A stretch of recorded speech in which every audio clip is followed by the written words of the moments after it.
Moby Dick, or the Whale, by Herman Melville. Chapter 1. Loomings. Call me Ishmael.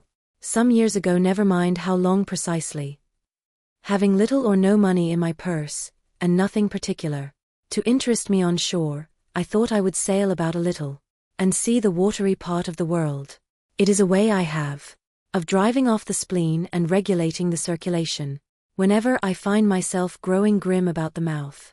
Whenever it is a damp, drizzly November in my soul, whenever I find myself involuntarily pausing before coffin warehouses, and bringing up the rear of every funeral I meet, and especially whenever my hypoge gets such an upper hand of me, that it requires a strong moral principle to prevent me from deliberately stepping into the street, and methodically knocking people's hats off, then I account it high time to get to sea, as soon as I can.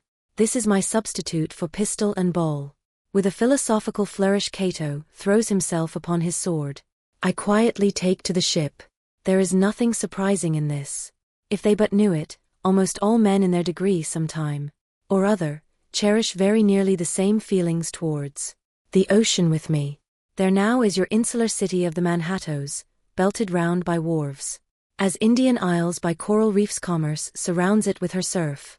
Right and left, the streets take you waterward. Its extreme downtown is the Battery, where that noble mole is washed by waves, and cooled by breezes, which a few hours previous were out of sight of land. Look at the crowds of water-gazers there circumambulate the city of a dreamy Sabbath afternoon. Go from Corlear's Hook to Coney's Slip, and from thence, by Whitehall, northward. What do you see? Posted like silent sentinels all around the town, stand thousands upon thousands of mortal men fixed in ocean reveries, some leaning against the spiles, some seated upon the pierheads, some looking over the bulwarks glasses of ships from China, some high aloft in the rigging, as if striving to get a still better seaward peep. But these are all landsmen, of weekdays pent up in lath and plaster, tied to counters, nailed to benches, clinched to desks. How then is this? Are the green fields gone? What do they hear? But look! Here come more crowds, pacing straight for the water, and seemingly bound for a dive. Strange! Nothing will content them but the extremest limit of the land, loitering under the shady lee of yonder warehouses will not suffice. No, they must get just as nigh the water as they possibly can without falling in, and there they stand, miles of them, leagues inlanders all. They come from lanes and alleys, streets and avenues, north, east, south, and west. Yet here they all unite. Tell me, does the magnetic virtue of the needles of the compasses of all those ships attract them thither? Once more, say you are in the country, in some high land of lakes. Take almost any path you please, and 10 to 1 it carries you down in a dale, and leaves you there by a pool in the stream. There is magic in it. Let the most absent-minded of men be plunged in his deepest reveries, stand that man on his legs, set his feet a-going, and he will infallibly lead you to water, if water there be in all that region. Should you ever be athirst in the great American desert, try this experiment if your caravan happen to be supplied with a metaphysical professor. Yes, as everyone knows, meditation and water are wedded forever. But here is an artist. He desires to paint you the dreamiest, shadiest, quietest, most enchanting bit of romantic landscape in all the valley of the Saco. What is the chief element he employs? There stand his trees, each with a hollow trunk, as if a hermit and a crucifix were within, and here sleeps his meadow, and there sleep his cattle, and up from yonder cottage goes a sleepy smoke. Deep into distant woodlands winds a mazy way, reaching to overlapping spurs of mountains bathed in their hillside blue. But though the picture lies thus tranced, and though this pine tree shakes down its sighs like leaves upon this shepherd's head, yet all were vain, unless the shepherd's eye were fixed upon the magic stream before him. Go visit the prairies in June, when for scores on scores of miles you wade knee-deep among tiger lilies. What is the one charm wanting? Water. There is not a drop of water there. Were Niagara but a cataract of sand, would you travel your 1,000 miles to see it? Why did the poor poet of Tennessee, upon suddenly receiving 2 handfuls of silver, deliberate whether to buy him a coat, which he sadly needed, or invest his money in a pedestrian trip to Rockaway Beach. Why is almost every robust healthy boy with a robust healthy soul in him at some time or other crazy to go to sea? Why upon your first voyage, as a passenger, did you yourself feel such a mystical vibration, when first told that you and your ship were now out of sight of land? Why did the old Persians hold the sea holy? Why did the Greeks give it a separate deity, and own brother of Jove? Surely all this is not without meaning, and still deeper the meaning of that story of Narcissus, who because he could not grasp the tormenting, mild image he saw in the fountain, plunged into it and was drowned. But that same image, we ourselves see in all rivers and oceans. It is the image of the ungraspable phantom of life, and this is the key to it all. Now when I say that I am in the habit of going to sea whenever I begin to grow hazy about the eyes, and begin to be overconscious of my lungs, I do not mean to have it inferred that I ever go to sea as a passenger. For to go as a passenger you must needs have a purse, and a purse is but a rag unless you have something in it. Besides, passengers get seasick, grow quarrelsome, don't sleep of nights, do not enjoy themselves much. As a general thing, no, I never go as a passenger, nor though I am something of a salt, do I ever go to sea as a commodore, or a captain, or a cook. I abandon the glory and distinction of such offices to those who like them. For my part, I abominate all honorable, respectable toils, trials, and tribulations of every kind whatsoever. It is quite as much as I can do to take care of myself, without taking care of ships, barks, brigs, schooners, and what not. And as for going as cook, though I confess there is considerable glory in that, a cook being a sort of officer on shipboard, yet, somehow I never fancied broiling fowls, though once broiled, judiciously buttered, and judgmatically salted and peppered, there is no one who will speak more respectfully, not to say reverentially, of a broiled fowl than I will. It is out of the idolatrous dotings of the old Egyptians upon broiled ibis and roasted river horse, that you see the mummies of those creatures in their huge bakehouses, the pyramids. No, when I go to sea, I go as a simple sailor, right before the mast, plumb down into the forecastle, aloft there to the royal mast head. True, they rather order me about some, and make me jump from spar to spar, like a grasshopper in a May meadow. And at first, this sort of thing is unpleasant enough. It touches one's sense of honor, particularly if you come of an old established family in the land, the Van Rensselaers, or Randolphs, or Hardicanutes. And more than all, if just previous to putting your hand into the tar-pot, you have been lording it as a country schoolmaster, making the tallest boys stand in awe of you. The transition is a keen one, I assure you, from a schoolmaster to a sailor, and requires a strong decoction of Seneca and the Stoics to enable you to grin and bear it. But even this wears off in time. What of it, if some old hunks of a sea captain orders me to get a broom and sweep down the decks? What does that indignity amount to? Weighed, I mean, in the scales of the New Testament? Do you think the Archangel Gabriel thinks anything the less of me, because I promptly and respectfully obey that old hunks in that particular instance? Who ain't a slave? Tell me that.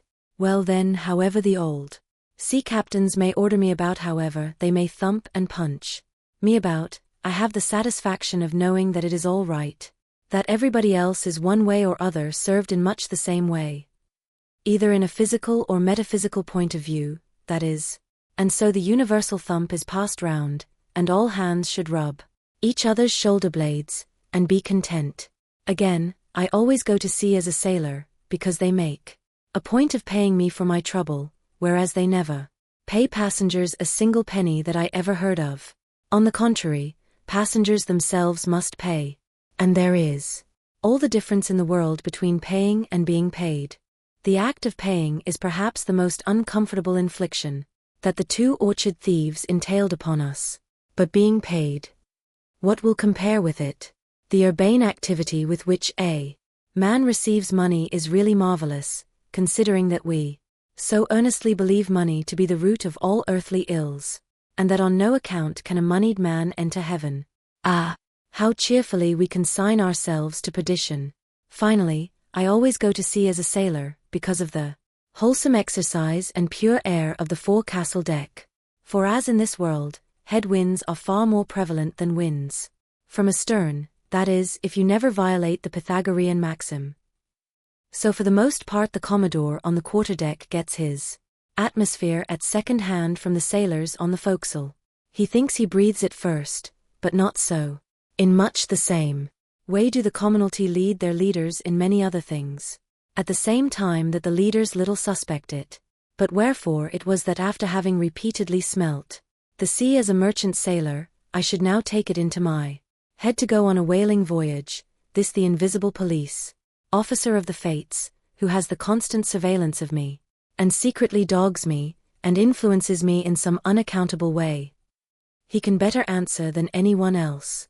And, doubtless, my going on this whaling voyage formed part of the grand program of Providence that was drawn up a long time ago. It came in as a sort of brief interlude and solo between more extensive performances. I take it that this part of the bill must have run something like this: Grand contested election for the presidency of the United States. Whaling voyage by one Ishmael. Bloody battle in Afghanistan.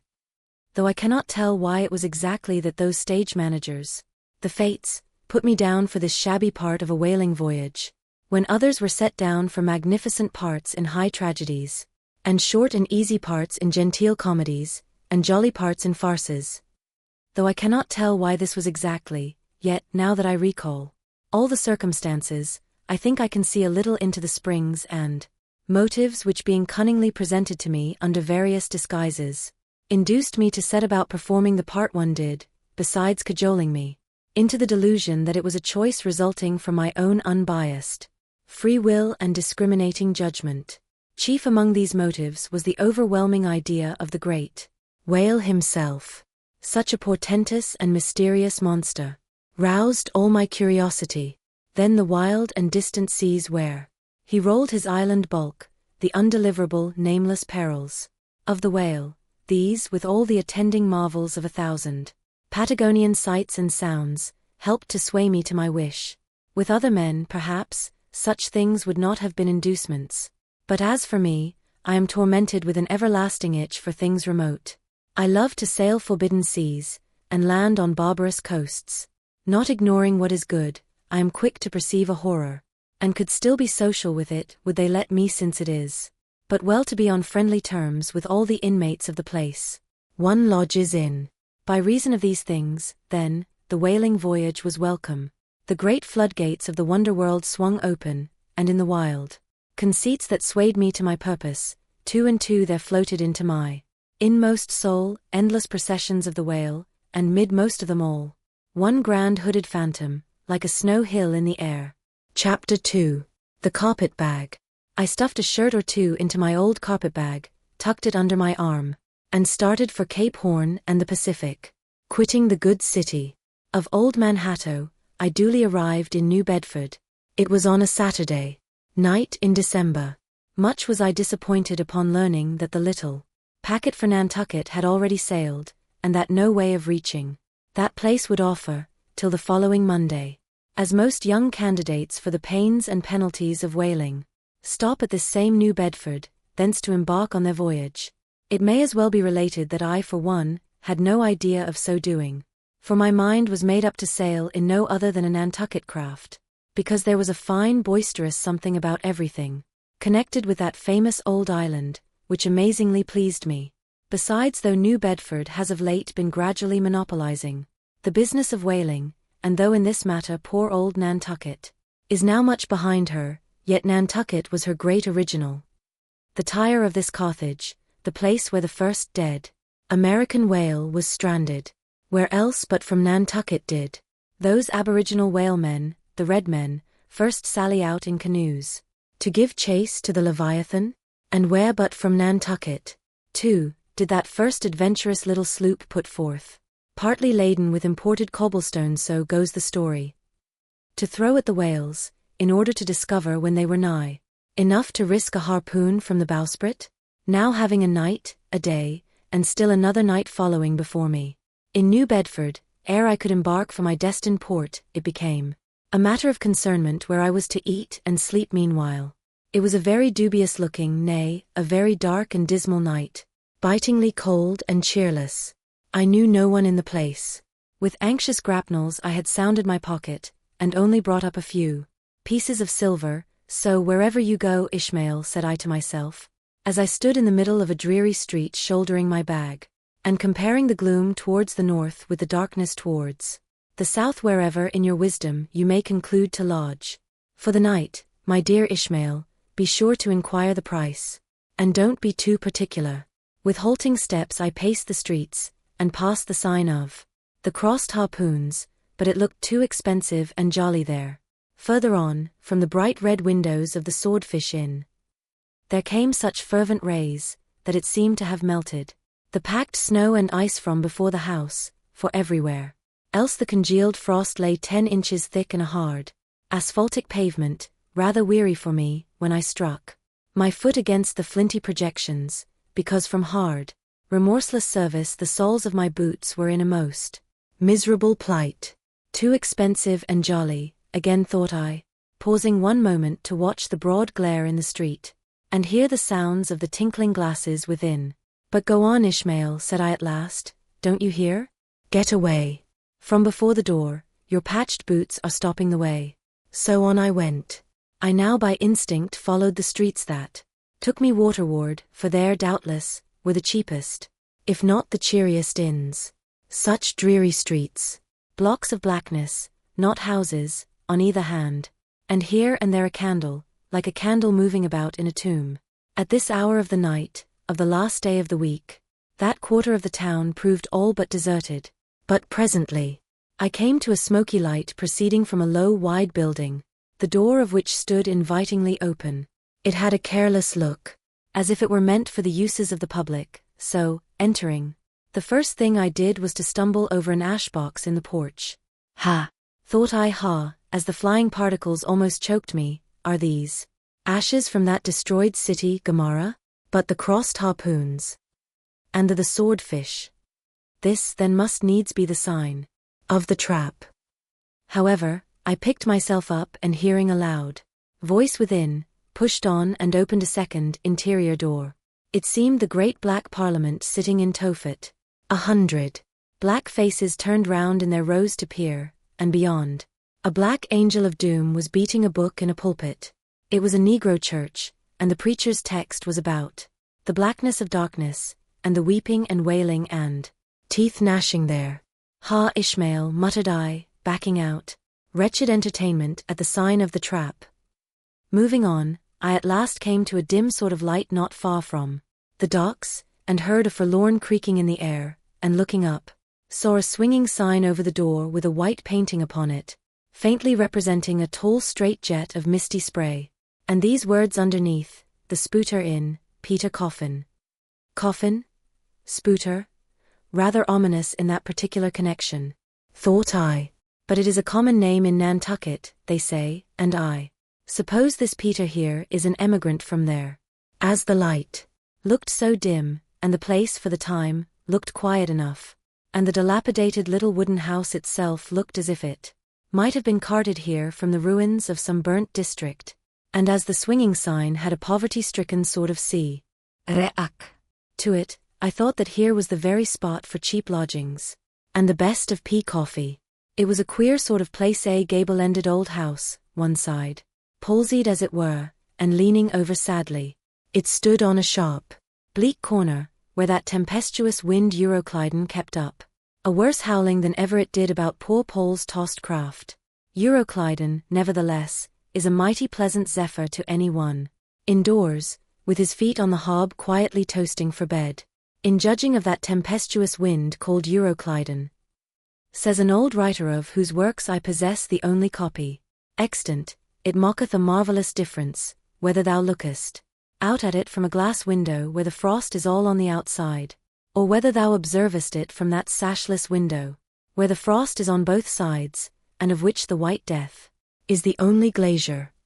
True enough, thought I, as this passage occurred to my mind. Old black letter, thou reasonest well. Yes, these eyes are windows, and this body of mine is the house. What a pity they didn't stop up the chinks and the crannies though, and thrust in a little lint here and there. But it's too late to make any improvements now. The universe is finished. The copestone is on, and the chips were carted off 1,000,000 years ago. Poor Lazarus there, chattering his teeth against the curbstone for his pillow, and shaking off his tatters.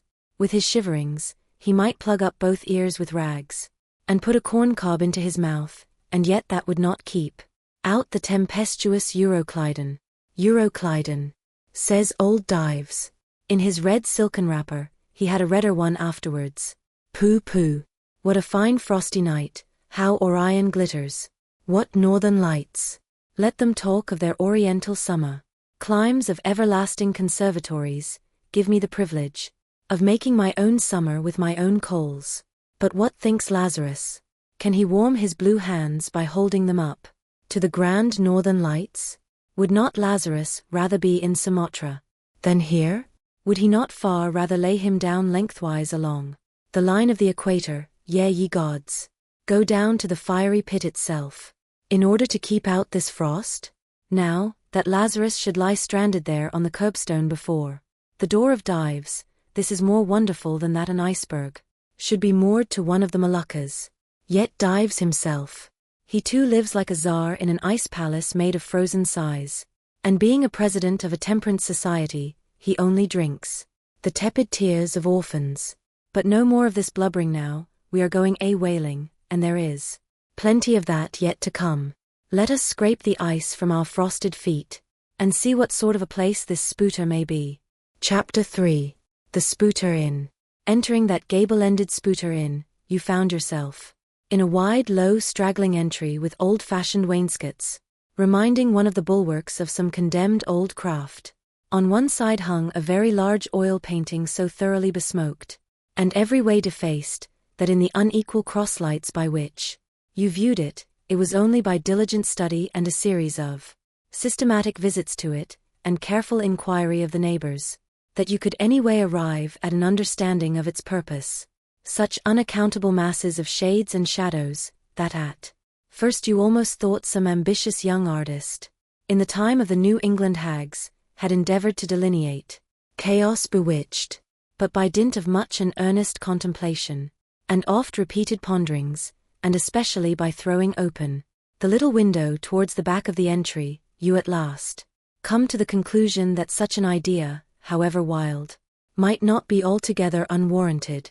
But what most puzzled and confounded you was a long, limber, portentous, black mass of something hovering in the center of the picture over 3 blue, dim, perpendicular lines floating in a nameless yeast. A boggy, soggy, squitchy picture truly, enough to drive a nervous man distracted. Yet was there a sort of indefinite, half-attained, unimaginable sublimity about it that fairly froze you to it, till you involuntarily took an oath with yourself to find out what that marvelous painting meant. Ever and anon, a bright but alas deceptive idea would dart you through. It's the Black Sea in a midnight gale. It's the unnatural combat of the 4 primal elements. It's a blasted heath. It's a Hyperborean winter scene. It's the breaking up of the ice-bound stream of time. But at last all these fancies yielded to that one portentous something in the picture's midst. That once found out, and all the rest were plain. But stop. Does it not bear a faint resemblance to a gigantic fish? Even the great Leviathan himself? In fact, the artist's design seemed this, a final theory of my own, partly based upon the aggregated opinions of many aged persons, with whom I conversed upon the subject. The picture represents a Cape Horner in a great hurricane, the half-foundered ship, weltering there with its 3 dismantled masts alone visible, and an exasperated whale, purposing to spring clean over the craft, is in the enormous act of impaling himself upon the 3 mastheads. The opposite wall of this entry was hung all over with a heathenish array of monstrous clubs and spears. Some were thickly set with glittering teeth resembling ivory saws, others were tufted with knots of human hair, and one was sickle-shaped, with a vast handle sweeping round, like the segment made in the new-mown grass by a long-armed mower.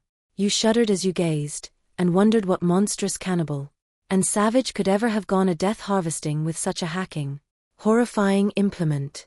Mixed with these were rusty old whaling lances, and harpoons all broken and deformed. Some were storied weapons.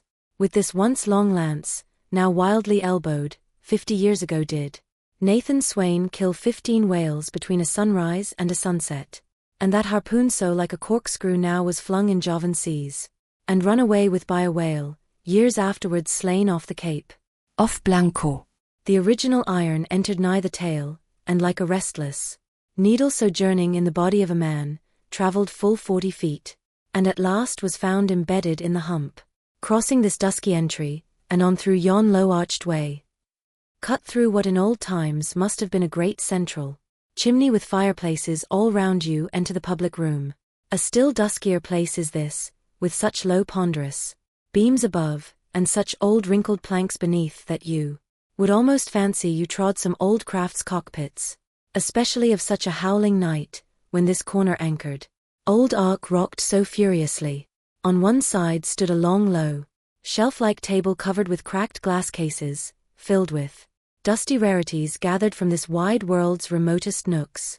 Projecting from the further angle of the room stands a dark-looking den, the bar a rude attempt at a right whale's head. Be that how it may, there stands the vast arched bone of the whale's jaw, so wide, a coach might almost drive beneath it. Within are shabby shelves, ranged round with old decanters, bottles, flasks, and in those jaws of swift destruction, like another cursed Jonah, by which name indeed they called him, bustles a little withered old man, who for their money dearly sells the sailors' deliriums and death. Abominable are the tumblers into which he pours his poison, though true cylinders without within, the villainous green goggling glasses deceitfully tapered downwards to a cheating bottom. Parallel meridians rudely pecked into the glass, surround these footpads goblets. Fill to this mark, and your charge is but a penny, to this a penny more, and so on to the full glass. The Cape Horn measure, which you may gulp down for a shilling. Upon entering the place, I found a number of young seamen gathered about a table, examining by a dim light divers specimens of scrimshander. I sought the landlord, and telling him I desired to be accommodated with a room, received for answer that his house was full. Not a bed unoccupied, but a vast, he added, tapping his forehead.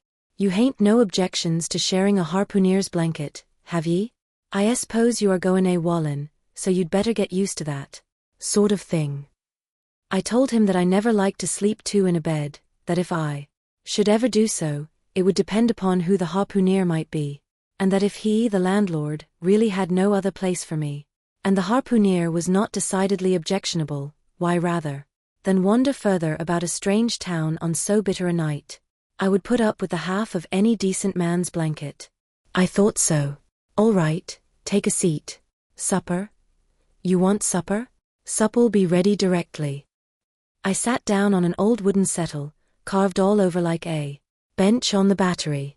At one end a ruminating tar was still, further adorning it with his jackknife, stooping over and diligently working away at the space between his legs. He was trying his hand at a ship under full sail, but he didn't make much headway, I thought. At last some 4 or 5 of us were summoned to our meal in an adjoining room. It was cold as Iceland. No fire at all. The landlord said he couldn't afford it. Nothing but 2 dismal tallow candles, each in a winding sheet. We were fain to button up our monkey jackets, and hold to our lips cups of scalding tea with our half-frozen fingers. But the fare was of the most substantial kind, not only meat and potatoes but dumplings, good heavens. Dumplings for supper. One young fellow in a green box coat addressed himself to these dumplings in a most direful manner. My boy, said the landlord, you'll have the nightmare. To a dead sartainty. Landlord, I whispered, that ain't the harpooneer, is it? Oh no, said he, looking a sort of diabolically funny. The harpooneer is a dark-complexioned chap. He never eats dumplings, he don't. He eats nothing but steaks, and he likes 'em rare. The devil he does, says I. Where is that harpooneer? Is he here? He'll be here afore long, was the answer. I could not help it, but I began to feel suspicious of this dark-complexioned harpooneer. At any rate, I made up my mind that if it so turned out that we should sleep together, he must undress and get into bed before I did. Supper over, the company went back to the barroom, when, knowing not what else to do with myself, I resolved to spend the rest of the evening as a looker-on. Presently a rioting noise was heard without. Starting up, the landlord cried, "That's the Grampus's crew. I seed her reported in the offing this morning, a 3 years' voyage, and a full ship. Hurrah, boys, now we'll have the latest news from the Fijis." A tramping of sea boots was heard in the entry, the door was flung open, and in rolled a wild set of mariners enough, enveloped in their shaggy watch coats, and with their heads muffled in woolen comforters, all bedarned and ragged, and their beards stiff with icicles. They seemed an eruption of bears from Labrador. They had just landed from their boat, and this was the first house they entered. No wonder then, that they made a straight wake for the whale's mouth. The bar when the wrinkled little old Jonah, their officiating, soon poured them out brimmers all round. One complained of a bad cold in his head, upon which Jonah mixed him a pitch-like potion of gin and molasses, which he swore was a sovereign cure for all colds and catarrhs whatsoever, never mind of how long-standing, or whether caught off the coast of Labrador, or on the weather side of an ice island. The liquor soon mounted into their heads, as it generally does even with the errantest topers newly landed from sea, and they began capering about most obstreperously. I observed, however, that one of them held somewhat aloof, and though he seemed desirous not to spoil the hilarity of his shipmates by his own sober face, yet upon the whole he refrained from making as much noise as the rest. This man interested me at once, and since the sea gods had ordained that he should soon become my shipmate, though but a sleeping partner one, so far as this narrative is concerned, I will here venture upon a little description of him. He stood full 6 feet in height, with noble shoulders, and a chest like a cofferdam. I have seldom seen such brawn in a man. His face was deeply brown and burnt, making his white teeth dazzling by the contrast, while in the deep shadows of his eyes floated some reminiscences that did not seem to give him much joy.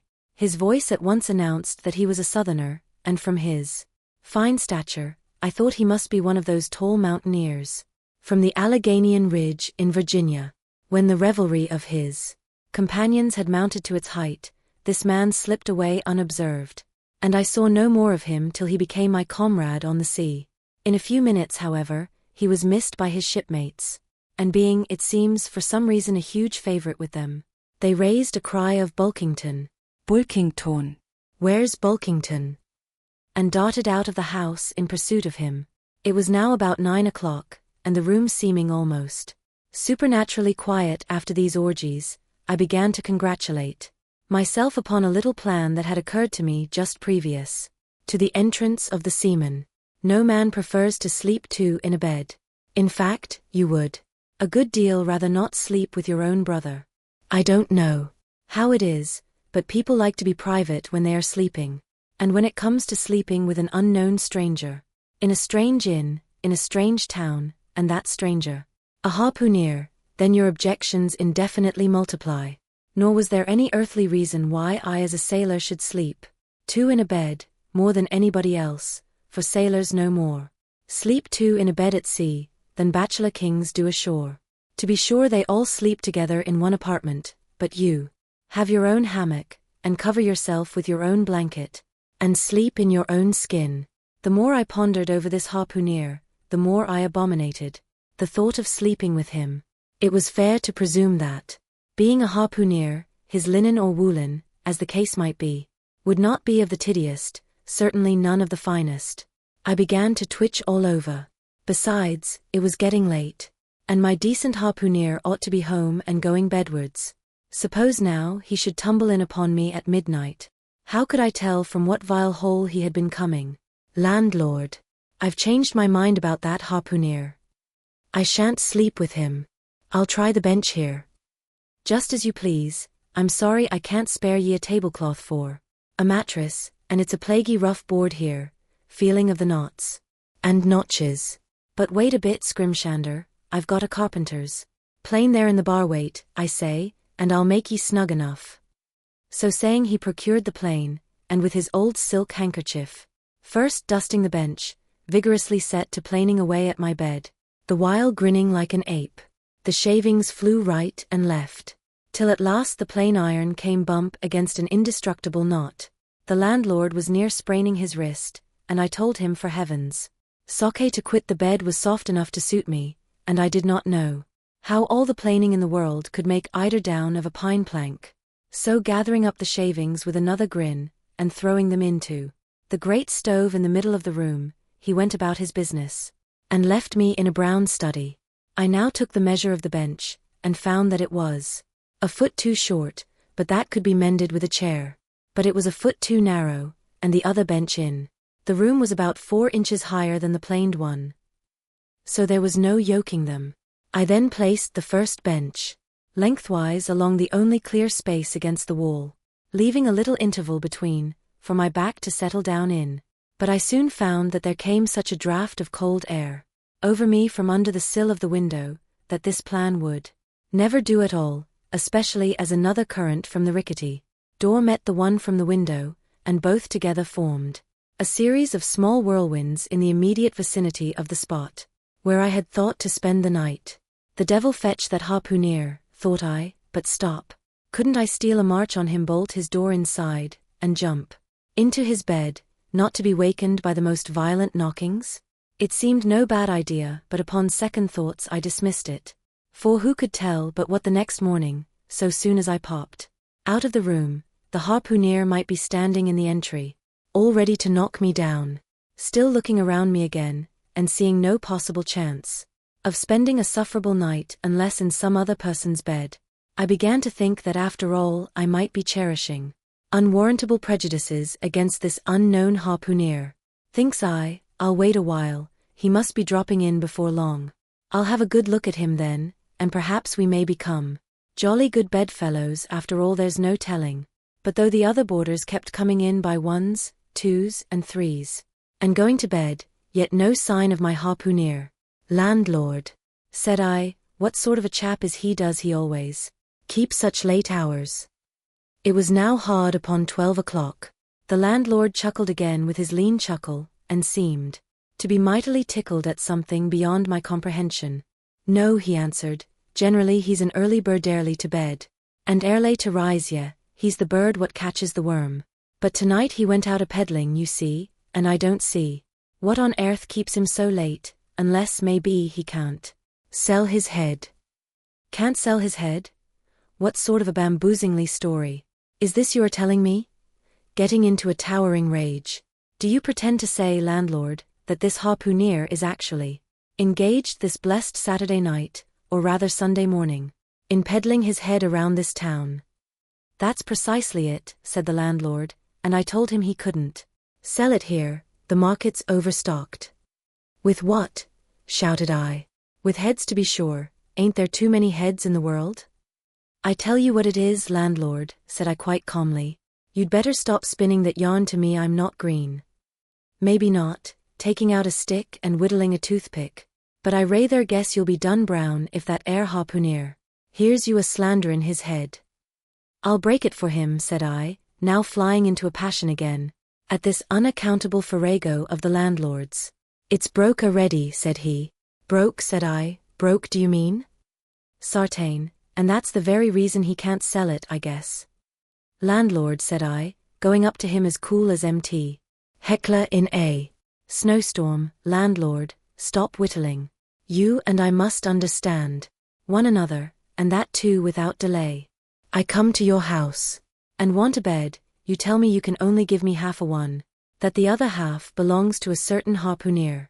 And about this harpooneer, whom I have not yet seen, you persist in telling me the most mystifying and exasperating stories, tending to beget in me an uncomfortable feeling towards the man whom you design for my bedfellow, a sort of connection, landlord, which is an intimate and confidential one in the highest degree.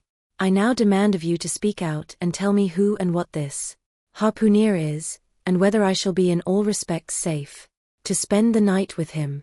And in the first place, you will be so good as to unsay that story about selling his head, which if true I take to be good evidence that this harpooneer is stark mad, and I've no idea of sleeping with a madman. And you, sir, I mean landlord, you, sir, by trying to induce Me to do so knowingly would thereby render yourself liable to a criminal prosecution. Wall, said the landlord, fetching a long breath, that's a putty long sarmon for a chap that rips a little now and then. But be easy, this here harpooneer I have been tellin' you of has just arrived from the South Seas, where he bought up a lot of bombed New Zealand heads, great curios you know.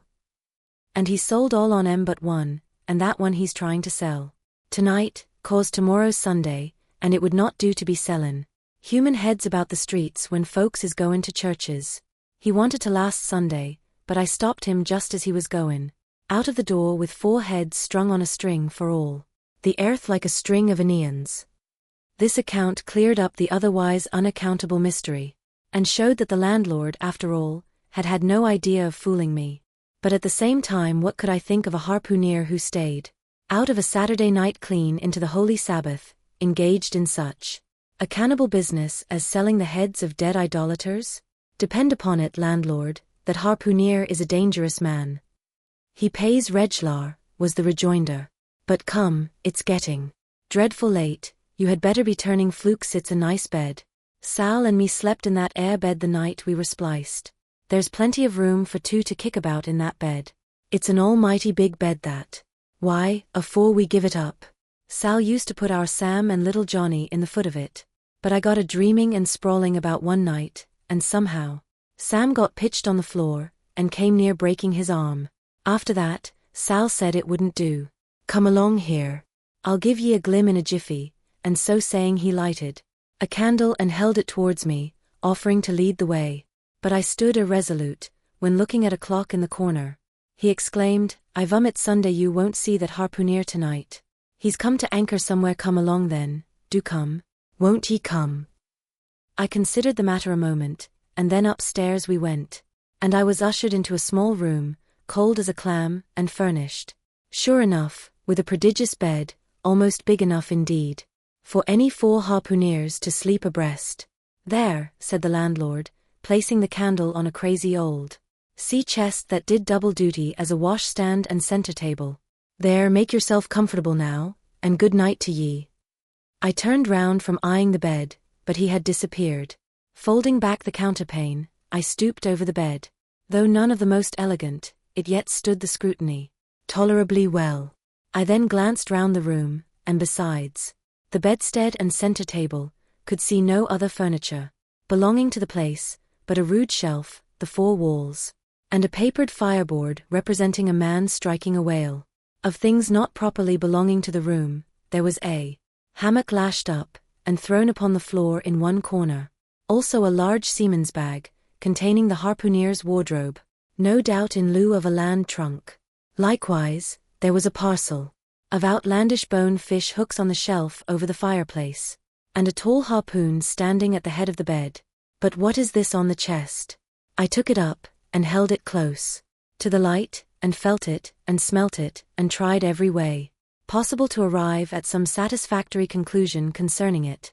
I can compare it to nothing but a large doormat, ornamented at the edges with little tinkling tags, something like the stained porcupine quills round an Indian moccasin.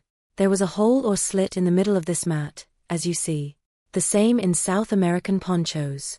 But could it be possible that any sober harpooneer would get into a doormat, and parade the streets of any Christian town in that sort of guise? I put it on to try it, and it weighed me down like a hamper, being uncommonly shaggy and thick, and I thought a little damp, as though this mysterious harpooneer had been wearing it of a rainy day. I went up in it to a bit of glass stuck against the wall, and I never saw such a sight in my life. I tore myself out of it in such a hurry that I gave myself a kink in the neck. I sat down on the side of the bed, and commenced thinking about this head-peddling harpooneer, and his doormat. After thinking some time on the bedside, I got up and took off my monkey jacket, and then stood in the middle of the room thinking. I then took off my coat, and thought a little more in my shirt sleeves. But beginning to feel very cold now, half undressed as I was, and remembering what the landlord said about the harpooneers not coming home at all that night, it being so very late, I made no more ado, but jumped out of my pantaloons and boots, and then blowing out the light tumbled into bed, and commended myself to the care of heaven.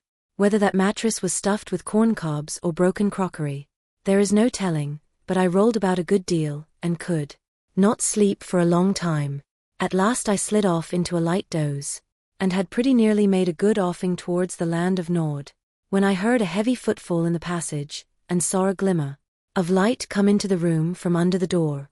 Lord save me, thinks I, that must be the harpooner, the infernal head peddler.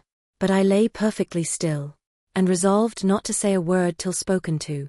Holding a light in one hand, and that identical New Zealand head in the other, the stranger entered the room, and without looking towards the bed, placed his candle a good way off from me on the floor, in one corner, and then began working away at the knotted cords of the large bag I before spoke of as being in the room. I was all eagerness to see his face, but he kept it averted for some time while employed in unlacing the bag's mouth.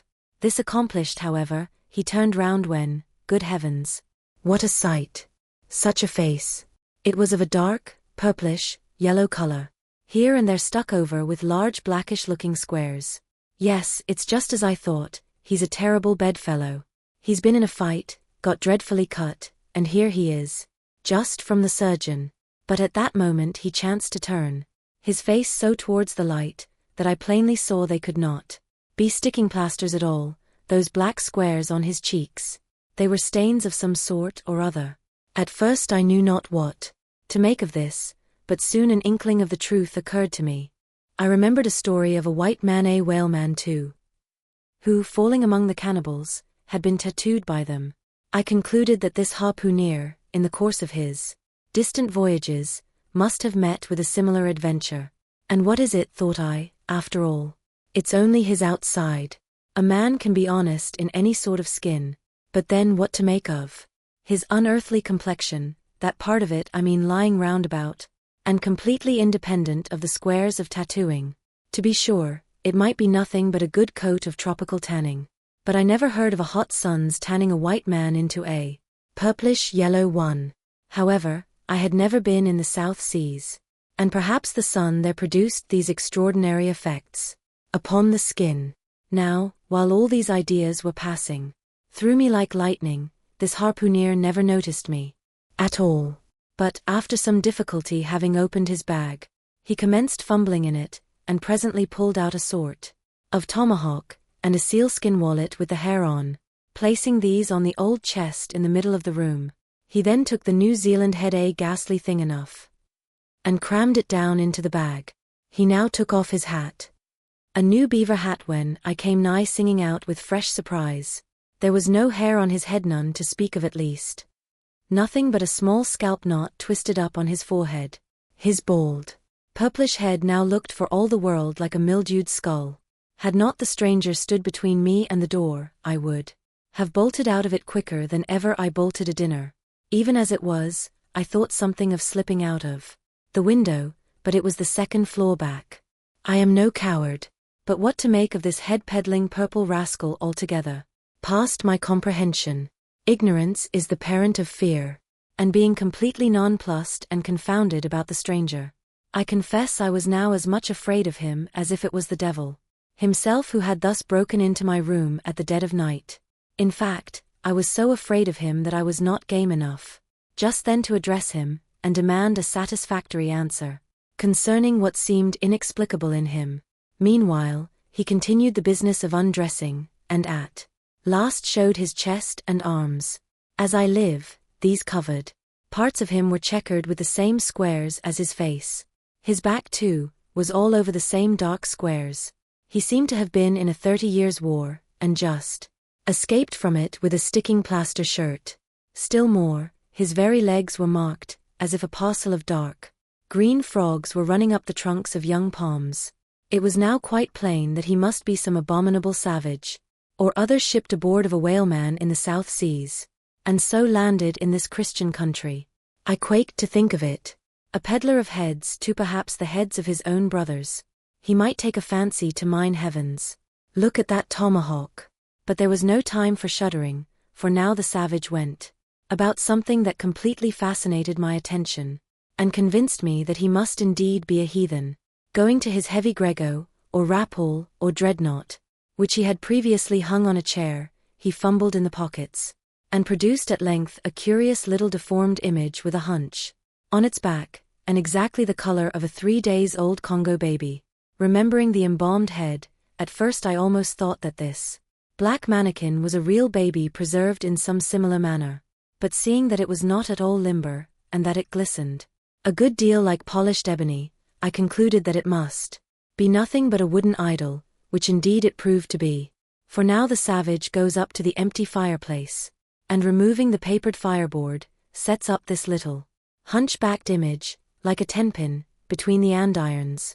The chimney jambs and all the bricks inside were very sooty, so that I thought this fireplace made a very appropriate little shrine or chapel for his Congo idol. I now screwed my eyes hard towards the half-hidden image, feeling but ill at ease meantime to see what was next to follow. First he takes about a double handful of shavings out of his grego pocket, and places them carefully before the idol, then laying a bit of ship biscuit on top and applying the flame from the lamp, he kindled the shavings into a sacrificial blaze. Presently, after many hasty snatches into the fire, and still hastier withdrawals of his fingers, whereby he seemed to be scorching them badly, he at last succeeded in drawing out the biscuit, then blowing off the heat and ashes a little, he made a polite offer of it to the little negro. But the little devil did not seem to fancy such dry sort of fare at all. He never moved his lips. All these strange antics were accompanied by still stranger guttural noises from the devotee, who seemed to be praying in a sing-song or else singing some pagan psalmody or other, during which his face twitched about in the most unnatural manner. At last extinguishing the fire, he took the idol up very unceremoniously, and bagged it again in his grego pocket as carelessly as if he were a sportsman bagging a dead woodcock. All these queer proceedings increased my uncomfortableness, and seeing him now exhibiting strong symptoms of concluding his business operations, and jumping into bed with me, I thought it was high time, now or never, before the light was put out, to break the spell in which I had so long been bound. But the interval I spent in deliberating what to say was a fatal one. Taking up his tomahawk from the table, he examined the head of it for an instant, and then holding it to the light, with his mouth at the handle, he puffed out great clouds of tobacco smoke. The next moment the light was extinguished, and this wild cannibal, tomahawk between his teeth, sprang into bed with me. I sang out. I could not help it now, and giving a sudden grunt of astonishment, he began feeling me. Stammering out something, I knew not what, I rolled away from him against the wall, and then conjured him, whoever or whatever he might be, to keep quiet, and let me get up and light the lamp again. But his guttural responses satisfied me at once that he but ill comprehended my meaning. Hui de bellu, he at last said, you no speak damn me, I kill e. And so saying the lighted tomahawk began flourishing about me in the dark. Landlord, for God's sake, Peter Coffin, shouted I. Landlord. Watch. Coffin. Angels. Save me. Speak e. Tell me who be or damn me, I kill e, again growled the cannibal, while his horrid flourishings of the tomahawk scattered the hot tobacco ashes about me till I thought my linen would get on fire. But thank heaven, at that moment the landlord came into the room light in hand, and leaping from the bed I ran up to him. Don't be afraid now, said he, grinning again, Queequeg here wouldn't harm a hair of your head. Stop your grinning, shouted I, and why didn't you tell me that infernal harpooneer was a cannibal? I thought ye knowed it, didn't I tell ye he was a peddlin' heads around town? But turn flukes again and go to sleep. Quick, look here you sabe me, isabiuses man. Sleepy you sabe? Me sabi plenty, grunted Queequeg, puffing away at his pipe, and sitting up in bed. You get tea in, he added, motioning to me with his tomahawk, and throwing the clothes to one side. He really did this in not only a civil but a really kind and charitable way. I stood looking at him a moment. For all his tattooings, he was on the whole a clean, comely-looking cannibal. What's all this fuss I have been making about, thought I. To myself, the man's a human being just as I am. He has just as much reason to fear me as I have to be afraid of him. Better sleep with a sober cannibal than a drunken Christian. Landlord, said I, tell him to stash his tomahawk there or pipe. or whatever you call it, tell him to stop smoking, in short, and I will turn in with him. But I don't fancy having a man smoking in bed with me. It's dangerous. Besides, I ain't insured. This being told to Queequeg, he at once complied, and again politely motioned me to get into bed, rolling over to one side as much as to say, I won't touch a leg of ye. Good night, landlord, said I, you may go. I turned in, and never slept better in my life. Chapter 4. The Counterpane. Upon waking next morning about daylight, I found Queequeg's arm thrown over me in the most loving and affectionate manner. You had almost thought I had been his wife. The counterpane was of patchwork, full of odd little party-colored squares and triangles, and this arm of his tattooed all over with an interminable cretin labyrinth of a figure, no two parts of which were of one precise shade. Owing, I suppose, to his keeping his arm at sea unmethodically in sun and shade, his shirt sleeves irregularly rolled up at various times. This same arm of his, I say, looked for all the world like a strip of that same patchwork quilt. Indeed, partly lying on it as the arm did when I first awoke, I could hardly tell it from the quilt. They so blended their hues together, and it was only by the sense of weight and pressure that I could tell that Queequeg was hugging me. My sensations were strange. Let me try to explain them. When I was a child, I well remember a somewhat similar circumstance that befell me. Whether it was a reality or a dream, I never could entirely settle. The circumstance was this. I had been cutting up some caper or other. I think it was trying to crawl up the chimney, as I had seen a little sweep do a few days previous, and my stepmother, who, somehow or other, was all the time whipping me, or sending me to bed supperless. My mother dragged me by the legs out of the chimney and packed me off to bed, though it was only 2 o'clock in the afternoon of the June 21st, the longest day in the year in our hemisphere. I felt dreadfully, but there was no help for it, so upstairs I went to my little room in the 3rd floor, undressed myself as slowly as possible so as to kill time, and with a bitter sigh got between the sheets. I lay there dismally calculating that 16 entire hours must elapse before I could hope for a resurrection. 16 hours in bed. The small of my back ached to think of it. And it was so light too, the sun shining in at the window, and a great rattling of coaches in the streets, and the sound of gay voices all over the house. I felt worse and worse. At last I got up, dressed, and softly going down in my stockinged feet, sought out my stepmother, and suddenly threw myself at her feet, beseeching her as a particular favor to give me a good slippering for my misbehavior, anything indeed but condemning me to lie abed such an unendurable length of time. But she was the best and most conscientious of stepmothers, and back I had to go to my room. For several hours I lay there broad awake, feeling a great deal worse than I have ever done since, even from the greatest subsequent misfortunes. At last I must have fallen into a troubled nightmare of a doze, and slowly waking from it half steeped in dreams I opened my eyes, and the before sunlit room was now wrapped in outer darkness. Instantly I felt a shock running through all my frame. Nothing was to be seen, and nothing was to be heard, but a supernatural hand seemed placed in mine. My arm hung over the counterpane, and the nameless, unimaginable silent form, or phantom, to which the hand belonged, seemed closely seated by my bedside. For what seemed ages piled on ages, I lay there, frozen with the most awful fears, not daring to drag away my hand, yet ever thinking that if I could but stir it one single inch, the horrid spell would be broken. I knew not how this consciousness at last glided away from me, but waking in the morning, I shudderingly remembered it all, and for days and weeks and months afterwards I lost myself in confounding attempts to explain the mystery. Nay, to this very hour, I often puzzle myself with it. Now, take away the awful fear, and my sensations at feeling the supernatural hand in mine were very similar, in their strangeness, to those which I experienced on waking up and seeing Queequeg's pagan arm thrown round me. But at length all the past night's events soberly recurred, one by one in fixed reality, and then I lay only alive to the comical predicament. For though I tried to move his arm, unlock his bridegroom clasp, yet, sleeping as he was, he still hugged me tightly, as though naught but death should part us twain. I now strove to rouse him, Queequeg. But his only answer was a snore. I then rolled over, my neck feeling as if it were in a horse collar, and suddenly felt a slight scratch. Throwing aside the counterpane, there lay the tomahawk sleeping by the savage's side, as if it were a hatchet-faced baby.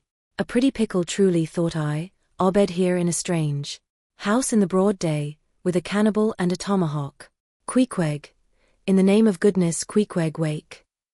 At length, by dint of much wriggling, and loud and incessant expostulations, upon the unbecomingness of his hugging a fellow male in that matrimonial sort of style, I succeeded in extracting a grunt, and presently, he drew back his arm, shook himself all over, like a Newfoundland dog just from the water, and sat up in bed, stiff as a pikestaff, looking at me, and rubbing his eyes, as if he did not altogether remember how I came to be there, though a dim consciousness of knowing something about me seemed slowly dawning over him.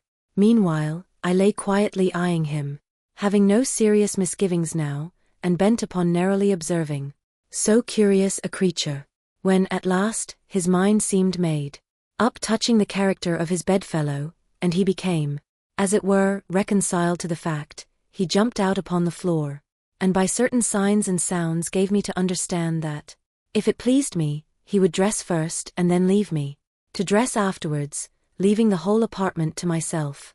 Thinks I, Queequeg, under the circumstances, this is a very civilized overture, but the truth is, these savages have an innate sense of delicacy. Say what you will, it is marvelous how essentially polite they are. Ipesis particular. Compliment to Queequeg, because he treated me with so much civility and consideration, while I was guilty of great rudeness, staring at him from the bed, and watching all his toilette motions. For the time my curiosity getting the better of my breeding. Nevertheless, a man like Queequeg you don't see every day. He and his ways were well worth unusual regarding.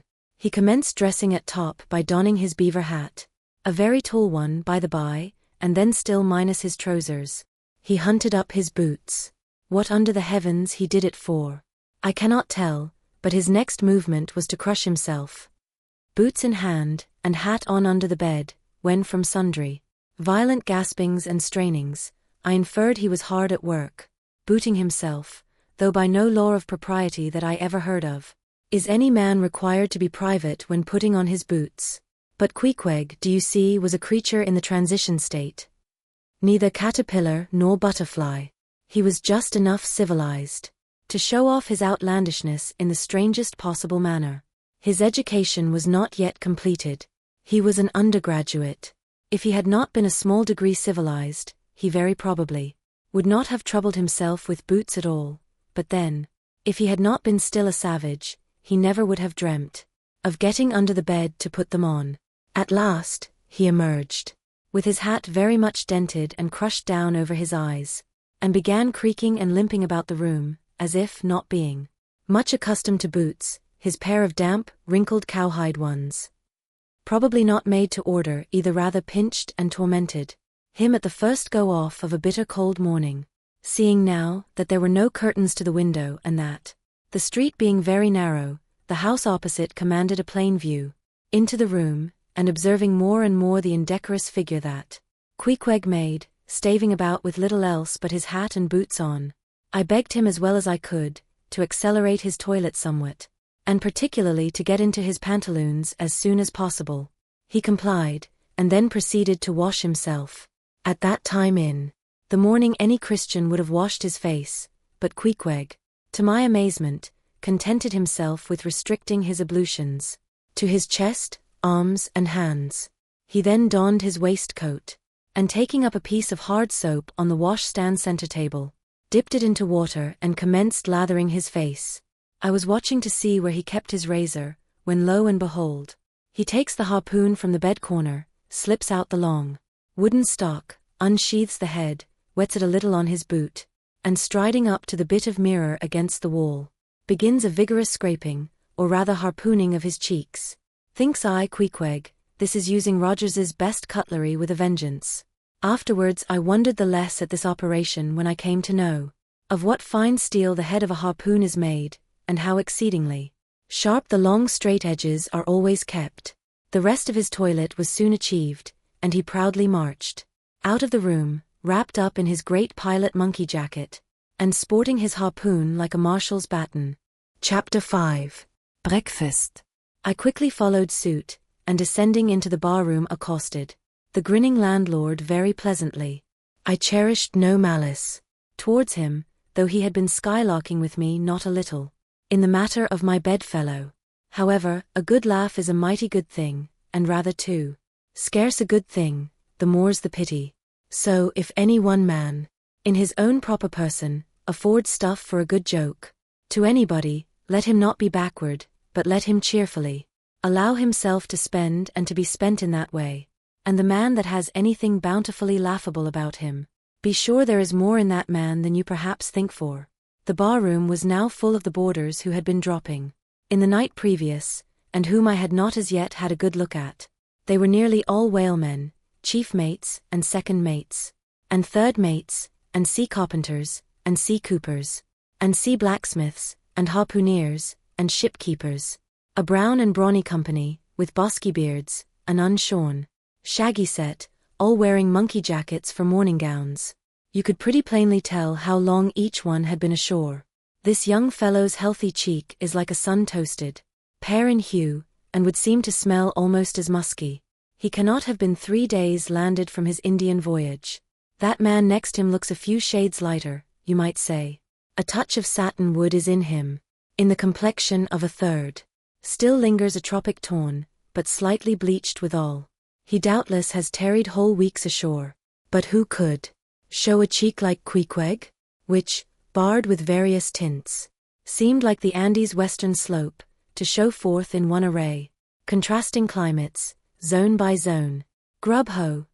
Now cried the landlord, flinging open a door, and in we went to breakfast. They say that men who have seen the world, thereby become quite at ease in manner, quite self-possessed in company. Not always though, Ledyard, the great New England traveller, and Mungo Park, the Scotch one, of all men, they possessed the least assurance in the parlour. But perhaps the mere crossing of Siberia in a sledge drawn by dogs as Ledyard did, or the taking a long solitary walk on an empty stomach, in the Negro heart of Africa, which was the sum of poor Mungo's performances. This kind of travel, I say, may not be the very best mode of attaining a high social polish. Still, for the most part, that sort of thing is to be had anywhere. These reflections just here are occasioned by the circumstance that after we were all seated at the table, and I was preparing to hear some good stories about whaling, to my no small surprise nearly every man maintained a profound silence. And not only that, but they looked embarrassed. Yes, here were a set of sea dogs, many of whom without the slightest bashfulness had boarded great whales on the high seas entire strangers to them, and duelled them dead without winking, and yet, here they sat at a social breakfast table all of the same calling, all of kindred tastes looking round as sheepishly at each other, as though they had never been out of sight of some sheepfold among the green mountains. A curious sight, these bashful bears, these timid warrior whalemen. But as for Queequeg, why, Queequeg sat there among them. At the head of the table too it so chanced, as cool as an icicle. To be sure I cannot say much for his breeding. His greatest admirer could not have cordially justified his bringing his harpoon into breakfast with him, and using it there without ceremony, reaching over the table with it, to the imminent jeopardy of many heads, and grappling the beefsteaks towards him. But that was certainly very coolly done by him, and every one knows that in most people's estimation, to do anything coolly is to do it genteelly. We will not speak of all Queequeg's peculiarities here. How he eschewed coffee and hot rolls, and applied his undivided attention to beefsteaks, done rare enough, that when breakfast was over he withdrew like the rest into the public room, lighted his tomahawk pipe, and was sitting there quietly, digesting and smoking with his inseparable hat on, when I sallied out for a stroll. Chapter 6. The Street. If I had been astonished at first catching a glimpse of so outlandish an individual as Queequeg circulating among the polite society of a civilized town, that astonishment soon departed upon taking My first daylight stroll through the streets of New Bedford. In thoroughfares nigh the docks, any considerable seaport will frequently offer to view the queerest-looking nondescripts from foreign parts. Even in Broadway and Chestnut streets, Mediterranean mariners will sometimes jostle the affrighted ladies. Regent Street is not unknown to Lascars and Malays, and at Bombay, in the Apollo Green, live Yankees have often scared the natives. But New Bedford beats all Water Street and Wapping. In these last-mentioned haunts you see only sailors. But in New Bedford, actual cannibals stand chatting at street corners. Savages outright, many of whom yet carry on their bones unholy flesh. It makes a stranger stare. But besides the Fijians, Tongotobors, Eromangoans, Penangians, and Brygians, and besides the wild specimens of the whaling craft, which unheeded reel about the streets, you will see other sights still more curious, certainly more comical. There weekly arrive in this town scores of green Vermonters and New Hampshire men, all athirst for gain and glory in the fishery. They are mostly young, of stalwart frames, fellows who have felled forests, and now seek to drop the axe and snatch the whale lance. Many are as green as the green mountains whence they came. In some things you would think them but a few hours old. Look there, that chap strutting round the corner. He wears a beaver hat and swallow-tailed coat, girdled with a sailor belt and a sheath knife. Here comes another with a sou'wester and a bombazine cloak. No town-bred dandy will compare with a country-bred one, I mean. A downright bumpkin dandier fellow that in the dog days will mow his 2 acres in buckskin gloves for fear of tanning his hands. Now when a country dandy like this takes it into his head to make a distinguished reputation, and joins the great whale fishery, you should see the comical things he does upon reaching the seaport. In bespeaking his sea outfit, he orders bell-buttons to his waistcoats, straps to his canvas trousers. Ah, Borhaiset, how bitterly will burst those straps in the first howling gale, when thou art driven, straps, buttons, and all, down the throat of the tempest. But think not that this famous town has only harpooneers, cannibals, and bumpkins to show her visitors. Not at all. Still New Bedford is a queer place. Had it not been for us whalemen, that tract of land would this day perhaps have been in as howling condition as the coast of Labrador. As it is, parts of her back country are enough to frighten one, they look so bony. The town itself is perhaps the dearest place to live in all New England. It is a land of oil, true enough, but not like Canaan, a land also of corn and wine. The streets do not run with milk, nor in the springtime do they pave them with fresh eggs. Yet, in spite of this, nowhere in all America will you find more patrician-like houses, parks and gardens more opulent, than in New Bedford. Whence came they? How planted upon this once scraggy scoria of a country? Go and gaze upon the iron emblematical harpoons round yonder lofty mansion, and your question will be answered. Yes, all these brave houses and flowery gardens came from the Atlantic, Pacific, and Indian Oceans.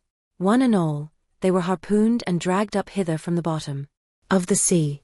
Can her Alexander perform a feat like that? In New Bedford, fathers, they say, give whales for dowers to their daughters, and portion off their nieces with a few porpoises apiece.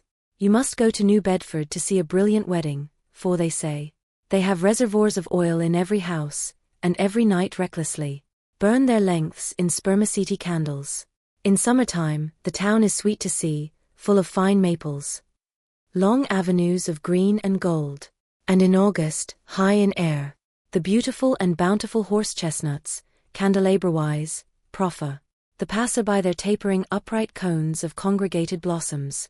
So omnipotent is art, which in many a district of New Bedford has superinduced bright terraces of flowers upon the barren refuse, rocks thrown aside at creation's final day. And the women of New Bedford, they bloom like their own red roses. But roses only bloom in summer, whereas the fine carnation of their cheeks is perennial as sunlight in the seventh heavens. Elsewhere match that bloom of theirs, ye cannot, save in Salem, where they tell me the young girls breathe such musk, their sailor sweethearts smell them miles offshore, as though they were drawing nigh the odorous Moluccas instead of the puritanic sands. Chapter 7. The Chapel. In this same New Bedford there stands a whaleman's chapel, and few are the moody fishermen, shortly bound for the Indian Ocean, or Pacific, who fail to make a Sunday visit to the spot. I am sure that I did not. Returning from my first morning stroll, I again sallied out upon this special errand. The sky had changed from clear, sunny cold, to driving sleet and mist. Wrapping myself in my shaggy jacket of the cloth-called bearskin, I fought my way against the stubborn storm.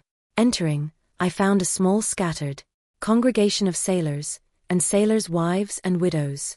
A muffled silence reigned, only broken at times by the shrieks of the storm. Each silent worshipper seemed purposely sitting apart from the other, as if each silent grief were insular and incommunicable. The chaplain had not yet arrived, and there these silent islands of men and women sat steadfastly eyeing several marble tablets, with black borders, massoned into the wall on either side the pulpit. 3 of them ran something like the following, but I do not pretend to quote. Sacred, to the memory of John Talbot, who, at the age of 18, was lost overboard, near the Isle of Desolation, off Patagonia, November 1, 1836.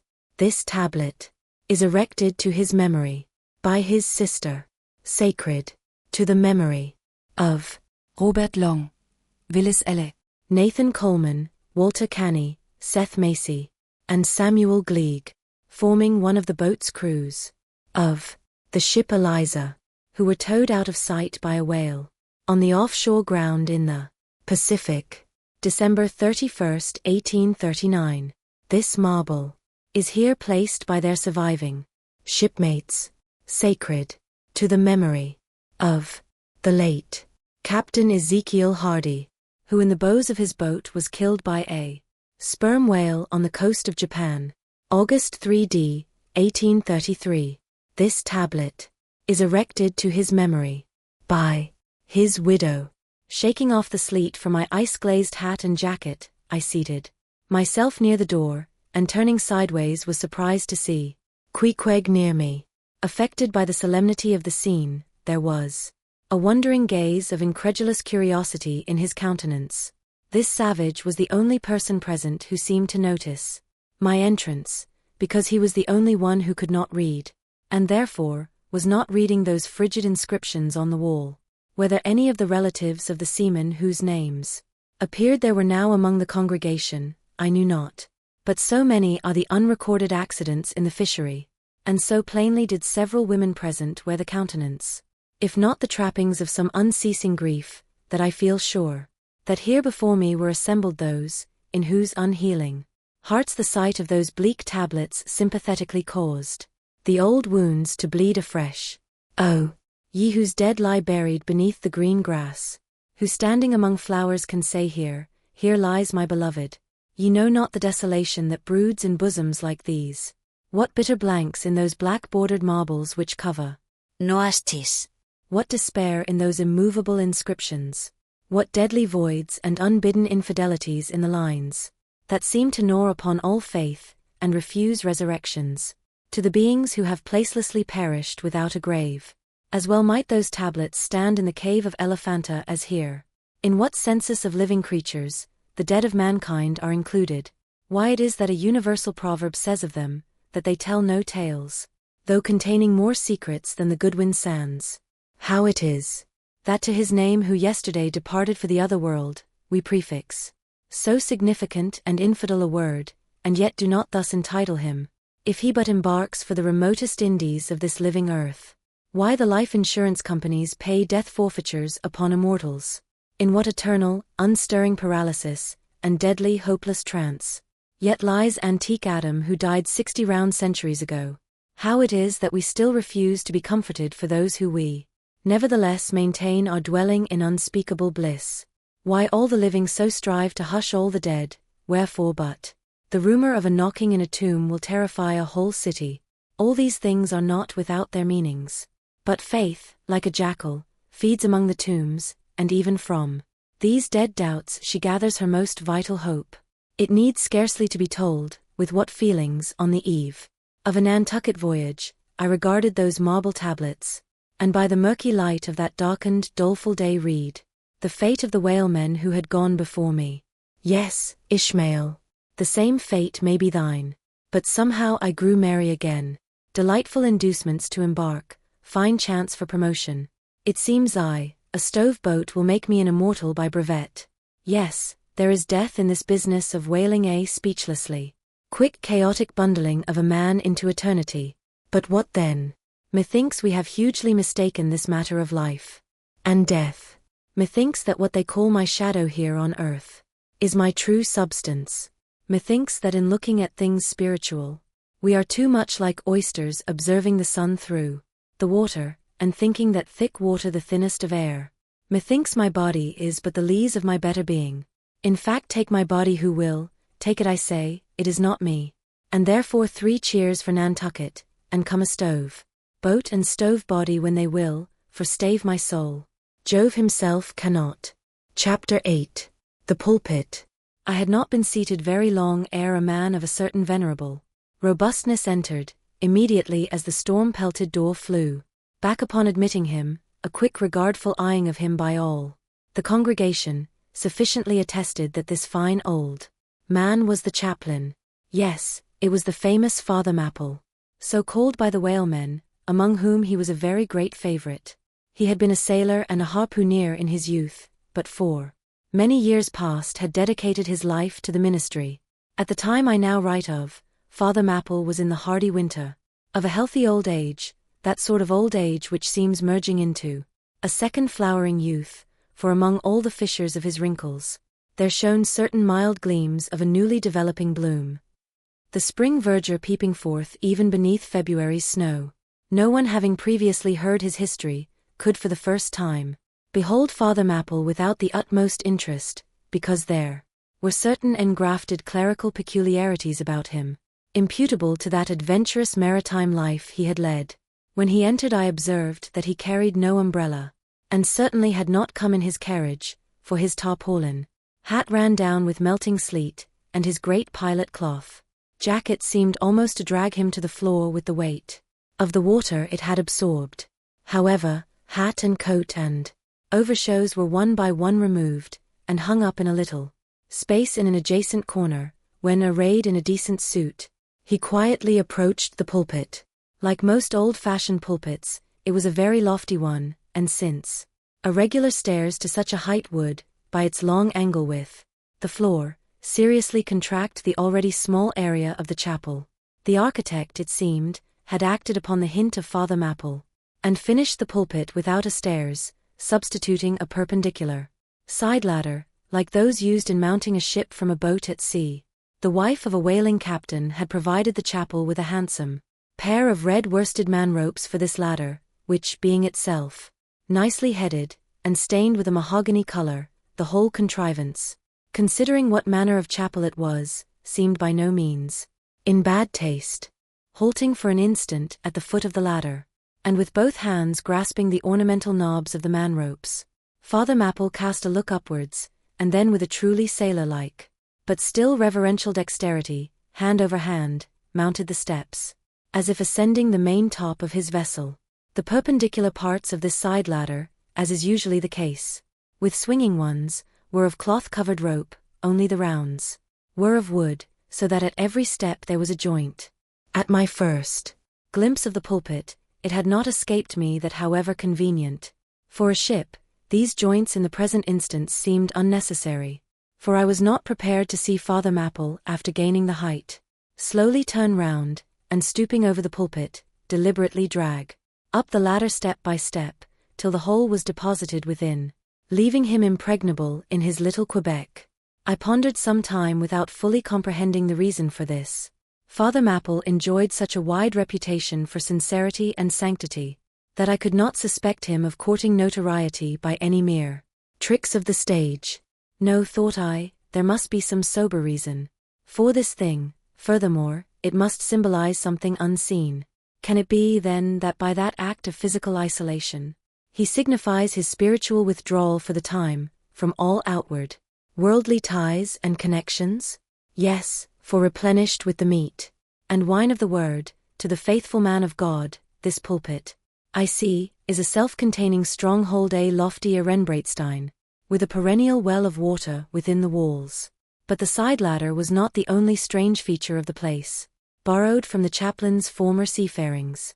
Between the marble cenotaphs on either hand of the pulpit, the wall which formed its back was adorned with a large painting representing a gallant ship beating against a terrible storm off a lee coast of black rocks and snowy breakers. But high above the flying scud and dark rolling clouds, there floated a little isle of sunlight, from which beamed forth an angel's face. And this bright face shed a distant spot of radiance upon the ship's tossed deck, something like that silver plate now inserted into the Victory's plank where Nelson fell. Ah, noble ship, the angel seemed to say, beat on, thou noble ship, and bear a hardy helm. For lo, the sun is breaking through, the clouds are rolling off. Serenest azure is at hand. Nor was the pulpit itself without a trace of the same sea taste that had achieved the ladder and the picture. Its paneled front was in the likeness of a ship's bluff bows, and the Holy Bible rested on a projecting piece of scrollwork, fashioned after a ship's fiddle-headed beak. What could be more full of meaning? For the pulpit is ever this earth's foremost part, all the rest comes in its rear. The pulpit leads the world. From thence it is the storm of God's quick wrath is first descried, and the bow must bear the earliest brunt. From thence it is the god of breezes fair or foul is first invoked for favorable winds. Yes, the world's a ship on its passage out, and not a voyage complete, and the pulpit is its prow. Chapter 9. The Sermon. Father Mapple rose, and in a mild voice of unassuming authority, ordered the scattered people to condense. Starboard gangway. There. Side away to larboard gangway to starboard. Midships. Midships. There was a low rumbling of heavy sea boots among the benches, and a still slighter shuffling of women's shoes, and all was quiet again, and every eye on the preacher. He paused a little, then kneeling in the pulpit's bows, folded his large brown hands across his chest, uplifted his closed eyes, and offered a prayer so deeply devout that he seemed kneeling and praying at the bottom of the sea. This ended, in prolonged solemn tones, like the continual tolling of a bell in a ship that is foundering at sea in a fog. In such tones he commenced reading the following hymn, but changing his manner towards the concluding stanzas, burst forth with appealing exultation and joy. The ribs and terrors in the whale arched over me a dismal gloom, while all God's sunlit waves rolled by, and lift me deepening down to doom. I saw the opening more of hell, with endless pains and sorrows there, which none but they that feel can tell. Oh, I was plunging to despair. In black distress, I called my God. When I could scarce believe him mine, he bowed his ear to my complaints. No more the whale did me confine. With speed he flew to my relief, as on a radiant dolphin borne. Awful, yet bright, as lightning shone, the face of my deliverer God. My song for ever shall record that terrible, that joyful hour. I give the glory to my God, his all the mercy and the power. Nearly all joined in singing this hymn, which swelled high above the howling of the storm. A brief pause ensued. The preacher slowly turned over the leaves of the Bible, and at last, folding his hand down upon the proper page, said, "Beloved shipmates, clinch the last verse of the first chapter of Jonah, and God had prepared a great fish to swallow up Jonah." Shipmates, this book, containing only 4 chapters, for yawns is one of the smallest strands in the mighty cable of the Scriptures. Yet what depths of the soul does Jonah's deep Selene sound? What a pregnant lesson to us is this prophet! What a noble thing is that canticle in the fish's belly! How billow-like and boisterously grand! We feel the floods surging over us, we sound with him to the kelpy bottom of the waters. Seaweed and all the slime of the sea is about us. But what is this lesson that the book of Jonah teaches? Shipmates, it is a 2-stranded lesson, a lesson to us all as sinful men, and a lesson to me as a pilot of the living God. As sinful men, it is a lesson to us all, because it is a story of the sin, hard-heartedness, suddenly awakened fears, the swift punishment, repentance, prayers, and finally the deliverance and joy of Jonah. As with all sinners among men, the sin of this son of Amittai was in his willful disobedience of the command of God. Never mind now what that command was, or how conveyed, which he found a hard command, but all the things that God would have us do are hard for us to do, remember that. And hence, he oftener commands us than endeavors to persuade. And if we obey God, we must disobey ourselves, and it is in this disobeying ourselves, wherein the hardness of obeying God consists. With this sin of disobedience in him, Jonah still further flouts at God, by seeking to flee from him. He thinks that a ship made by men will carry him into countries where God does not reign but only the captains of this earth. He skulks about the wharves of Joppa, and seeks a ship that's bound for Tarshish. There lurks, perhaps, a hitherto unheeded meaning here. By all accounts Tarshish could have been no other city than the modern Cadiz. That's the opinion of learned men. And where is Cadiz, shipmates? Cadiz is in Spain, as far by water from Joppa as Jonah could possibly have sailed in those ancient days, when the Atlantic was an almost unknown sea. Because Joppa, the modern Jaffa, shipmates, is on the most easterly coast of the Mediterranean, the Syrian, and Tarshish, or Cadiz more than 2,000 miles to the westward from that, just outside the Straits of Gibraltar. See ye not then, shipmates, that Jonah sought to flee worldwide from God? Miserable man! Oh, most contemptible and worthy of all scorn, with slouched hat and guilty eye, skulking from his God, prowling among the shipping like a vile burglar hastening to cross the seas. So disordered, self-condemning is his look, that had there been policemen in those days, Jonah, on the mere suspicion of something wrong, had been arrested ere he touched a deck. How plainly he's a fugitive. No baggage, not a hatbox, valise, or carpet-bag, no friends accompany him to the wharf with their adieus. At last, after much dodging search, he finds the Tarshish ship receiving the last items of her cargo, and as he steps on board to see its captain in the cabin, all the sailors for the moment desist from hoisting in the goods, to mock the stranger's evil eye. Jonah sees this, but in vain. He tries to look all ease and confidence, in vain essays his wretched smile. Strong intuitions of the man assure the mariners he can be no innocent. In their gamesome but still serious way, one whispers to the other, "Jack, he's robbed a widow." Or, "Joe, do you mark him, he's a bigamist." Or, "Harry lad, I guess he's the adulterer that broke jail in old Gomorrah." Or belike, one of the missing murderers from Sodom. Another runs to read the bill that's stuck against the spile upon the wharf, to which the ship is moored, offering 500 gold coins for the apprehension of a parricide, and containing a description of his person. He reads, and looks from Jonah to the bill, while all his sympathetic shipmates now crowd round Jonah, prepared to lay their hands upon him. Frighted Jonah trembles, and summoning all his boldness to his face, only looks so much the more a coward. He will not confess himself suspected, but that itself is strong suspicion. So he makes the best of it, and when the sailors find him not to be the man that is advertised, they let him pass, and he descends into the cabin. "Who's there?" cries the captain at his busy desk, hurriedly making out his papers for the customs. "Who's there?" "Oh, how that harmless question mangles Jonah."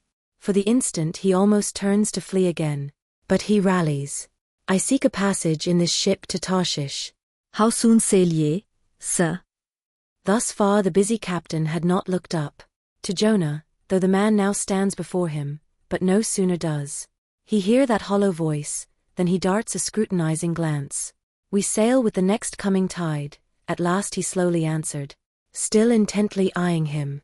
"No sooner, sir." "Soon enough for any honest man that goes a passenger." "Ha, Jonah, that's another stab." But he swiftly calls away the captain from that scent. "I'll sail with ye," he says. "The passage money, how much is that?" "I'll pay now." For it is particularly written, shipmates, as if it were a thing not to be overlooked in this history, that he paid the fare thereof ere the craft did sail. And taken with the context, this is full of meaning. Now Jonah's captain, shipmates, was one whose discernment detects crime in any, but whose cupidity exposes it only in the penniless. In this world, shipmates, sin that pays its way can travel freely and without a passport, whereas virtue, if a pauper, is stopped at all frontiers. So Jonah's captain prepares to test the length of Jonah's purse, ere he judge him openly. He charges him thrice the usual sum, and it's assented to. Then the captain knows that Jonah is a fugitive, but at the same time resolves to help a flight that paves its rear with gold. Yet when Jonah fairly takes out his purse, prudent suspicions still molest the captain. He rings every coin to find a counterfeit. Not a forger anyway, he mutters, and Jonah is put down for his passage. Point out my stateroom, sir, says Jonah now, I'm travel-weary. I need sleep. Thou look'st like it, says the captain. There's thy room. Jonah enters, and would lock the door. But the lock contains no key. Hearing him foolishly fumbling there, the captain laughs lowly to himself, and mutters something about the doors of convict cells being never allowed to be locked within. All dressed and dusty as he is, Jonah throws himself into his berth, and finds the little stateroom ceiling almost resting on his forehead. The air is close, and Jonah gasps.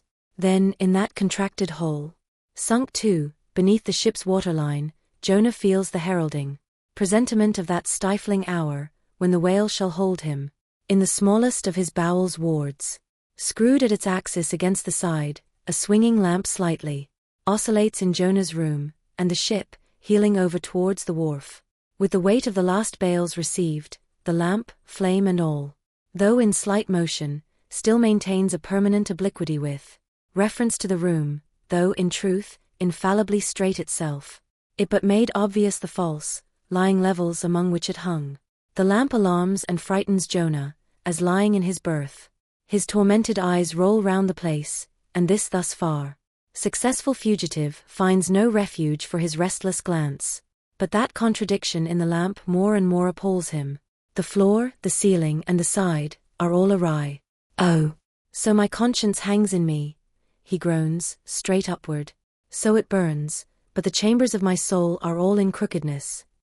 Like one who after a night of drunken revelry hies to his bed, still reeling, but with conscience yet pricking him, as the plungings of the Roman racehorse but so much the more strike his steel tags into him, as one who in that miserable plight still turns and turns, in giddy anguish, praying God for annihilation until the fit be past. And at last amid the whirl of woe he feels, a deep stupor steals over him, as over the man who bleeds to death, for conscience is the wound, and there's naught to staunch it. So, after sore wrestling in his berth, Jonah's prodigy of ponderous misery drags him drowning down to sleep. And now the time of tide has come, the ship casts off her cables, and from the deserted wharf the uncheered ship for Tarshish, all careening, glides to sea. That ship, my friends, was the first of recorded smugglers. The contraband was Jonah. But the sea rebels, he will not bear the wicked burden. A dreadful storm comes on, the ship is like to break. But now when the boatswain calls all hands to lighten her, when boxes, bales, and jars are clattering overboard, when the wind is shrieking, and the men are yelling, and every plank thunders with trampling feet right over Jonah's head. In all this raging tumult, Jonah sleeps his hideous sleep. He sees no black sky and raging sea, feels not the reeling timbers, and little hears he or heeds he the far rush of the mighty whale, which even now with open mouth is cleaving the seas after him. Aye, shipmates, Jonah was gone down into the sides of the ship, a berth in the cabin as I have taken it, and was fast asleep. But the frightened master comes to him, and shrieks in his dead ear, "What meanest thou, O sleeper? Arise!" Startled from his lethargy by that direful cry, Jonah staggers to his feet, and stumbling to the deck, grasps a shroud, to look out upon the sea. But at that moment he is sprung upon by a panther billow leaping over the bulwarks. Wave after wave thus leaps into the ship, and finding no speedy vent runs roaring fore and aft, till the mariners come nigh to drowning while yet afloat. And ever, as the white moon shows her affrighted face from the steep gullies in the blackness overhead, aghast Jonah sees the rearing bowsprit pointing high upward, but soon beat downward again towards the tormented deep. Terrors upon terrors run shouting through his soul. In all his cringing attitudes, the god fugitive is now too plainly known. The sailors mock him, more and more certain grow their suspicions of him, and at last, fully to test the truth by referring the whole matter to high heaven, they all outward to casting lots, to see for whose cause this great tempest was upon them. The lot is Jonah's, that discovered, then how furiously they mob him with their questions. What is thine occupation? Whence comest thou? Thy country? What people? But mark now, my shipmates, the behavior of poor Jonah, the eager mariners. But ask him who he is, and where from, whereas they not only receive an answer to those questions, but likewise another answer to a question not put by them, but the unsolicited answer is forced from Jonah by the hard hand of God that is upon him. I am a Hebrew, he cries, and then I fear the Lord, the God of heaven who hath made the sea and the dry land. Fear him, O Jonah? Aye, well mightest thou fear the Lord God then. Straightway, he now goes on to make a full confession, whereupon the mariners became more and more appalled, but still, pitiful. For when Jonah, not yet supplicating God for mercy, since he but too well knew the darkness of his deserts, when wretched Jonah cries out to them to take him and cast him forth into the sea, for he knew that for his sake this great tempest was upon them, they mercifully turn from him, and seek by other means to save the ship. But all in vain. The indignant gale howls louder, then with one hand raised invokingly to God, with the other they not unreluctantly lay hold of Jonah. And now behold Jonah taken up as an anchor and dropped into the sea, when instantly an oily calmness floats out from the east, and the sea is still, as Jonah carries down the gale with him, leaving smooth water behind. He goes down in the whirling heart of such a masterless commotion that he scarce heeds the moment when he drops, seething into the yawning jaws awaiting him, and the whale shoots to all his ivory teeth, like so many white bolts, upon his prison. Then Jonah prayed unto the Lord out of the fish's belly. But observe his prayer, and so many white bolts, upon his prison. Then Jonah prayed unto learn a weighty lesson. For sinful as he is, Jonah does not weep and wail for direct deliverance. He feels that his dreadful punishment is just. He leaves all his deliverance to God, contenting himself with this, that spite of all his pains and pangs, he will still look towards his holy temple. And here, shipmates, is true and faithful repentance, not clamorous for pardon, but grateful for punishment. And how pleasing to God was this conduct in Jonah, is shown in the eventual deliverance of him from the sea and the whale. Shipmates, I do not place Jonah before you to be copied for his sin, but I do place him before you as a model for repentance. Sin not, but if you do, take heed to repent of it like Jonah. While he was speaking these words, the howling of the shrieking, slanting storm without seemed to add new power to the preacher, who, when describing Jonah's sea storm, seemed tossed by a storm himself.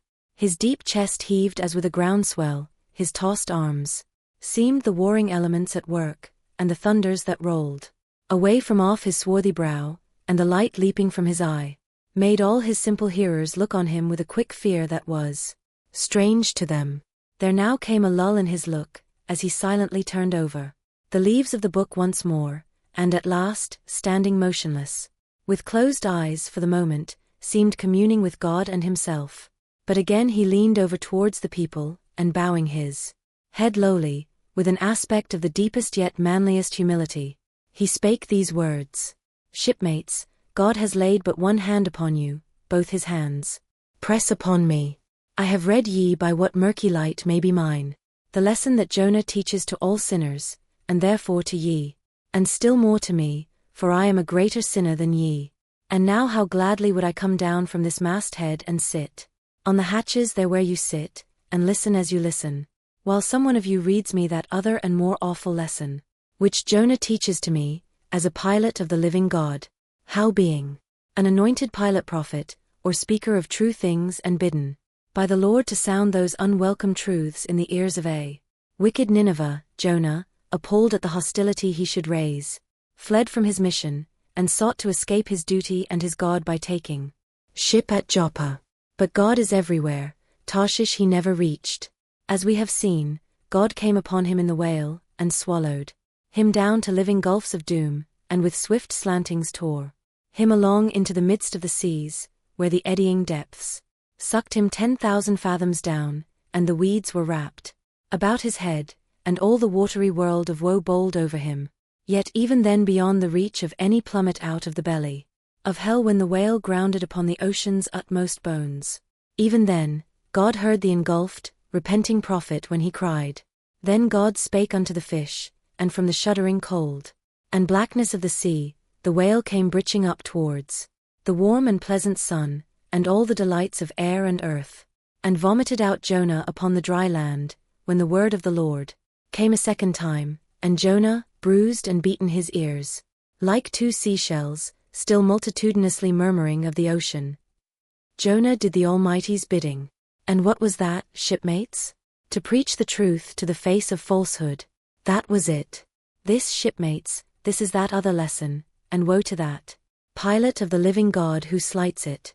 Woe to him whom this world charms from gospel duty. Woe to him who seeks to pour oil upon the waters when God has brewed them into a gale. Woe to him who seeks to please rather than to appall.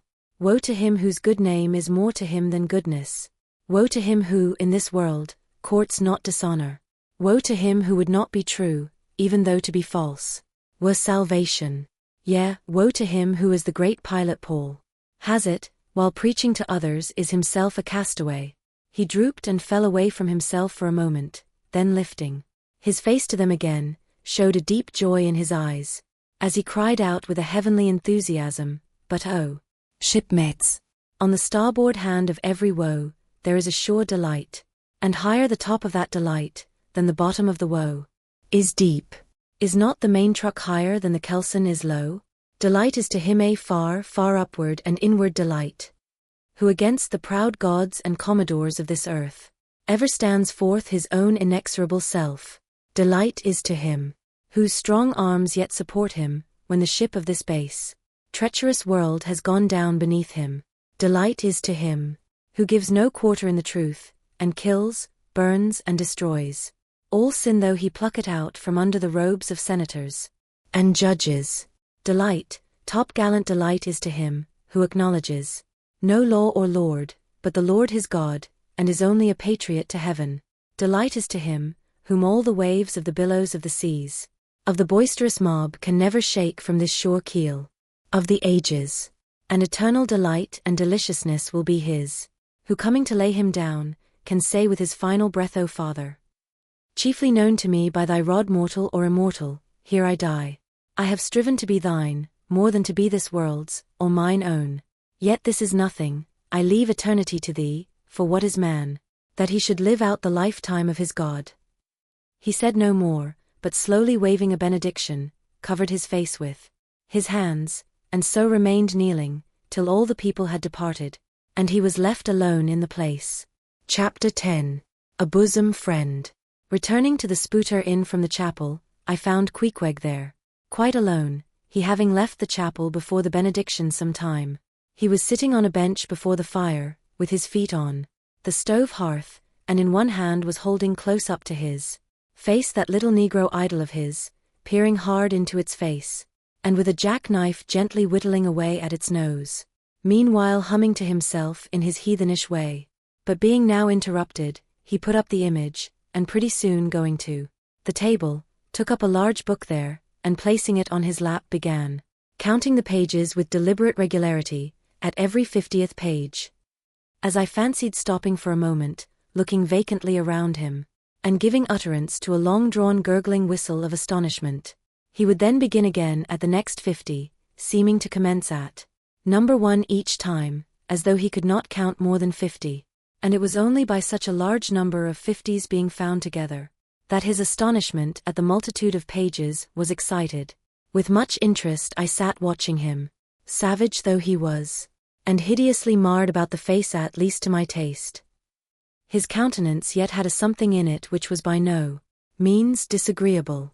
You cannot hide the soul. Through all his unearthly tattooings, I thought I saw the traces of a simple, honest heart, and in his large deep eyes, fiery black and bold, there seemed tokens of a spirit that would dare 1,000 devils. And besides all this, there was a certain lofty bearing about the pagan, which even his uncouthness could not altogether maim. He looked like a man who had never cringed and never had had a creditor.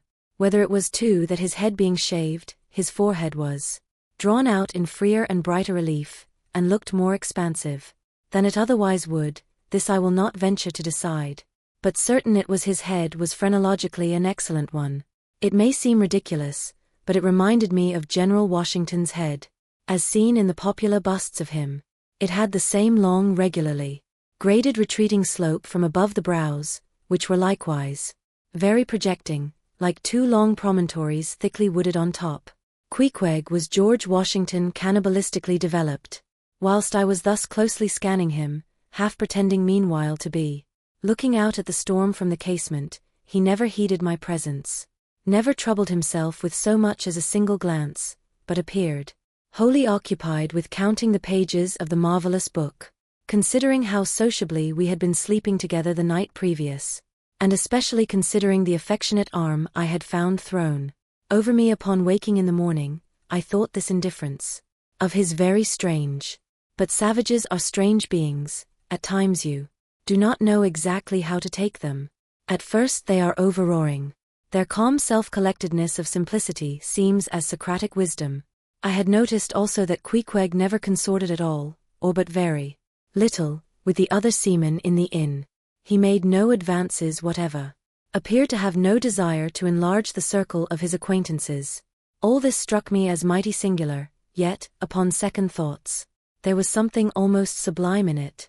Here was a man some 20,000 miles from home, by the way of Cape Horn, that is, which was the only way he could get there, thrown among people as strange to him as though he were in the planet Jupiter, and yet he seemed entirely at his ease, preserving the utmost serenity, content with his own companionship, always equal to himself.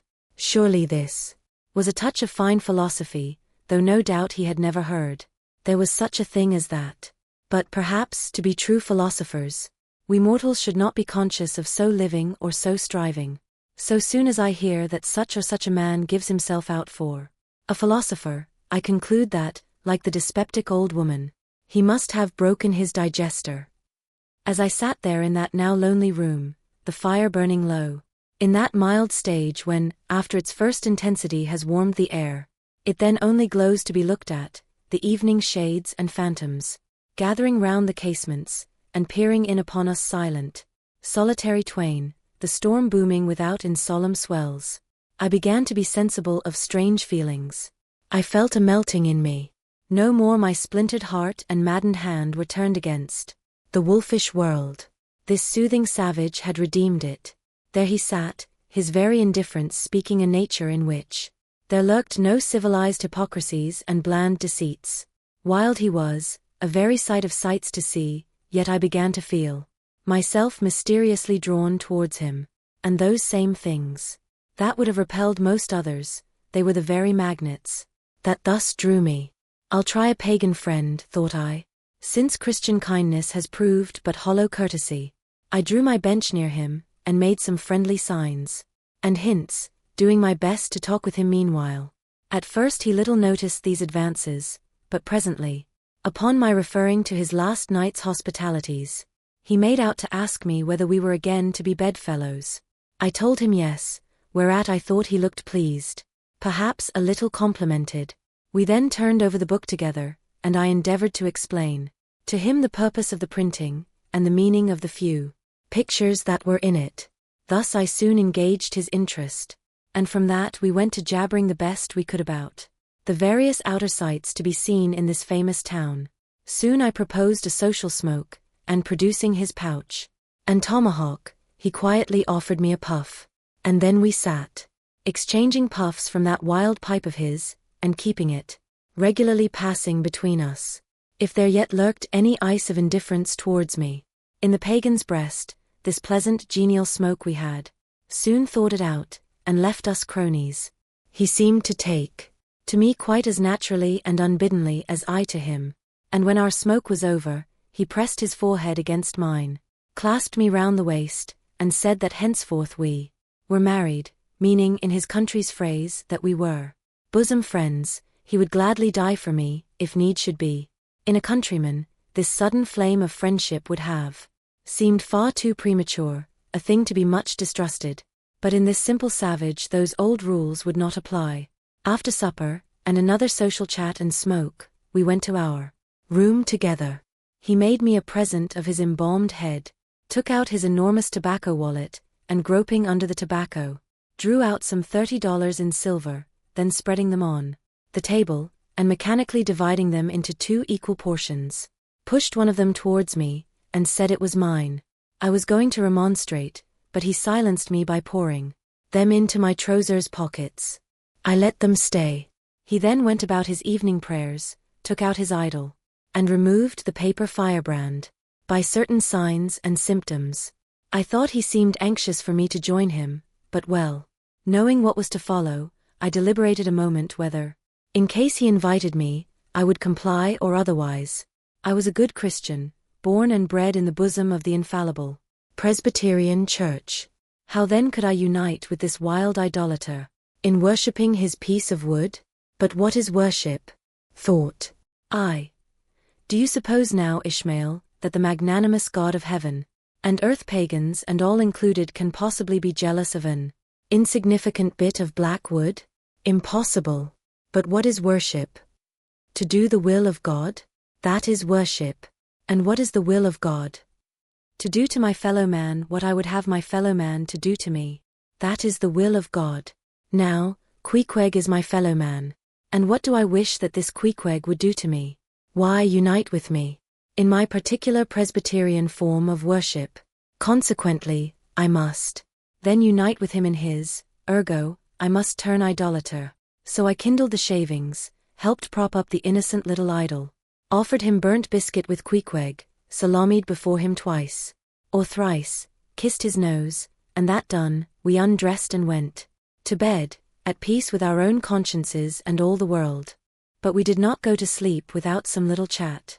How it is I know not, but there is no place like a bed for confidential disclosures between friends. Man and wife, they say. They're open the very bottom of their souls to each other, and some old couples often lie and chat over old times till nearly morning. Thus then in our heart's honeymoon, lay I and Queequeg, a cozy, loving pair. Chapter 11. Nightgown. We had lain thus in bed, chatting and napping at short intervals, and Queequeg now and then affectionately throwing his brown, tattooed legs over mine, and then drawing them back. So entirely sociable and free and easy were we, when at last, by reason of our confabulations, what little nappishness remained in us altogether departed, and we felt like getting up again, though daybreak was yet some way down the future. Yes, we became very wakeful, so much so that our recumbent position began to grow wearisome, and by little and little we found ourselves sitting up, the clothes well tucked around us, leaning against the headboard with our 4 knees drawn up close together, and our 2 noses bending over them, as if our knee-pans were warming pans. We felt very nice and snug, the more so since it was so chilly out of doors, indeed out of bedclothes too, seeing that there was no fire in the room. The more so, I say, because truly to enjoy bodily warmth, some small part of you must be cold, for there is no quality in this world that is not what it is merely by contrast. Nothing exists in itself. If you flatter yourself that you are all over comfortable, and have been so a long time, then you cannot be said to be comfortable any more. But if, like Queequeg and me in the bed, the tip of your nose or the crown of your head be slightly chilled, why then, indeed, in the general consciousness you feel most delightfully and unmistakably warm. For this reason a sleeping apartment should never be furnished with a fire, which is one of the luxurious discomforts of the rich. For the height of this sort of deliciousness is to have nothing but the blankets between you and your snugness and the cold of the outer air. Then there you lie like the one warm spark in the heart of an Arctic crystal. We had been sitting in this crouching manner for some time, when all at once I thought I would open my eyes, for when, between sheets, whether by day or by night, and whether asleep or awake, I have a way of always keeping my eyes shut, in order the more to concentrate the snugness of being in bed, because no man can ever feel his own identity aright except his eyes be closed, as if darkness were indeed the proper element of our essences, though light be more congenial to our clayey part. Upon opening my eyes then, and coming out of my own pleasant and self-created darkness into the imposed and coarse outer gloom of the unilluminated 12 o'clock at night, I experienced a disagreeable revulsion. Nor did I at all object to the hint from Queequeg that perhaps it were best to strike a light, seeing that we were so wide awake, and besides he felt a strong desire to have a few quiet puffs from his tomahawk. Be it said, that though I had felt such a strong repugnance to his smoking in the bed the night before, yet see how elastic our stiff prejudices grow when once love comes to bend them. For now I liked nothing better than to have Queequeg smoking by me, even in bed, because he seemed to be full of such serene household joy then. I no more felt unduly concerned for the landlord's policy of insurance. I was only alive to the condensed confidential comfortableness of sharing a pipe and a blanket with a real friend. With our shaggy jackets drawn about our shoulders, we now passed the tomahawk from one to the other, till slowly there grew over us a blue hanging tester of smoke, illuminated by the flame of the new-lit lamp.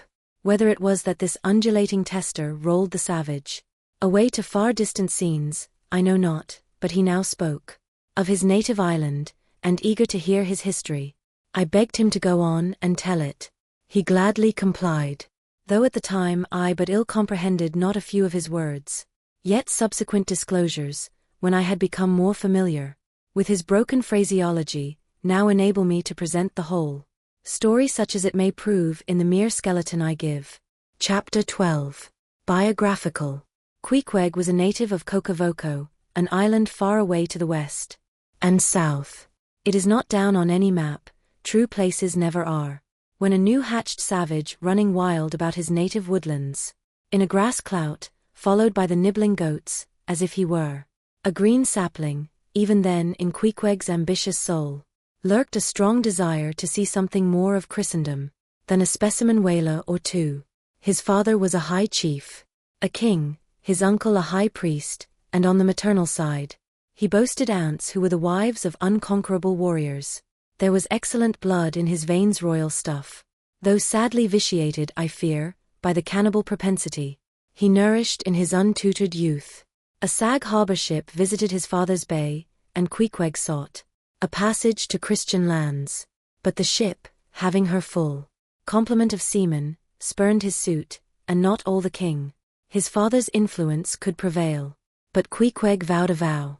Alone in his canoe, he paddled off to a distant strait, which he knew the ship must pass through when she quitted the island. On one side was a coral reef, on the other a low tongue of land, covered with mangrove thickets that grew out into the water. Hiding his canoe, still afloat, among these thickets with its prow seaward, he sat down in the stern, paddle low in hand. And when the ship was gliding by, like a flash he darted out, gained her side, with one backward dash of his foot capsized, and sank his canoe, climbed up the chains, and throwing himself at full length upon the deck, grappled a ringbolt there, and swore not to let it go, though hacked in pieces. In vain the captain threatened to throw him overboard, suspended a cutlass over his naked wrists. Queequeg was the son of a king, and Queequeg budged not. Struck by his desperate dauntlessness, and his wild desire to visit Christendom, the captain at last relented, and told him he might make himself at home. But this fine young savage, this sea prince of Wales, never saw the captain's cabin. They put him down among the sailors, and made a whaleman of him. But like Tsar Peter content to toil in the shipyards of foreign cities, Queequeg disdained no seeming ignominy, if thereby he might happily gain the power of enlightening his untutored countrymen. For at bottom, so he told me, he was actuated by a profound desire to learn among the Christians the arts whereby to make his people still happier than they were, and more than that, still better than they were. But, alas, the practices of whalemen soon convinced him that even Christians could be both miserable and wicked, infinitely more so than all his father's heathens. Arrived at last in old Sag Harbor, and seeing what the sailors did there, and then going on to Nantucket, and seeing how they spent their wages in that place also, poor Queequeg gave it up for lost. Thought he, it's a wicked world in all meridians, I'll die a pagan. And thus an old idolater at heart, he yet lived among these Christians, wore their clothes, and tried to talk their gibberish. Hence the queer ways about him, though now some time from home. By hints I asked him whether he did not propose going back, and having a coronation, since he might now consider his father dead and gone, he being very old and feeble at the last accounts. He answered no, not yet, and added that he was fearful Christianity, or rather Christians, had unfitted him for ascending the pure and undefiled throne of 30 pagan kings before him. But by and by he said he would return, as soon as he felt himself baptized again. For the nonce, however, he proposed to sail about, and sow his wild oats in all 4 oceans. They had made a harpooner of him, and that barbed iron was in lieu of a scepter now. I asked him what might be his immediate purpose, touching his future movements. He answered, to go to sea again, in his old vocation. Upon this, I told him that whaling was my own design, and informed him of my intention to sail out of Nantucket, as being the most promising port for an adventurous whaleman to embark from.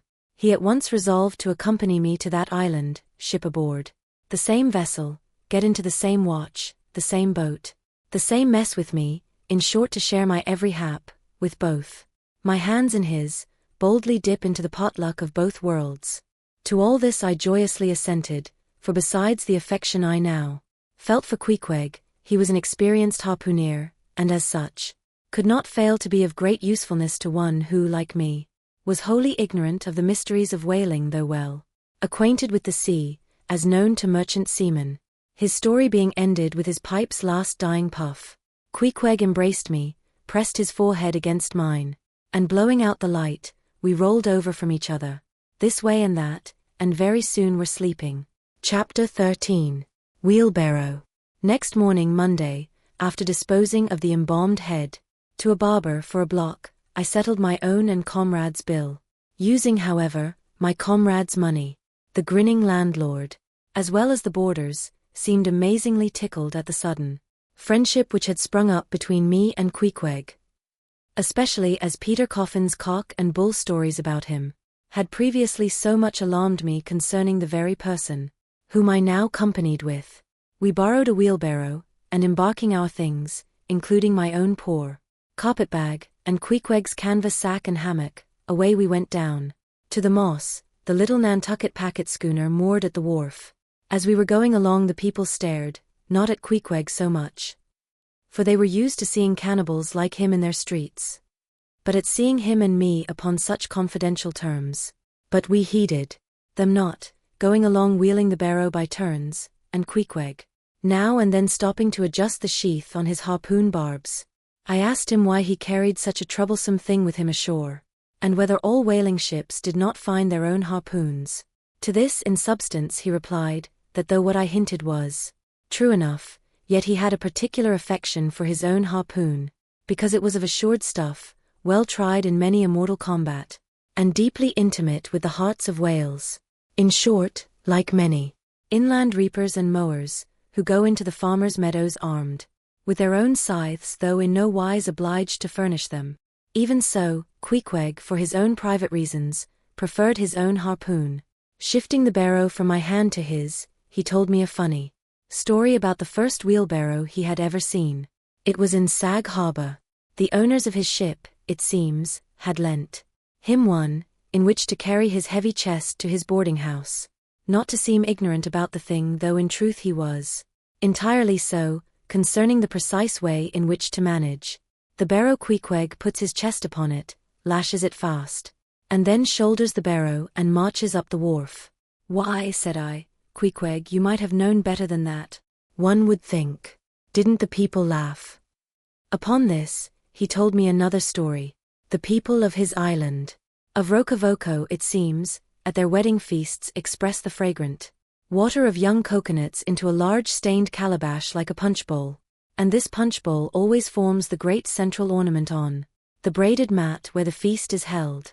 Now a certain grand merchant ship once touched at Rokovoko, and its commander, from all accounts, a very stately punctilious gentleman, at least for a sea captain. This commander was invited to the wedding feast of Queequeg's sister, a pretty young princess, just turned of 10. Well, when all The wedding guests were assembled at the bride's bamboo cottage. This captain marches in, and being assigned the post of honor, placed himself over against the punch bowl, and between the high priest and his majesty the king, Queequeg's father. Grace being said, for those people have their grace as well as we. Though Queequeg told me that unlike us, who at such times look downwards to our platters, they, on the contrary, copying the ducks, glance upwards to the great giver of all feasts grace, I say. Being said, the high priest opens the banquet by the immemorial ceremony of the island, that is, dipping his consecrated and consecrating fingers into the bowl before the blessed beverage circulates. Seeing himself placed next the priest, and noting the ceremony, and thinking himself being captain of a ship as having plain precedence over a mere island king, especially in the king's own house, the captain coolly proceeds to wash his hands in the punch bowl, taking it I suppose for a huge finger-glass. "Now," said Queequeg, "what you tink now? Didn't our people laugh?" At last, passage paid, and luggage safe, we stood on board the schooner. Hoisting sail, it glided down the Acushnet River. On one side, New Bedford rose in terraces of streets, their ice-covered trees all glittering in the clear, cold air. Huge hills and mountains of casks. On casks were piled upon her wharves, and side by side the world-wandering whale ships lay silent and safely moored at last, while from others came a sound of carpenters and coopers, with blended noises of fires and forges, to melt the pitch, all betokening that new cruises were on the start. That one most perilous and long voyage ended, only begins a second. And a second ended, only begins a third, and so on, for ever and for aye. Such is the endlessness, yea, the intolerableness of all earthly effort.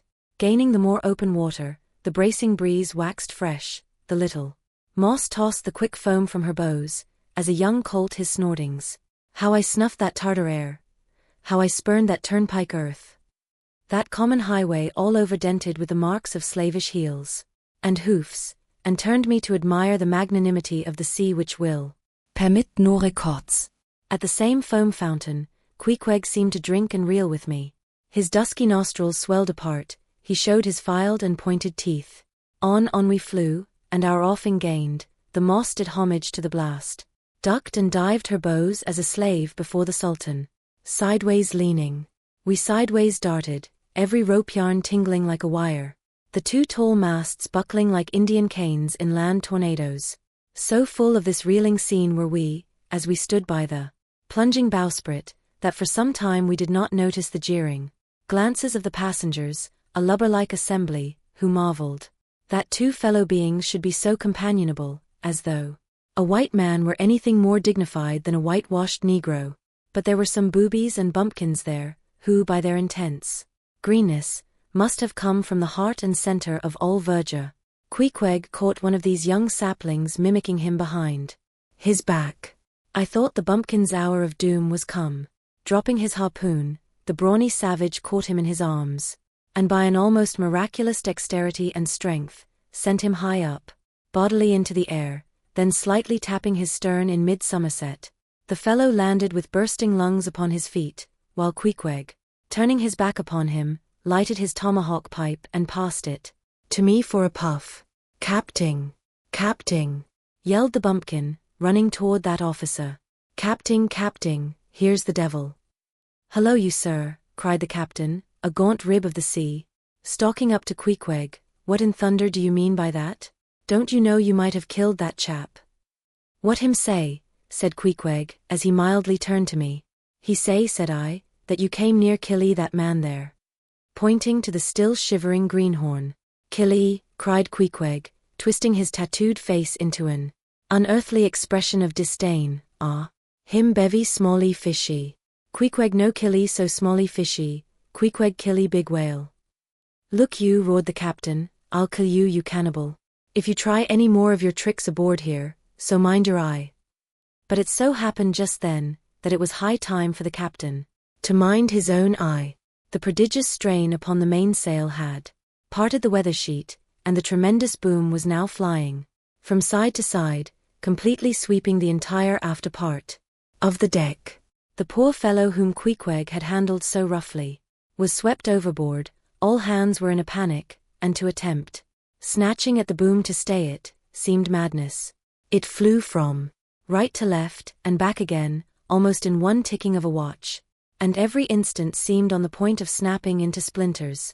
Nothing was done, and nothing seemed capable of being done.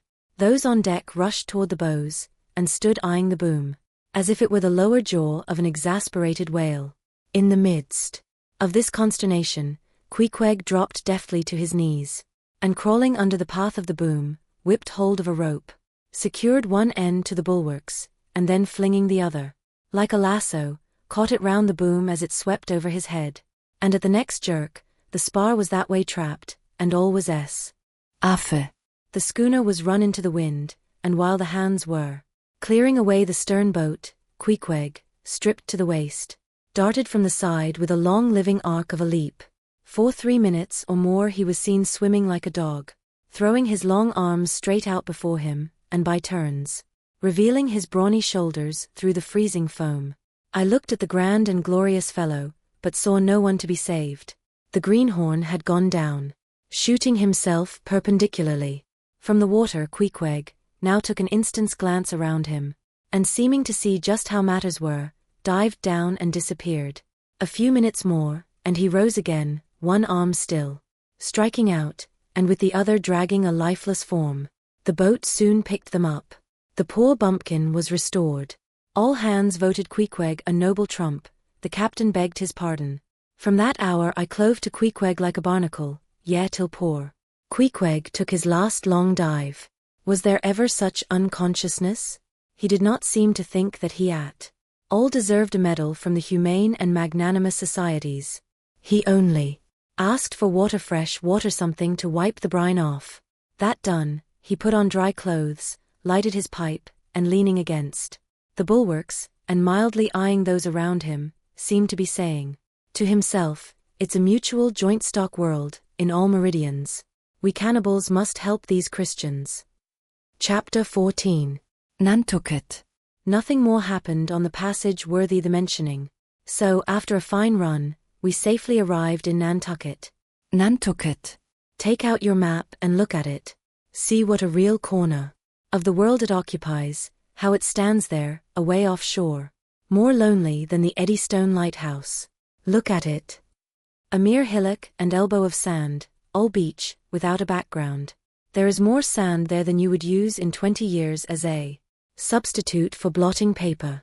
Some gamesome whites will tell you that they have to plant weeds there, they don't grow naturally, that they import Canada thistles, that they have to send beyond seas for a spile to stop a leak in an oil cask, that pieces of wood in Nantucket are carried about like bits of the true cross in Rome, that people there plant toadstools before their houses, to get under the shade in summertime, that one blade of grass makes an oasis, 3 blades in a day's walk a prairie, that they wear quicksand shoes, something like Laplander snowshoes, that they are so shut up, belted about, every way enclosed, surrounded, and made an utter island of by the ocean, that to their very chairs and tables small clams will sometimes be found adhering as to the backs of sea turtles.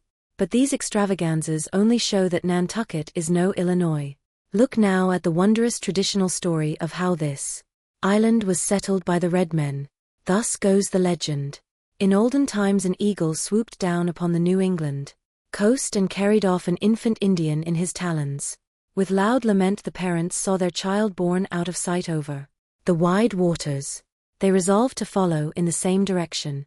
Setting out in their canoes, after a perilous passage they discovered the island, and there they found an empty ivory casket. The poor little Indian skeleton. What wonder then, that these Nantucketers, born on a beach, should take to the sea for a livelihood. They first caught crabs and quahogs. In the sand, grown bolder, they waded out with nets for mackerel.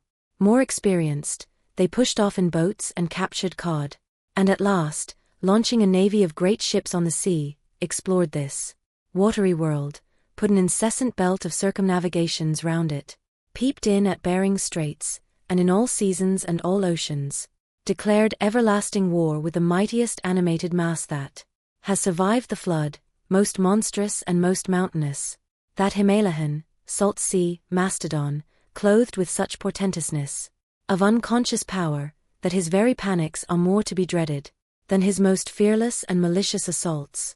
And thus have these naked Nantucketers, these sea hermits, issuing from their ant-hill in the sea, overrun and conquered the watery world like so many Alexanders, parcelling out among them the Atlantic, Pacific, and Indian Oceans, as the three pirate powers did Poland. Let America add Mexico to Texas, and pile Cuba upon Canada. Let the English overswarm all India, and hang out their blazing banner from the sun. 2/3 of this terraqueous globe are the Nantucketers. For the sea is his. He owns it, as emperors own empires, other seamen having but a right of way through it.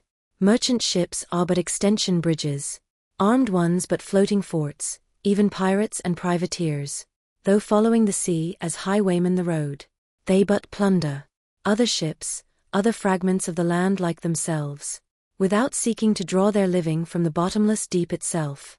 The Nantucketer, he alone resides and riots on the sea. He alone, in Bible language, goes down to it in ships, to and fro plowing it as his own special plantation. There is his home, there lies his business which a Noah's flood would not interrupt, though it overwhelmed all the millions. In China, he lives on the sea, as prairie cocks in the prairie. He hides among the waves, he climbs them as chamois hunters climb the Alps.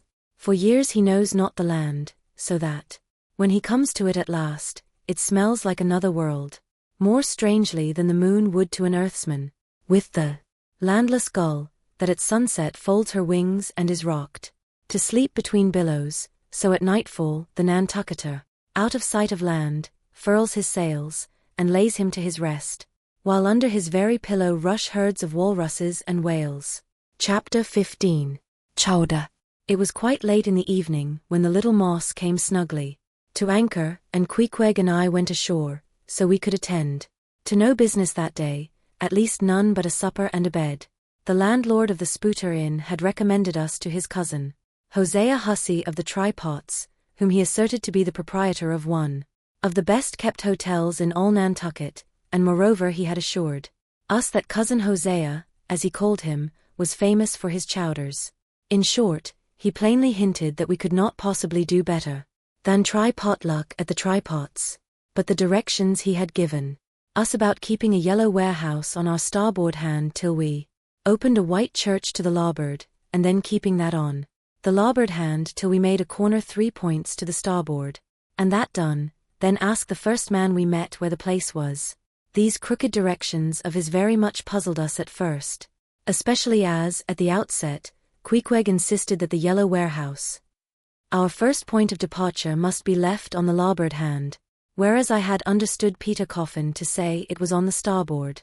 However, by dint of beating about a little in the dark, and now and then knocking up a peaceable inhabitant to inquire the way, we at last came to something which there was no mistaking. 2 enormous wooden pots painted black, and suspended by asses' ears, swung from the cross-trees of an old topmast, planted in front of an old doorway. The horns of the cross-trees were sawed off on the other side, so that this old topmast looked not a little like a gallows. Perhaps I was over-sensitive to such impressions at the time, but I could not help staring at this gallows with a vague misgiving. A sort of crick was in my neck as I gazed up to the 2 remaining horns, yes, 2 of them, one for Queequeg and one for me. It's ominous, thinks I.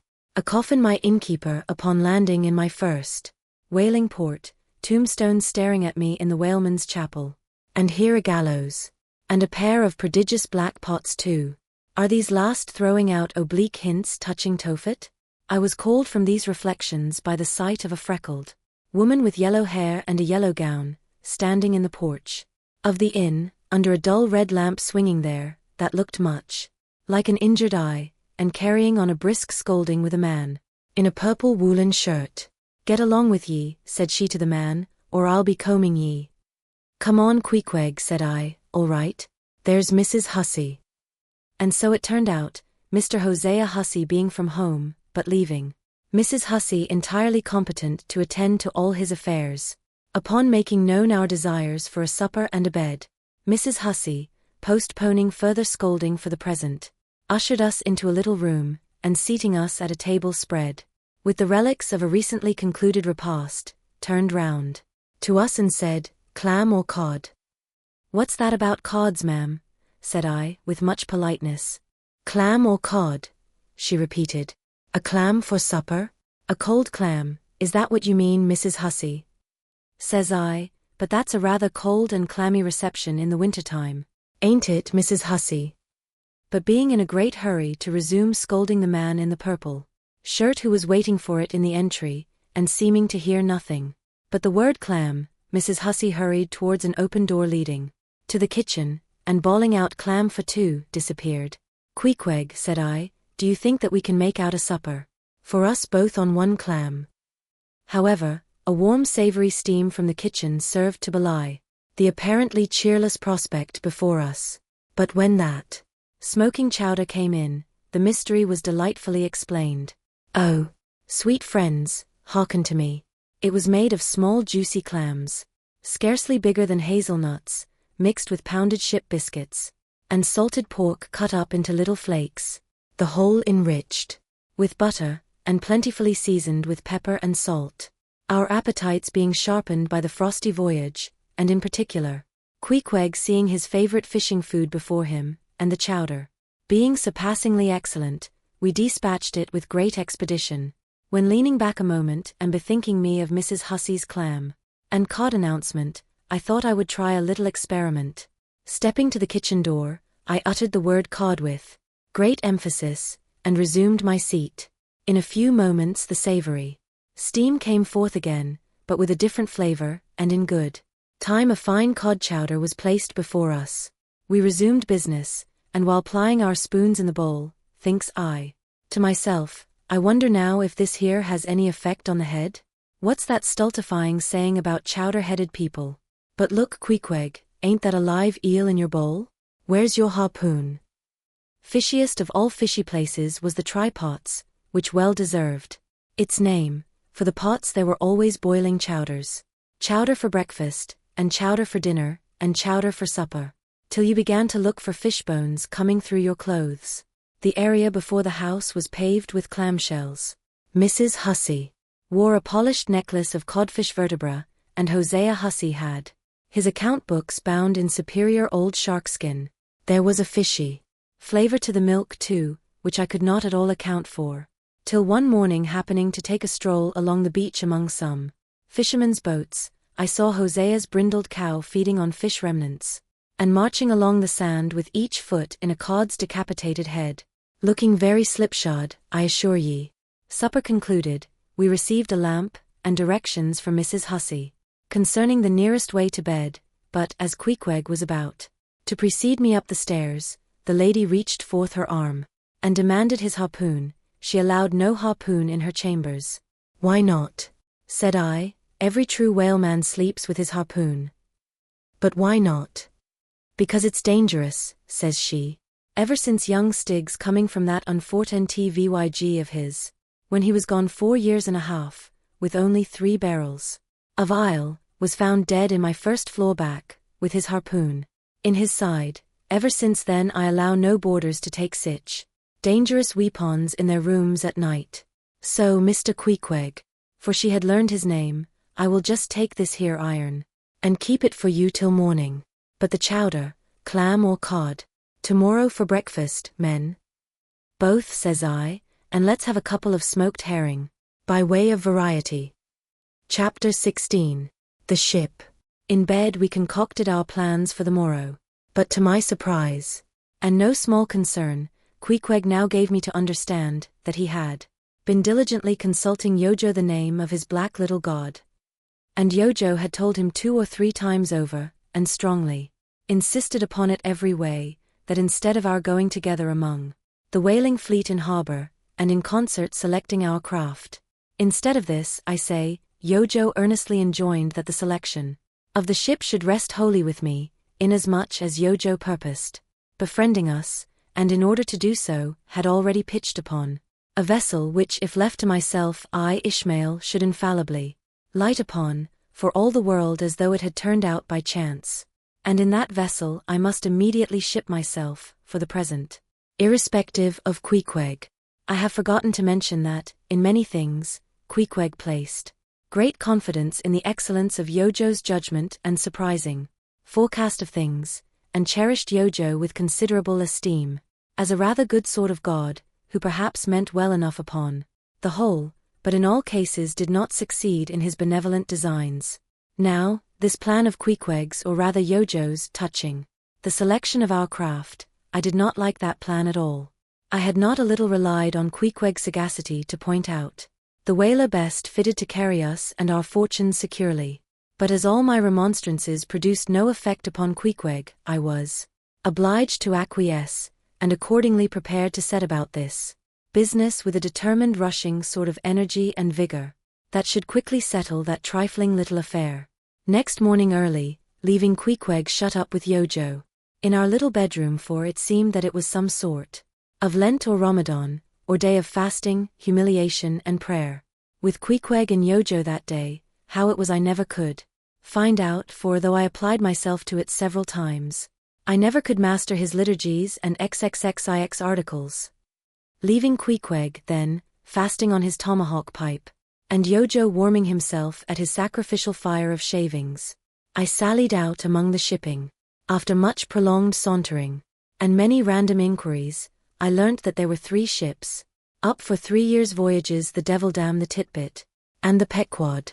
Devildam, I do not know the origin of. Titbit is obvious.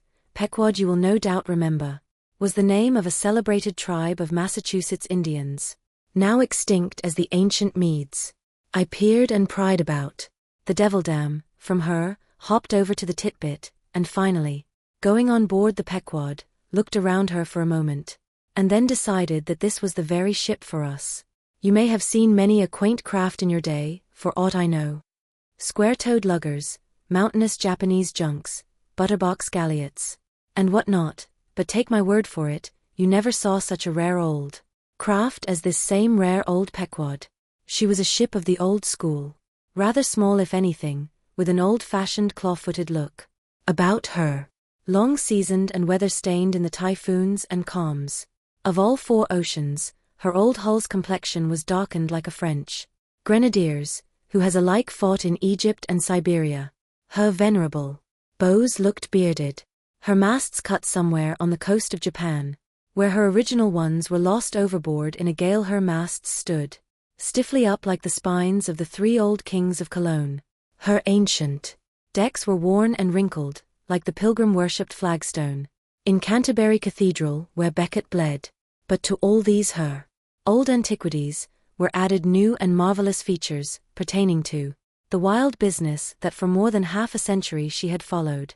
Old Captain Peleg, many years her chief mate, before he commanded another vessel of his own, and now a retired seaman, and one of the principal owners of the Pequod, this old Peleg, during the term of his chief mateship, had built upon her original grotesqueness, and inlaid it all over with a quaintness both of material and device, unmatched by anything except it be Thorkill Hake's carved buckler or bedstead. She was apparelled like any barbaric Ethiopian emperor, his neck heavy with pendants of polished ivory. She was a thing of trophies, a cannibal of a craft, tricking herself forth in the chased bones of her enemies. All round, her unpanelled, open bulwarks were garnished, like one continuous jaw, with the long sharp teeth of the sperm whale, inserted there for pins, to fasten her old hempen thews and tendons to. Those thews ran not through base blocks of land wood, but deftly travelled over sheaves of sea ivory. Scorning a turnstile wheel at her reverend helm, she sported there a tiller, and that tiller was in one mass, curiously carved from the long narrow lower jaw of her hereditary foe. The helmsman who steered by that tiller in a tempest felt like the Tartar when he holds back his fiery steed by clutching its jaw. A noble craft, but somehow a most melancholy. All noble things are touched with that. Now when I looked about the quarterdeck for someone having authority, in order to propose myself as a candidate for the voyage, at first I saw nobody, but I could not well overlook a strange sort of tent, or rather wigwam, pitched a little behind the main mast. It seemed only a temporary erection used in port. It was of a conical shape, some 10 feet high, consisting of the long huge slabs of limber, black bone taken from the middle and highest part of the jaws of the right whale, planted with their broad ends on the deck, a circle of these slabs laced together, mutually sloped towards each other, and at the apex united in a tufted point, where the loose hairy fibers waved to and fro like a top knot on some old Potawatomi sachem's head. A triangular opening faced towards the bows of the ship, so that the insider commanded a complete view forward. And half concealed in this queer tenement, I at length found one who by his aspect seemed to have authority, and who, it being noon, and the ship's work suspended, was now enjoying respite from the burden of command. He was seated on an old-fashioned oaken chair, wriggling all over with curious carving, and the bottom of which was formed of a stout interlacing of the same elastic stuff of which the wigwam was constructed. There was nothing so very particular, perhaps, about the appearance of the elderly man I saw. He was brown and brawny, like most old seamen, and heavily rolled up in blue pilot cloth, cut in the Quaker style. Only there was a fine and almost microscopic network of the minutest wrinkles interlacing round his eyes, which must have arisen from his continual sailings in many hard gales, and always looking to windward. For this causes the muscles about the eyes to become pursed together. Such eye wrinkles are very effectual in a scowl. "Is this the captain of the Pequod?" said I, advancing to the door of the tent. "Supposing it be the captain of the Pequod, what dost thou want of him?" he demanded. "I was thinking of shipping." "Thou wast thou? I see thou art no Nantucketer. Ever been in a stove boat?" "No, sir, I never have." "Dost know nothing at all about whaling, I dare say, eh?" "Nothing, sir, but I have no doubt I shall soon learn. I've been several voyages in the merchant service, and I think that dash." "Merchant service be damned. Talk not that lingo to me. Dost see that leg? I'll take that leg away from thy stern, if ever thou talkest of the merchant service to me again." "Marchant service indeed.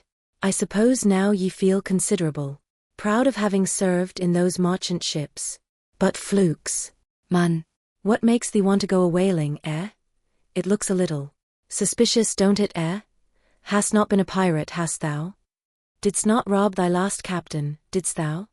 Dost not think of murdering the officers when thou gettest to sea?" I protested my innocence of these things. I saw that under the mask of these half-humorous innuendos, this old seaman, as an insulated Quakerish Nantucketer, was full of his insular prejudices, and rather distrustful of all aliens, unless they hailed from Cape Cod or the Vineyard. "But what takes thee a-whaling? I want to know that before I think of shipping ye." "Well, sir, I want to see what whaling is. I want to see the world." "Want to see what whaling is, eh? Have ye clapped eye on Captain Ahab?" "Who is Captain Ahab, sir?" I thought so. Captain Ahab is the captain of this ship." "I am mistaken then. I thought I was speaking to the captain himself." "Thou art speaking to Captain Peleg, that's who ye are speaking to, young man. It belongs to me and Captain Bildad to see the Pequod fitted out for the voyage, and supplied with all her needs, including crew. We are part owners and agents. But as I was going to say, if thou wantest to know what whaling is, as thou tellest ye do, I can put ye in a way of finding it out before ye bind yourself to it, past backing out. Clap eye on Captain Ahab, young man, and thou wilt find that he has only one leg." "What do you mean, sir? Was the other one lost by a whale?" "Lost by a whale. Young man, come nearer to me. It was devoured, chewed up, crunched by the monstrousest parmacetti that ever chipped a boat." Ah. I was a little alarmed by his energy, perhaps also a little touched at the hearty grief in his concluding exclamation, but said as calmly as I could, "What you say is no doubt true enough, sir, but how could I know there was any peculiar ferocity in that particular whale? Though indeed I might have inferred as much from the simple fact of the accident. Look ye now, young man, thy lungs are a sort of soft, d'ye see. Thou dost not talk shark a bit. Sure, you've been to sea before now?" "Sure of that." "Sir," said I thought I told you that I had been 4 voyages in the merchant dash. Hard down out of that. Mind what I said about the marchant service." Don't aggravate me, I won't have it. But let us understand each other. I have given thee a hint about what whaling is. Do ye yet feel inclined for it? I do, sir. Very good. Now, art thou the man to pitch a harpoon down a live whale's throat, and then jump after it? Answer quick.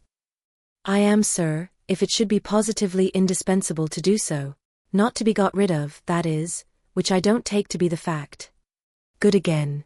Now then, thou not only wantest to go a-whaling, to find out by experience what whaling is, but ye also want to go in order to see the world? Was not that what ye said? I thought so. Well then, just step forward there, and take a peep over the weather bow, and then back to me and tell me what ye see there. For a moment I stood a little puzzled by this curious request, not knowing exactly how to take it, whether humorously or in earnest. But concentrating all his crow's feet into one scowl, Captain Peleg started me on the errand. Going forward and glancing over the weather bow, I perceived that the ship swinging to her anchor with the flood tide was now obliquely pointing towards the open ocean. The prospect was unlimited, but exceedingly monotonous and forbidding. Not the slightest variety that I could see. Well, what's the report? Said Peleg when I came back. What did ye see? Not much, I replied. Nothing but water, considerable horizon though. And there's a squall coming up, I think. Well, what dost thou think then of seeing the world? Do you wish to go round Cape Horn to see any more of it, eh? Can't ye see the world where you stand? I was a little staggered, but go a-whaling I must, and I would. And the Pequod was as good a ship as any I thought the best. And all this I now repeated to Peleg. Seeing me so determined, he expressed his willingness to ship me. And thou mayest as well sign the papers right off. He added, come along with ye. And so saying, he led the way below deck into the cabin. Seated on the transom was what seemed to me a most uncommon and surprising figure. It turned out to be Captain Bildad, who along with Captain Peleg was one of the largest owners of the vessel. The other shares, as is sometimes the case in these ports, being held by a crowd of old annuitants, widows, fatherless children, and chancery wards, each owning about the value of a timber head, or a foot of plank, or a nail or two in the ship. People in Nantucket invest their money in whaling vessels, the same way that you do yours in approved state stocks, bringing in good interest. Now Bildad, like Peleg, and indeed many other Nantucketers, was a Quaker, the island having been originally settled by that sect. And to this day its inhabitants in general retain in an uncommon measure the peculiarities of the Quaker, only variously and anomalously modified by things altogether alien and heterogeneous. For some of these same Quakers are the most sanguinary of all sailors and whale hunters. They are fighting Quakers. They are Quakers with a vengeance. So that there are instances among them of men, who, named with Scripture names a singularly common fashion on the island, and in childhood naturally imbibing the stately dramatic thee and thou of the Quaker idiom, still from the audacious, daring, and boundless adventure of their subsequent lives, strangely blend with these unoutgrown peculiarities, 1,000 bold dashes of character, not unworthy a Scandinavian sea king, or a poetical pagan Roman. And when these things unite in a man of greatly superior natural force, with a globular brain and a ponderous heart, who has also by the stillness and seclusion of many long night watches in the remotest waters, and beneath constellations never seen here at the north, been led to think untraditionally and independently, receiving all nature's sweet or savage impressions fresh from her own virgin, voluntary and confiding breast, and thereby chiefly, but with some help from accidental advantages, to learn a bold and nervous, lofty language that man makes one in a whole nation's census. A mighty pageant creature, formed for noble tragedies, nor will it at all detract from him, dramatically regarded, if either by birth or other circumstances, he have what seems a half-wilful overruling morbidness at the bottom of his nature. For all men tragically great are made so through a certain morbidness. Be sure of this, O young ambition, all mortal greatness is but disease. But as yet we have not to do with such an one, but with quite another, and still a man who, if indeed peculiar, It only results again from another phase of the Quaker, modified by individual circumstances. Like Captain Peleg, Captain Bildad was a well-to-do, retired whaleman. But unlike Captain Peleg, who cared not a rush for what are called serious things, and indeed deemed those self-same serious things the veriest of all trifles, Captain Bildad had not only been originally educated according to the strictest sect of Nantucket Quakerism, but all his subsequent ocean life, and the sight of many unclad, lovely island creatures, round the Hornell that had not moved this native-born Quaker one single jot, had not so much as altered one angle of his vest. Still, for all this immutableness, was there some lack of common consistency about worthy Captain Bildad, though refusing, from conscientious scruples, to bear arms against land invaders, yet himself had illimitably invaded the Atlantic and Pacific, and though a sworn foe to human bloodshed, yet had he in his straight-bodied coat spilled tons upon tons of Leviathan gore. How now, in the contemplative evening of his days, the pious Bildad reconciled these things in the reminiscence, I do not know, but it did not seem to concern him much, and very probably he had long since come to the sage and sensible conclusion that a man's religion is one thing, and this practical world quite another. This world pays dividends. Rising from a little cabin boy, in short clothes of the drabbest drab, to a harpooner in a broad, shad-bellied waistcoat, from that becoming boat-header, chief mate, and captain, and finally a shipowner, Bildad, as I hinted before, had concluded his adventurous career by wholly retiring from active life at the goodly age of 60, and dedicating his remaining days to the quiet receiving of his well-earned income. Now Bildad, I am sorry to say, had the reputation of being an incorrigible old hunks, and in his sea-going days, a bitter, hard taskmaster. They told me in Nantucket, though it certainly seems a curious story, that when he sailed the old Catgut whaleman, his crew, upon arriving home, were mostly all carried ashore to the hospital, sore exhausted and worn out. For a pious man, especially for a Quaker, he was certainly rather hard-hearted, to say the least. He never used to swear, though at his men they said, but somehow he got an inordinate quantity of cruel, unmitigated hard work out of them. When Bildad was a chief mate, to have his drab-colored eye intently looking at you, made you feel completely nervous, till you could clutch something, a hammer or a marling spike, and go to work like mad, at something or other, never mind what. Indolence and idleness perished from before him. His own person was the exact embodiment of his utilitarian character. On his long gaunt body, he carried no spare flesh, no superfluous beard, his chin having a soft, economical nap to it, like the worn nap of his broad-brimmed hat. Such then was the person that I saw seated on the transom. When I followed Captain Peleg down into the cabin, the space between the decks was small, and there, bolt upright, sat old Bildad, who always sat so, and never leaned, and this, to save his coat-tails. His broad brim was placed beside him. His legs were stiffly crossed, his drab vesture was buttoned up to his chin, and spectacles on nose, he seemed absorbed in reading from a ponderous volume. Bildad, cried Captain Peleg, at it again, Bildad, eh? Ye have been studying those scriptures now for the last 30 years. To my certain knowledge. How far ye got, Bildad? As if long habituated to such profane talk from his old shipmate, Bildad, without noticing his present irreverence, quietly looked up, and seeing me, glanced again inquiringly towards Peleg. He says he's our man, Bildad, said Peleg. He wants to ship. Dost thee?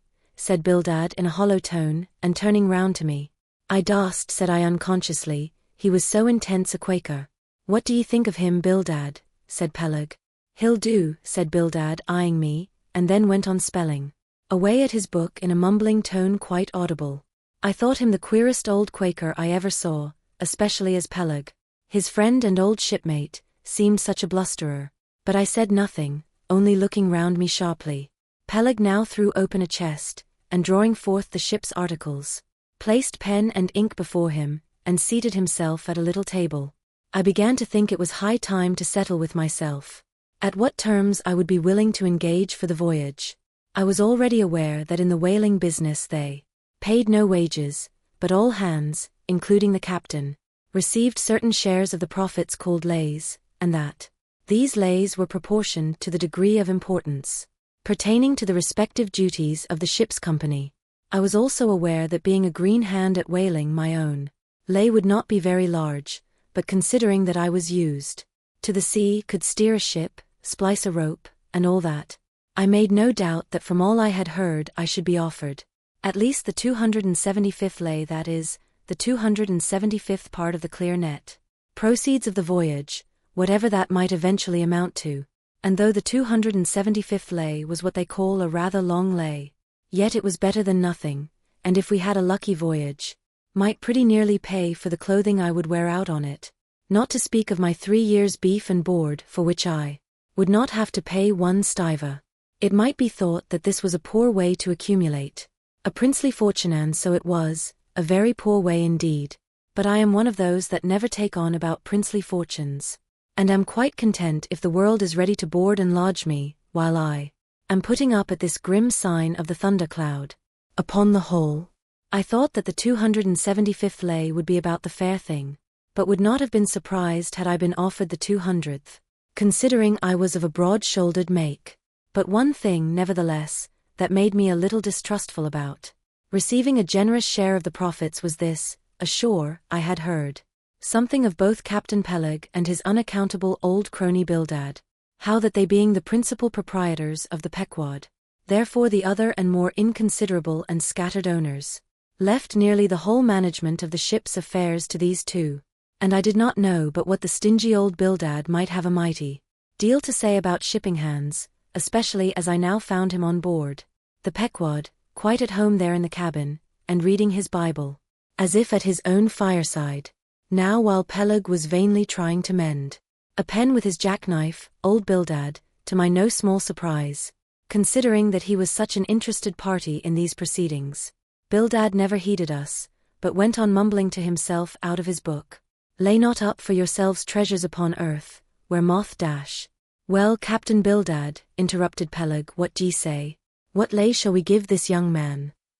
"Thou knowest best," was the sepulchral reply. "The 777th wouldn't be too much, would it? Where moth and rust do corrupt, but lay dash." Lay indeed, thought I, and such a lay. The 777th. Well, old Bildad, you are determined that I, for one, shall not lay up many lays here below, where moth and rust do corrupt.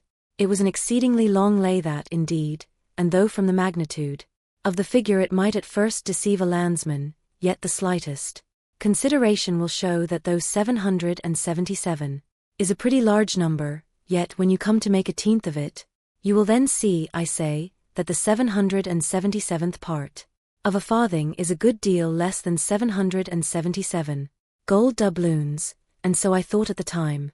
"Why, blast your eyes, Bildad," cried Peleg, "thou dost not want to swindle this young man. He must have more than that." 777th, again said Bildad, without lifting his eyes, and then went on mumbling, "For where your treasure is, there will your heart be also." "I am going to put him down for the 300th, said Peleg. "Do ye hear that, Bildad? The 300th lay, I say." Bildad laid down his book, and turning solemnly towards him said, "Captain Peleg, thou hast a generous heart, but thou must consider the duty thou owest to the other owners of this ship, widows and orphans, many of them, and that if we too abundantly reward the labors of this young man, we may be taking the bread from those widows and those orphans." The 777th lay, Captain Peleg. "Thou Bildad," roared Peleg, starting up and clattering about the cabin. "Blast ye, Captain Bildad, if I had followed thy advice in these matters, I would afore now had a conscience to lug about that would be heavy enough to founder the largest ship that ever sailed round Cape Horn." "Captain Peleg," said Bildad steadily, "thy conscience may be drawing 10 inches of water, or 10 fathoms, I can't tell. But as thou art still an impenitent man, Captain Peleg, I greatly fear lest thy conscience be but a leaky one, and will in the end sink thee foundering down to the fiery pit, Captain Peleg." "Fiery pit, fiery pit. Ye insult me, man, past all natural bearing. Ye insult me. It's an all-fired outrage to tell any human creature that he's bound to hell. Flukes and flames. Bildad, say that again to me and start my soul bolts, but I'll swallow alive. Goat with all his hair and horns on. Out of the cabin, ye canting. Drab-colored son of a wooden gun, straight wake with ye. As he thundered out this, he made a rush at Bildad, but with a marvelous oblique, sliding celerity. Bildad for that time eluded him. Alarmed at this terrible outburst between the two principal and responsible owners of the ship, and feeling half a mind to give up all idea of sailing in a vessel so questionably owned and temporarily commanded, I stepped aside from the door to give egress to Bildad, who, I made no doubt, was all eagerness to vanish from before the awakened wrath of Peleg. But to my astonishment, he sat down again on the transom very quietly, and seemed to have not the slightest intention of withdrawing. He seemed quite used to impenitent Peleg and his ways. As for Peleg, after letting off his rage as he had, there seemed no more left in him, and he too sat down like a lamb, though he twitched a little as if still nervously agitated. Phew, he whistled at last, the squall's gone off to leeward. I think, Bildad, thou used to be good at sharpening a lance. Mend that pen, will ye? My jackknife here needs the grindstone. That's he, thank ye, Bildad. Now then, my young man, Ishmael's thy name, didn't ye say? Well then, down ye go here, Ishmael, for the 300th lay. Captain Peleg, said I have a friend with me who wants to ship too. Shall I bring him down tomorrow? To be sure, said Peleg. Fetch him along, and we'll look at him. What lay does he want? Groaned Bildad, glancing up from the book, in which he had again been burying himself. Oh, never thee mind about that, Bildad, said Peleg. Has he ever whaled at any? Turning to me. Killed more whales than I can count, Captain Peleg. Well, bring him along then. And after signing the papers, off I went, nothing doubting but that I had done a good morning's work, and that the Pequod was the identical ship that Yojo had provided to carry Queequeg and me round the Cape. But I had not proceeded far, when I began to bethink me that the captain with whom I was to sail yet remained unseen by me, though indeed in many cases a whale ship will be completely fitted out, and receive all her crew on board, ere the captain makes himself visible by arriving to take command. For sometimes these voyages are so prolonged, and the shore intervals at home so exceedingly brief, that if the captain have a family, or any absorbing concernment of that sort, he does not trouble himself much about his ship in port, but leaves her to the owners till all is ready for sea. However, it is always as well to have a look at him before irrevocably committing yourself into his hands. Turning back, I accosted Captain Peleg, inquiring where Captain Ahab was to be found. And what dost thou want of Captain Ahab? It's all right enough. Thou art shipped. Yes, but I should like to see him. But I don't think thou wilt be able to at present. I don't know exactly what's the matter with him, but he keeps close inside the house. A sort of sick, and yet he don't look so. In fact, he ain't sick. But no, he isn't well either. Anyhow, young man, he won't always see me, so I don't suppose he will thee. He's a queer man, Captain Ahab. So some think, but a good one. Oh, thou'lt like him well enough. No fear, no fear. He's a grand, ungodly, godlike man, Captain Ahab. Doesn't speak much, but when he does speak, then you may well listen. Mark ye, be forewarned, Ahab's above the common. Ahab's been in colleges, as well as 'mong the cannibals, been used to deeper wonders than the waves, fixed his fiery lance in mightier, stranger foes than whales.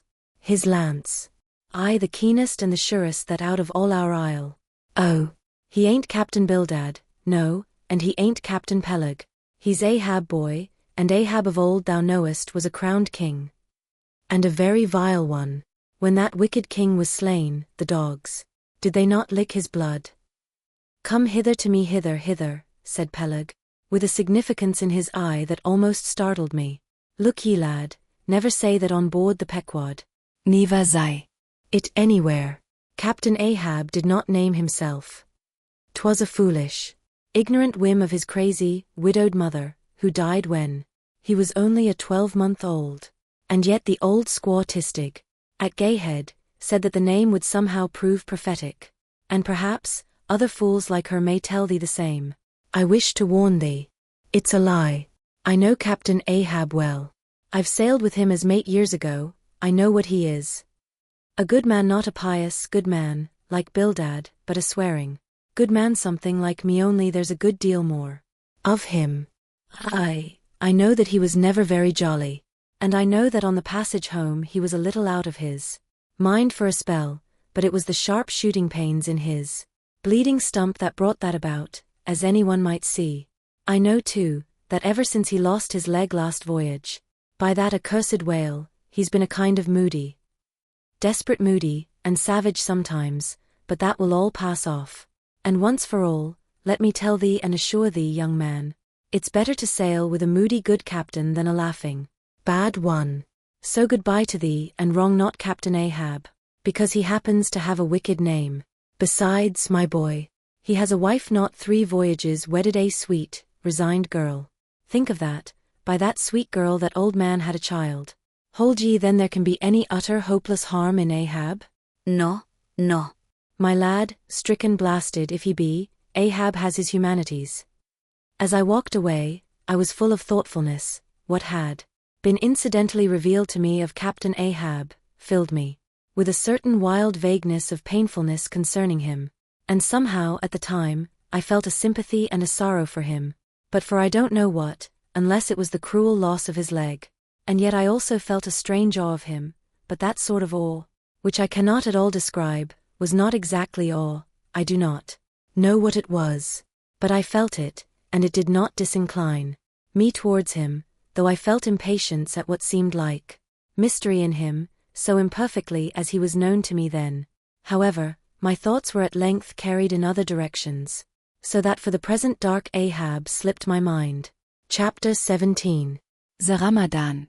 As Queequeg's Ramadan, or fasting and humiliation, was to continue all day, I did not choose to disturb him till towards nightfall, for I cherish the greatest respect towards everybody's religious obligations, never mind how comical, and could not find it in my heart to undervalue even a congregation of ants worshipping a toadstool, or those other creatures in certain parts of our earth, who with a degree of footmanism quite unprecedented in other planets, bow down before the torso of a deceased landed proprietor merely on account of the inordinate possessions yet owned and rented in his name. I say, we good Presbyterian Christians should be charitable in these things, and not fancy ourselves so vastly superior to other mortals, pagans and what not, because of their half-crazy conceits on these subjects. There was Queequeg now certainly, entertaining the most absurd notions about Yojo and his Ramadan. But what of that? Queequeg thought he knew what he was about. I suppose, he seemed to be content, and there let him rest. All our arguing with him would not avail. Let him be, I say. And heaven have mercy on us all, Presbyterians and pagans alike. For we are all somehow dreadfully cracked about the head, and sadly need mending. Towards evening, when I felt assured that all his performances and rituals must be over, I went up to his room and knocked at the door. But no answer. I tried to open it, but it was fastened inside. Queequeg, said I softly through the keyhole, all silent. I say, Queequeg, why don't you speak? It's I, Ishmael. But all remained still as before. I began to grow alarmed. I had allowed him such abundant time, I thought he might have had an apoplectic fit. I looked through the keyhole, but the door opening into an odd corner of the room, the keyhole prospect was but a crooked and sinister one. I could only see part of the footboard of the bed and a line of the wall, but nothing more. I was surprised to behold resting against the wall the wooden shaft of Queequeg's harpoon, which the landlady the evening previous had taken from him, before our mounting to the chamber. That's strange, thought I, but at any rate, since the harpoon stands yonder, and he seldom or never goes abroad without it, therefore he must be inside here, and no possible mistake. Queequeg, Queequeg. All still. Something must have happened. Apoplexy. I tried to burst open the door, but it stubbornly resisted. Running downstairs, I quickly stated my suspicions to the first person I met, the chambermaid. La La, she cried, I thought something must be the matter. I went to make the bed after breakfast, and the door was locked. And not a mouse to be heard, and it's been just so silent ever since. But I thought maybe you had both gone off and locked your baggage in for safekeeping. La, mam, mistress. Murder. Mrs. Hussey. Apoplexy. And with these cries she ran towards the kitchen, I following. Mrs. Hussey soon appeared, with a mustard pot in one hand, and a vinegar cruet in the other, having just broken away from the occupation of attending to the castors, and scolding her little black boy meantime. Woodhouse, cried I, which way to it? Run for God's sake, and fetch something to pry open the door. The axe. He's had a stroke. Depend upon it. And so saying I was unmethodically rushing upstairs, again empty-handed, when Mrs. Hussey interposed the mustard pot and vinegar cruet, and the entire castor of her countenance. What's the matter with you, young man? Get the axe. For God's sake, run for the doctor, someone, while I pry it open. Look here, said the landlady, quickly putting down the vinegar cruet, so as to have one hand free. Look here. Are you talking about prying open any of my doors? Strich. And with that she seized my arm. What's the matter with you? What's the matter with you, shipmate? In as calm, but rapid a manner as possible, I gave her to understand the whole case. Unconsciously clapping the vinegar cruet to one side of her nose, she ruminated for an instant, then exclaimed, No, I haven't seen it since I put it there. Running to a little closet under the landing of the stairs, she glanced in and returning, told me that Queequeg's harpoon was missing. He's killed himself, she cried. It's unfortunate Stig's done. Over again there goes another counterpane. God pity his poor mother. It will be the ruin of my house. Has the poor lad a sister? Where's that girl? There, Betty, go to Snarls the painter, and tell him to paint me a sign, with, no suicides permitted here, and no smoking in the parlor. Might as well kill both birds at once. Kill? The Lord be merciful to his ghost. What's that noise there? You young man, avast there. And running up after me, she caught me as I was again trying to force open the door. I won't allow it. I won't have my premises spoiled. Go for the locksmith, there's one about a mile from here. But avast. Putting her hand in her side pocket, here's a key that'll fit, I guess.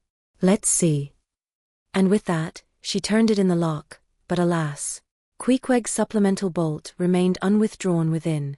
Have to burst it open, said I, and was running down the entry, a little for a good start, when the landlady caught at me. Again vowing I should not break down her premises, but I tore from her, and with a sudden bodily rush dashed myself full against the mark. With a prodigious noise the door flew open, and the knob, slamming against the wall, sent the plaster to the ceiling. And there, good heavens, there sat Queequeg, altogether cool and self-collected, right in the middle of the room, squatting on his hams, and holding Yojo on top of his head. He looked neither one way nor the other way, but sat like a carved image with scarce a sign of active life. Queequeg, said I, going up to him. Queequeg, what's the matter with you? He hain't been a-sittin' so all day, has he? Said the landlady. But all we said, not a word could we drag out of him. I almost felt like pushing him over, so as to change his position, for it was almost intolerable. It seemed so painfully and unnaturally constrained, especially, as in all probability, he had been sitting so for upwards of 8 or 10 hours, going too without his regular meals. Mrs. Hussey, said I, he's alive at all events, so leave us, if you please, and I will see to this strange affair myself. Closing the door upon the landlady, I endeavored to prevail upon Queequeg to take a chair, but in vain. There he sat, and all he could do for all my polite arts and blandishments. He would not move a peg, nor say a single word, nor even look at me, nor notice my presence in any the slightest way. I wonder, thought I, if this can possibly be a part of his Ramadan. Do they fast on their hams that way in his native island? It must be so. Yes, it's a part of his creed, I suppose. Well then, let him rest. He'll get up sooner or later, no doubt. It can't last forever, thank God, and his Ramadan only comes once a year, and I don't believe it's very punctual then. I went down to supper. After sitting a long time listening to the long stories of some sailors who had just come from a plum pudding voyage, as they called it, that is, a short whaling voyage in a schooner or brig, confined to the north of the line, in the Atlantic Ocean only. After listening to these plum puddingers till nearly 11 o'clock, I went upstairs to go to bed, feeling quite sure by this time Queequeg must certainly have brought his Ramadan to a termination. But no. There he was just where I had left him, he had not stirred an inch. I began to grow vexed with him, it seemed so downright senseless and insane to be sitting there all day and half the night on his hams, in a cold room, holding a piece of wood on his head. For heaven's sake, Queequeg, get up and shake yourself, get up and have some supper. You'll starve, you'll kill yourself, Queequeg. But not a word did he reply. Despairing of him, therefore, I determined to go to bed and to sleep, and no doubt, before a great while, he would follow me. But previous to turning in, I took my heavy bearskin jacket, and threw it over him, as it promised to be a very cold night, and he had nothing but his ordinary round jacket on. For some time, do all I would, I could not get into the faintest doze. I had blown out the candle, and the mere thought of Queequeg, not 4 feet off, sitting there in that uneasy position, stark alone in the cold and dark, this made me really wretched. Think of it, sleeping all night in the same room with a wide-awake pagan on his hams in this dreary, unaccountable Ramadan. But somehow I dropped off at last, and knew nothing more till break of day, when looking over the bedside, there squatted Queequeg, as if he had been screwed down to the floor. But as soon as the first glimpse of sun entered the window, up he got, with stiff and grating joints, but with a cheerful look, limped towards me where I lay, pressed his forehead against mine, and said his Ramadan was over. Now, as I before hinted, I have no objection to any person's religion, be it what it may, so long as that person does not kill or insult any other person, because that other person don't believe it also. But when a man's religion becomes really frantic, when it is a positive torment to him, and in fine, makes this earth of ours an uncomfortable inn to lodge in, then I think it high time to take that individual aside and argue the point with him. And just so I now did with Queequeg. Queequeg, said I, get into bed now, and lie and listen to me. I then went on, beginning with the rise and progress of the primitive religions, and coming down to the various religions of the present time, during which time I labored to show Queequeg that all these Lents, Ramadans, and prolonged ham-squattings in cold, cheerless rooms were stark nonsense, bad for the health, useless for the soul, opposed, in short, to the obvious laws of hygiene and common sense. I told him too, that he being, in other things, such an extremely sensible and sagacious savage, it pained me, very badly pained me, to see him now so deplorably foolish about this ridiculous Ramadan of his. Besides, argued I, fasting makes the body cave in, hence the spirit caves in, and all thoughts born of a fast must necessarily be half-starved. This is the reason why most dyspeptic religionists cherish such melancholy notions about their hereafters.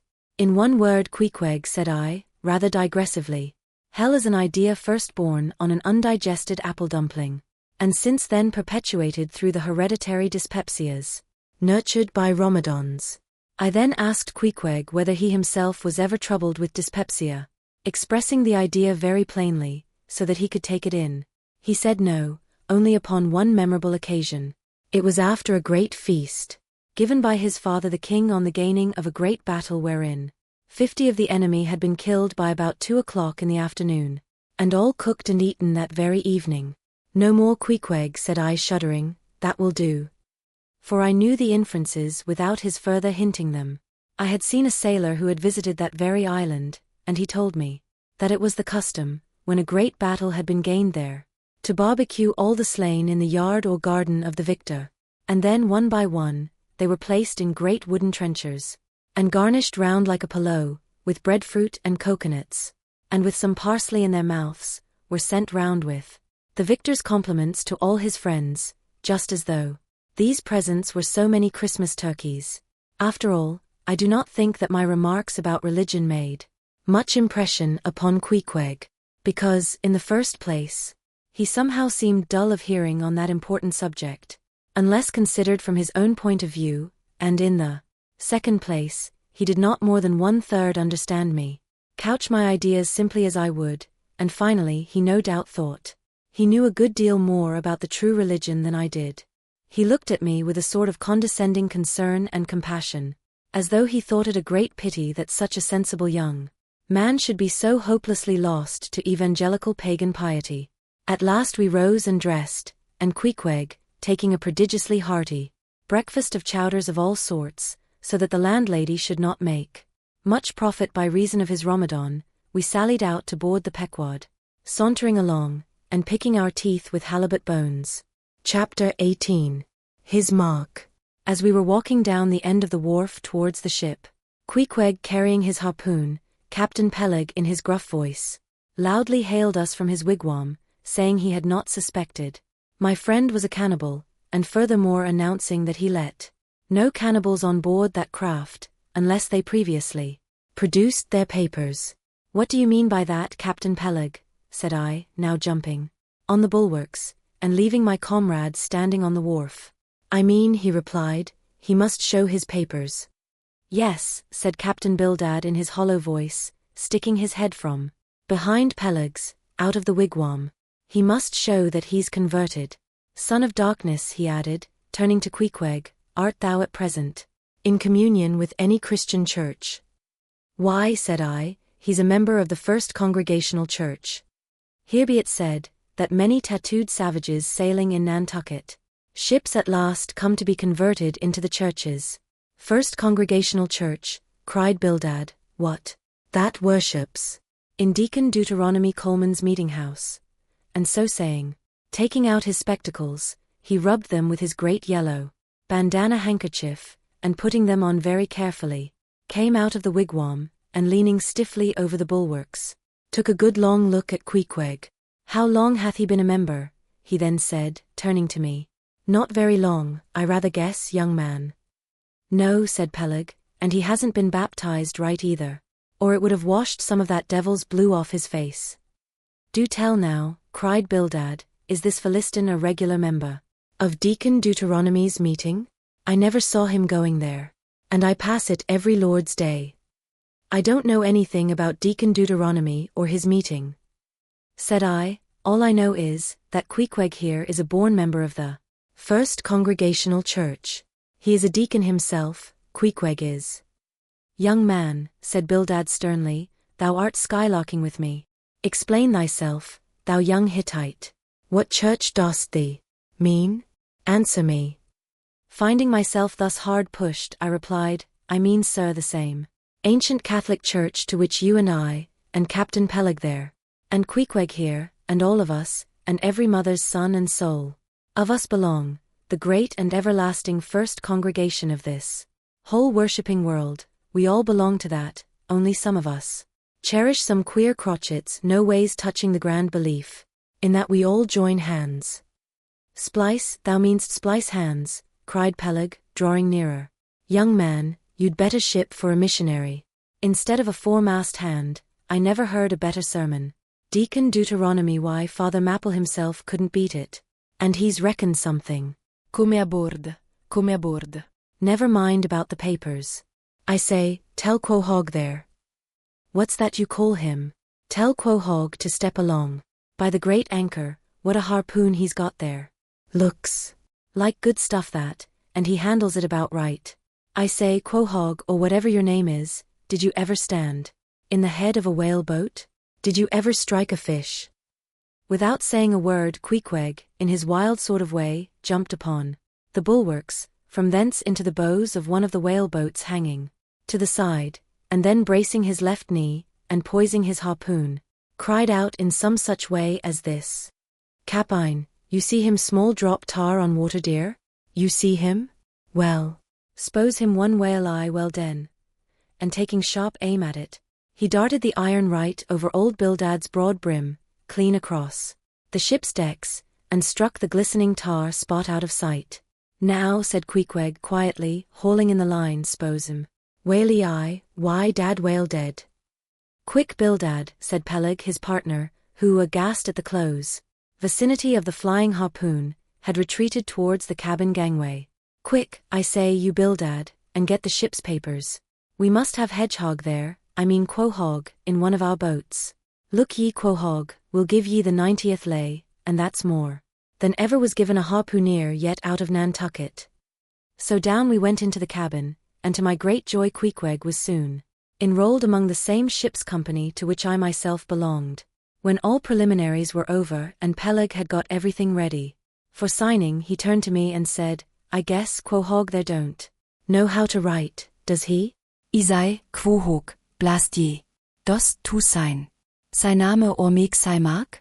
But at this question, Queequeg, who had twice or thrice before taken part in similar ceremonies, looked no ways abashed, but taking the offered pen, copied upon the paper, in the proper place, an exact counterpart of a queer round figure which was tattooed upon his arm, so that through Captain Peleg's obstinate mistake, touching his appellative, it stood something like this: Quahog. His X mark. Meanwhile Captain Bildad sat earnestly and steadfastly eyeing Queequeg, and at last rising solemnly and fumbling in the huge pockets of his broad-skirted drab coat, took out a bundle of tracts, and selecting one entitled "The Latter Day Coming, or No Time to Lose," placed it in Queequeg's hands, and then grasping them, and the book with both his, looked earnestly into his eyes, and said, "Son of darkness, I must do my duty by thee. I am part owner of this ship, and feel concerned for the souls of all its crew. If thou still clingest to thy pagan ways, which I sadly fear, I beseech thee, remain not, for I a Belial bondsman. Spurn the idle bell, and the hideous dragon, turn from the wrath to come, mind thine eye, I say, oh, goodness gracious. Steer. Clear of the fiery pit." Something of the salt sea yet lingered in old Bildad's language, heterogeneously mixed with scriptural and domestic phrases. Avast there, Bildad, avast now spoiling our harpooneer. Kriet Peleg. Pious harpooneers never make good voyagers. It takes the shark out of 'em, no harpooneer is worth a straw. Who ain't pretty sharkish? There was young Nat Swain, once the bravest boatheader out of all Nantucket and the Vineyard. He joined the meeting, and never came to good. He got so frightened about his plaguey soul, that he shrinked and sheered away from whales, for fear of afterclaps in case he got stove, and went to Davy Jones. Peleg. "Peleg," said Bildad, lifting his eyes and hands, "thou thyself, as I myself, hast seen many a perilous time. Thou knowest, Peleg, what it is to have the fear of death. How then canst thou prate in this ungodly guise? Thou beliest thine own heart, Peleg. Tell me, when this same Pequod here had her 3 masts overboard in that typhoon on Japan, that same voyage when thou went mate with Captain Ahab, didst thou not think of death and the judgment then?" Hear him now," cried Peleg, marching across the cabin, and thrusting his hands far down into his pockets. "Hear him, all of ye. Think of that. When every moment we thought the ship would sink. Death and the judgment then? What? With all 3 masts making such an everlasting thundering against the side, and every sea breaking over us, fore and aft. Think of death and the judgment then? No time to think about death then. Life was what Captain Ahab and I was thinking of, and how to save all hands, how to rig jury masts, how to get into the nearest port. That was what I was thinking of." Bildad said no more, but buttoning up his coat, stalked on deck, where we followed him. There he stood, very quietly overlooking some sailmakers who were mending a topsail in the waist. Now and then he stooped to pick up a patch, or save an end of tarred twine, which otherwise might have been wasted. Chapter 19. The Prophet. "Shipmates, have ye shipped in that ship?" Queequeg and I had just left the Pequod, and were sauntering away from the water, for the moment each occupied with his own thoughts, when the above words were put to us by a stranger, who, pausing before us, leveled his massive forefinger at the vessel in question. He was but shabbily apparelled in faded jacket and patched trousers, a rag of a black handkerchief investing his neck. A confluent smallpox had in all directions flowed over his face, and left it like the complicated ribbed bed of a torrent, when the rushing waters have been dried up. "Have ye shipped in her?" he repeated. You mean the ship Pequod, I suppose, said I, trying to gain a little more time for an uninterrupted look at him. Aye, the Pequod, that ship there, he said, drawing back his whole arm and then rapidly shoving it straight out from him. With the fixed bayonet of his pointed finger darted full at the object. Yes, said I, we have just signed the articles. Anything down there about your souls? About what? Oh, perhaps you haven't got any, he said quickly. No matter though, I know many chaps that haven't got any. Good luck to 'em, and they are all the better off for it. A soul's a sort of a fifth wheel to a wagon. What are you jabbering about, shipmate? Said I. He's got enough though, to make up for all deficiencies of that sort in other chaps, abruptly said the stranger, placing a nervous emphasis upon the word he. Queequeg, said I, let's go, this fellow has broken loose. From somewhere, he's talking about something and somebody. We don't know. Stop, cried the stranger. Ye said true ye haven't seen Old Thunder yet, have ye? Who's Old Thunder? Said I, again riveted with the insane earnestness of his manner.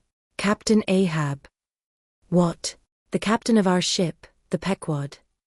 Aye, among some of us old sailor chaps, he goes by that name. Ye haven't seen him yet, have ye? No, we haven't.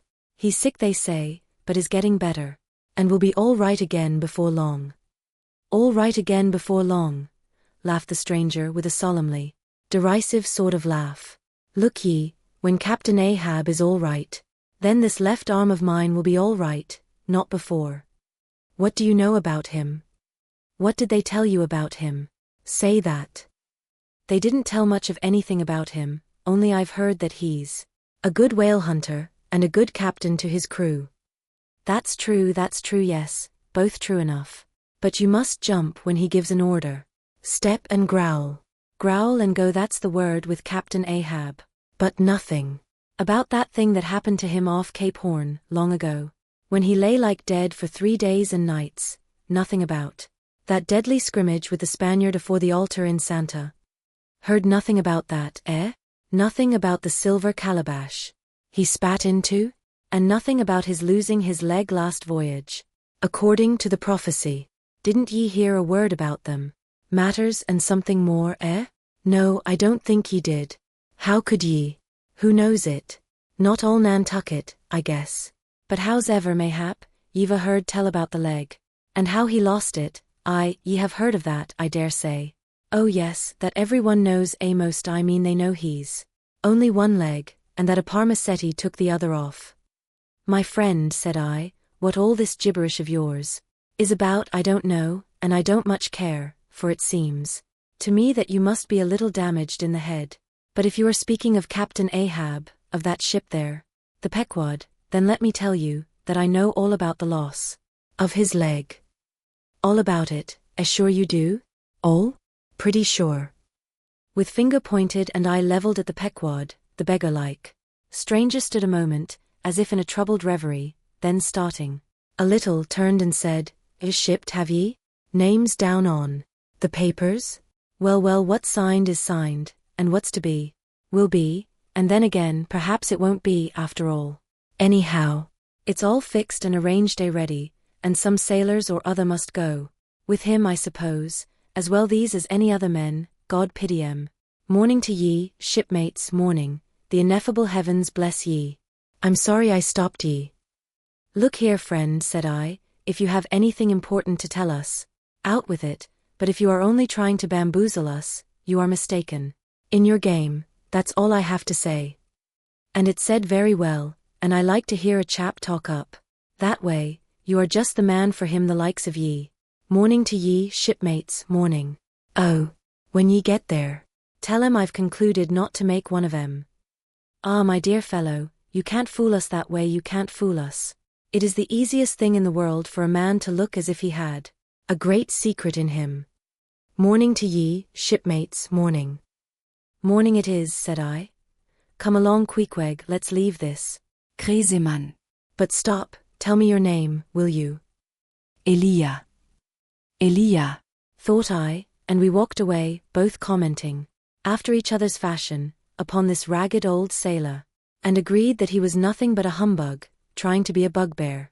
But we had not gone perhaps above 100 yards, when chancing to turn a corner, and looking back as I did so, who should be seen but Elijah following us, though at a distance. Somehow the sight of him struck me so, that I said nothing to Pequod of his being behind, but passed on with my comrade, anxious to see whether the stranger would turn the same corner that we did. He did, and then it seemed to me that he was dogging us. But with what intent I could not for the life of me imagine. This circumstance, coupled with his ambiguous, half-hinting, half-revealing, shrouded sort of talk, now begot in me all kinds of vague wonderments and half-apprehensions, and all connected with the Pequod, and Captain Ahab, and the leg he had lost, and the Cape Horn fit, and the silver calabash, and what Captain Peleg had said of him, when I left the ship the day previous, and the prediction of the squaw Tistig, and the voyage we had bound ourselves to sail, and 100 other shadowy things. I was resolved to satisfy myself whether this ragged Elijah was really dogging us or not, and with that intent crossed the way with Pequod, and on that side of it retraced our steps. But Elijah passed on, without seeming to notice us. This relieved me, and once more and finally as it seemed to me, I pronounced him in my heart a humbug. Chapter 20. All astir. A day or two passed, and there was great activity aboard the Pequod. Not only were the old sails being mended, but new sails were coming on board, and bolts of canvas, and coils of rigging. In short, everything betokened that the ship's preparations were hurrying to a close. Captain Peleg seldom or never went ashore, but sat in his wigwam keeping a sharp lookout upon the hands. Bildad did all the purchasing and providing at the stores, and the men employed in the hold and on the rigging were working till long after nightfall. On the day following Pequod's signing the articles, word was given at all the inns where the ship's company were stopping, that their chests must be on board before night, for there was no telling how soon the vessel might be sailing. So Pequod and I got down our traps, resolving however to sleep ashore till the last. But it seems they always give very long notice in these cases, and the ship did not sail for several days. But no wonder, there was a good deal to be done, and there is no telling how many things to be thought of, before the Pequod was fully equipped. Everyone knows what a multitude of things: beds, saucepans, knives and forks, shovels and tongs, napkins, nutcrackers, and what not, are indispensable to the business of housekeeping. Just so with whaling, which necessitates a 3 years' housekeeping upon the wide ocean, far from all grocers, costermongers, doctors, bakers, and bankers. And though this also holds true of merchant vessels, yet not by any means to the same extent as with whalemen. For besides the great length of the whaling voyage, the numerous articles peculiar to the prosecution of the fishery, and the impossibility of replacing them at the remote harbors usually frequented, it must be remembered, that of all ships, whaling vessels are the most exposed to accidents of all kinds, and especially to the destruction and loss of the very things upon which the success of the voyage most depends.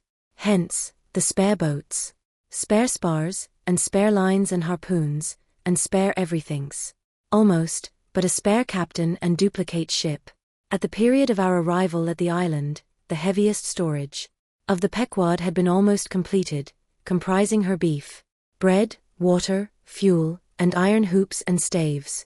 But, as before hinted, for some time there was a continual fetching and carrying on board of divers odds and ends of things, both large and small. Chief among those who did this fetching and carrying was Captain Bildad's sister, a lean old lady of a most determined and indefatigable spirit, but withal very kind-hearted, who seemed resolved that, if she could help it, nothing should be found wanting in the Pequod, after once fairly getting to sea.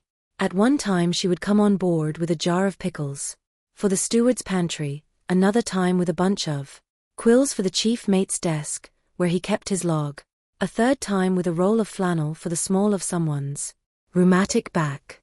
Never did any woman better deserve her name, which was Charity, Aunt Charity, as everybody called her. And like a sister of charity did this charitable Aunt Charity bustle about hither and thither, ready to turn her hand and heart to anything that promised to yield safety, comfort, and consolation to all on board a ship in which her beloved brother Bildad was concerned, and in which she herself owned a score or two of well-saved dollars. But it was startling to see this excellent-hearted Quakeress coming on board, as she did the last day, with a long oil ladle in one hand, and a still longer whaling lance in the other. Nor was Bildad himself nor Captain Peleg at all backward. As for Bildad, he carried about with him a long list of the articles needed, and at every fresh arrival, down went his mark opposite that article upon the paper. Every once in a while Peleg came hobbling out of his whalebone den, roaring at the men down the hatchways, roaring up to the riggers at the masthead, and then concluded by roaring back into his wigwam. During these days of preparation, Queequeg and I often visited the craft, and as often I asked about Captain Ahab, and how he was, and when he was going to come on board his ship. To these questions, they would answer that he was getting better and better, and was expected aboard every day. Meantime, the two captains, Peleg and Bildad, could attend to everything necessary to fit the vessel for the voyage. If I had been downright honest with myself, I would have seen very plainly in my heart that I did but half fancy being committed this way to so long a voyage, without once laying my eyes on the man who was to be the absolute dictator of it, so soon as the ship sailed out upon the open sea. But when a man suspects any wrong, it sometimes happens that if he be already involved in the matter, he insensibly strives to cover up his suspicions even from himself. And much this way it was with me. I said nothing, and tried to think nothing. At last it was given out that some time next day the ship would certainly sail. So next morning, Queequeg and I took a very early start. Chapter 21. Going aboard.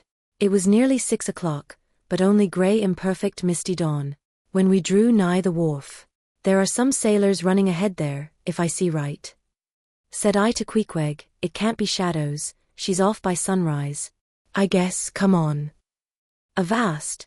Cried a voice, whose owner at the same time coming close behind us, laid a hand upon both our shoulders, and then, insinuating himself between us, stood stooping forward a little, in the uncertain twilight, strangely peering from Queequeg to me. It was Elijah. Going aboard? Hands off, will you, said I. Looky here, said Queequeg, shaking himself. Go away. Ain't going aboard, then? Yes, we are, said I, but what business is that of yours? Do you know, Mr. Elijah, that I consider you a little impertinent? No, I wasn't aware of that, said Elijah slowly and wonderingly, looking from me to Queequeg, with the most unaccountable glances. Elijah, said I, you will oblige my friend and me by withdrawing. We are going to the Indian and Pacific Oceans, and would prefer not to be detained. Ye be ye? Coming back afore breakfast. He's cracked, Queequeg, said I. Come on. Holloa! Cried stationary Elijah, hailing us when we had removed a few paces. Never mind him, said I. Queequeg, come on. But he stole up to us again, and suddenly clapping his hand on my shoulder said, Did ye see anything looking like men going towards that ship a while ago? Struck by this plain matter-of-fact question, I answered saying, Yes, I thought I did see 4 or 5 men, but it was too dim to be sure. Very dim, said Elijah. Morning to ye. Once more we quitted him, but once more he came softly after us, and touching my shoulder again said, See if you can find now, will ye? Find who? Morning to ye, he rejoined, again moving off. Oh, I was going to warn ye against, but never mind. It's all one, all in the family too. Sharp frost this morning. Ain't it? Goodbye to ye. Shan't see ye again very soon, I guess. Unless it's before the grand jury. And with these cracked words, he finally departed, leaving me for the moment in no small wonderment at his frantic impudence. At last, stepping on board the Pequod, we found everything in profound quiet, not a soul moving. The cabin entrance was locked within. The hatches were all on, and lumbered with coils of rigging. Going forward to the forecastle, we found the slide of the scuttle open. Seeing a light, we went down, and found only an old rigger there, wrapped in a tattered pea-jacket. He was thrown at whole length upon 2 chests, his face downwards and enclosed in his folded arms. The profoundest slumber slept upon him. "Those sailors we saw, Queequeg, where can they have gone to?" said I, looking dubiously at the sleeper. But it seemed that, when on the wharf, Queequeg had not at all noticed what I now alluded to. Hence I would have thought myself to have been optically deceived in that matter, were it not for Elijah's otherwise inexplicable question. But I beat the thing down, and again mocking the sleeper, jocularly hinted to Queequeg that perhaps we had best sit up with the body, telling him to establish himself accordingly. He put his hand upon the sleeper's rear, as though feeling if it was soft enough, and then without more ado, sat quietly down there. "Gracious! Queequeg, don't sit there," said I. "Oh, Perry dude seat," said Queequeg, my country way. "Won't hurt him face."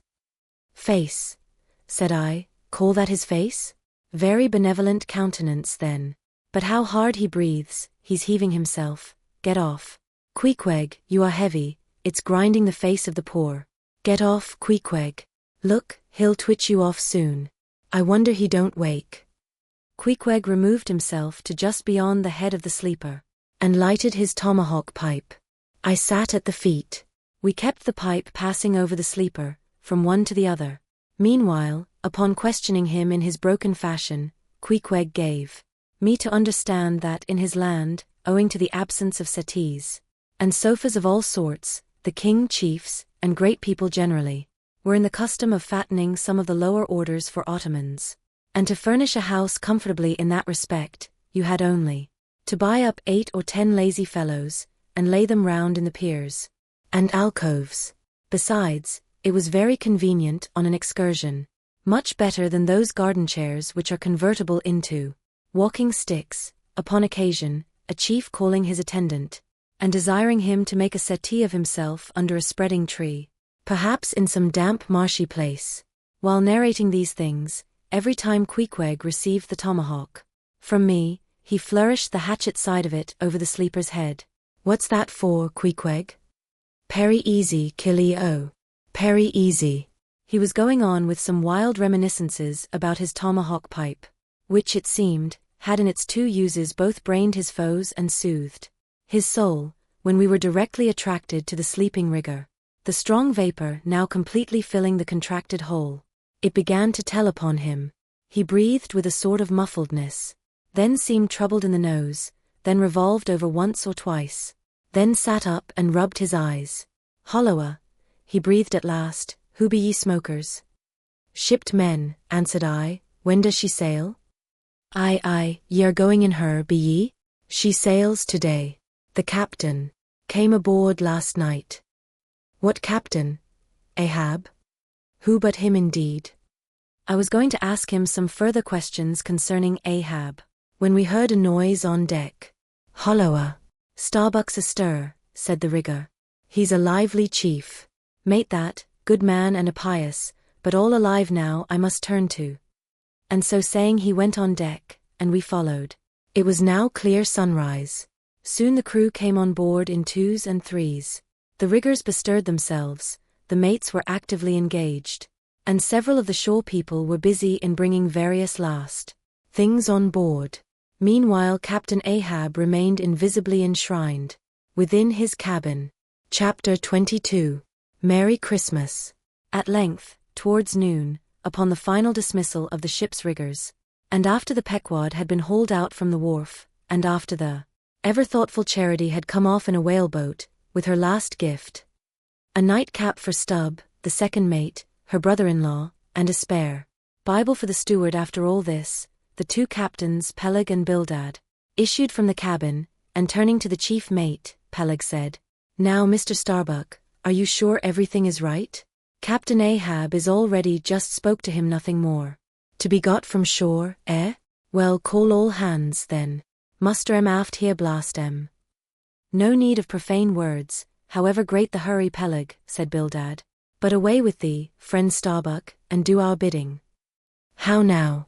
Here upon the very point of starting for the voyage, Captain Peleg and Captain Bildad were going it with a high hand on the quarterdeck, just as if they were to be joint commanders at sea, as well as to all appearances in port. And, as for Captain Ahab, No sign of him was yet to be seen, only they said he was in the cabin.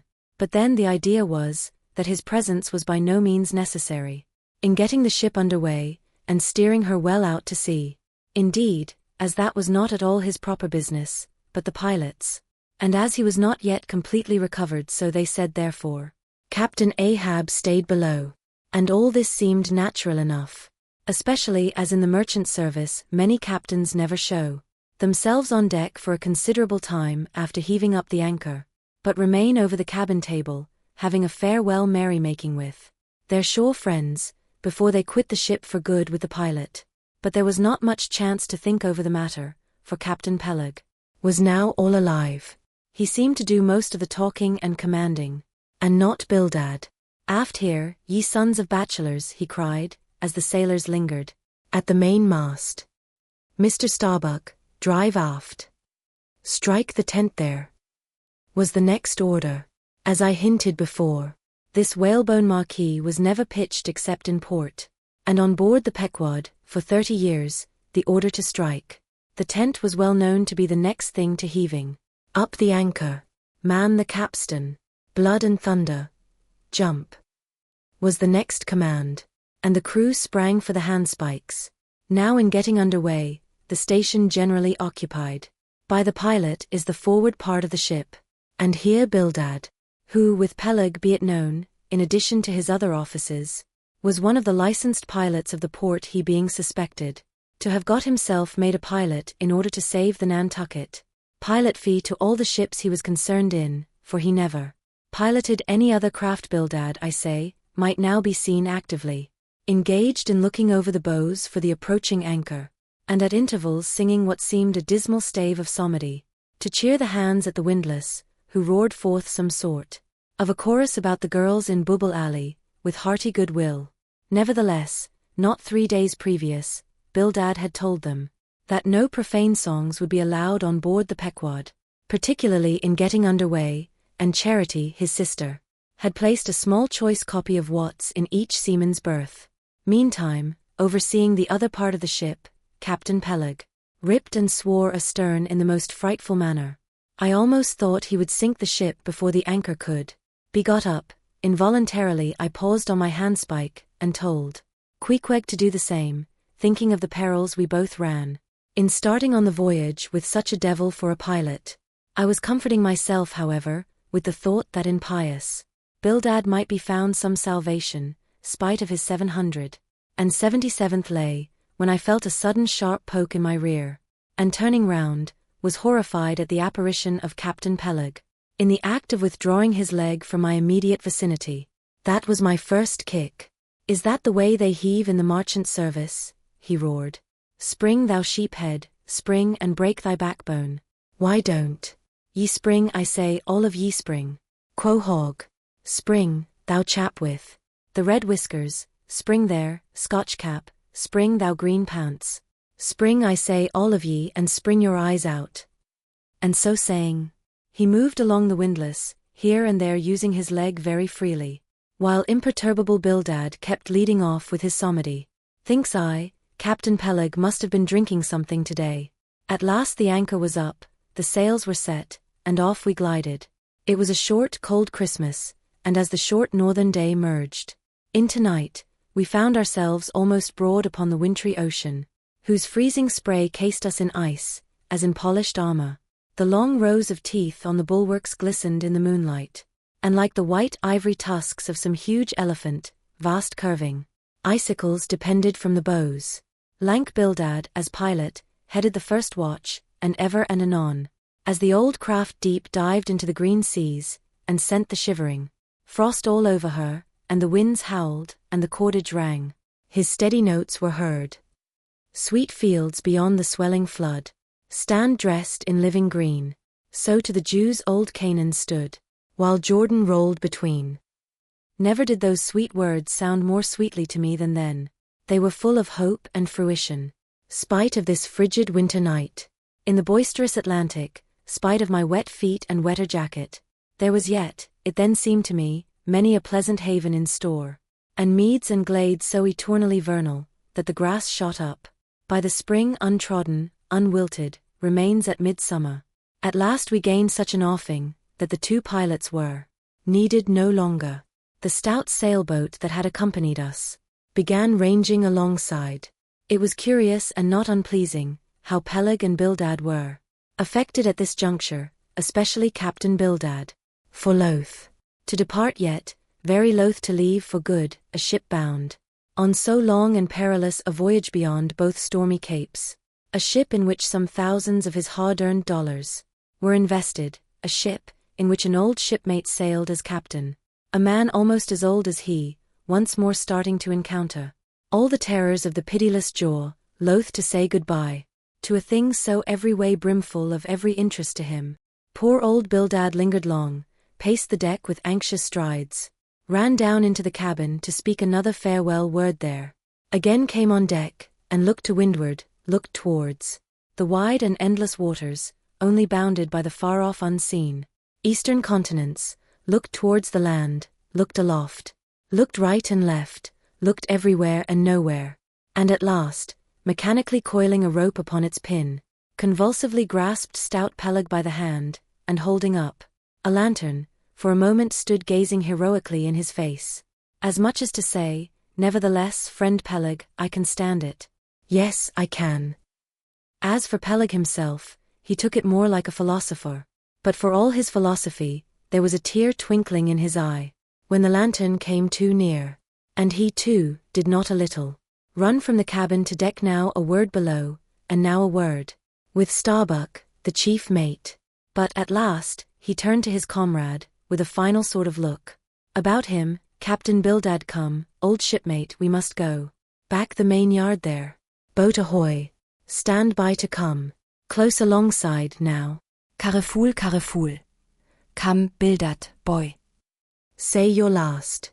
Luck to ye, Starbuck, luck to ye, Mr. Stubb. Luck to ye, Mr. Flask, goodbye and good luck to ye all. And this day 3 years I'll have a hot supper smoking for ye, in old Nantucket. Hurrah and away." "God bless ye, and have ye in his holy keeping, men," murmured old Bildad, almost incoherently. "I hope you'll have fine weather now, so that Captain Ahab may soon be moving among ye. Pleasant sun is all he needs, and ye'll have plenty of them in the tropic voyage ye go. Be careful in the hunt, ye mates. Don't stave the boats needlessly, ye harpooneers. Good white cedar plank is raised full 3% within the year. Don't forget your prayers, either. Mr. Starbuck, mind that Cooper don't waste the spare staves. Oh, the sail needles are in the green locker. Don't whale it too much a Lord's days, men, but don't miss a fair chance either, that's rejecting heaven's good gifts. Have an eye to the molasses tierce, Mr. Stubb, it was a little leaky, I thought. If ye touch at the islands, Mr. Flask, beware of fornication. Goodbye, goodbye. Don't keep that cheese too long down in the hold, Mr. Starbuck, it'll spoil.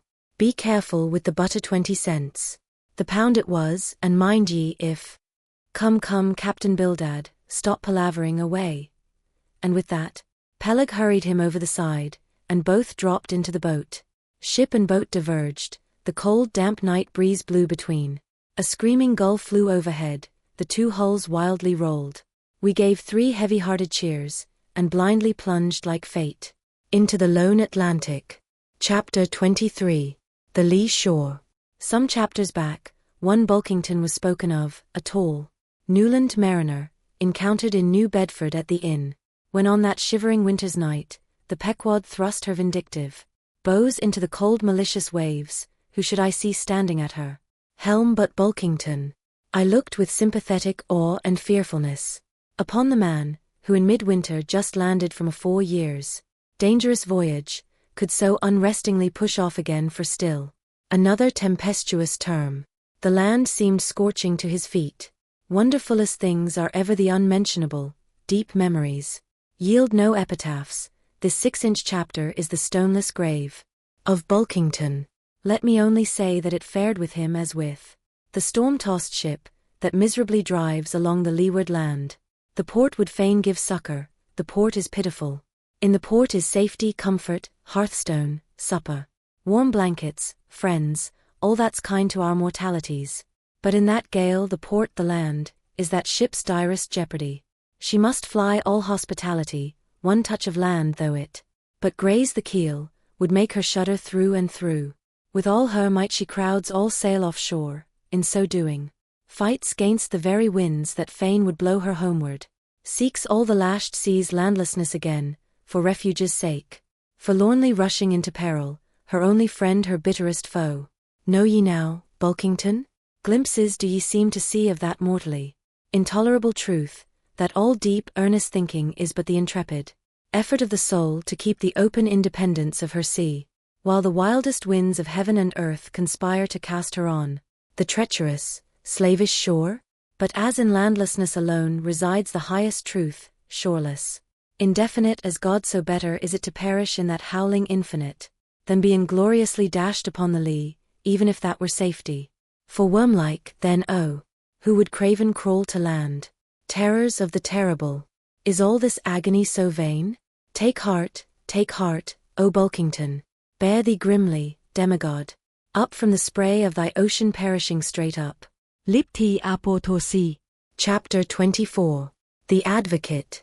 As Pequod and I are now fairly embarked in this business of whaling, and as this business of whaling has somehow come to be regarded among landsmen as a rather unpoetical and disreputable pursuit, therefore I am all anxiety to convince ye landsmen, of the injustice hereby done to us hunters of whales.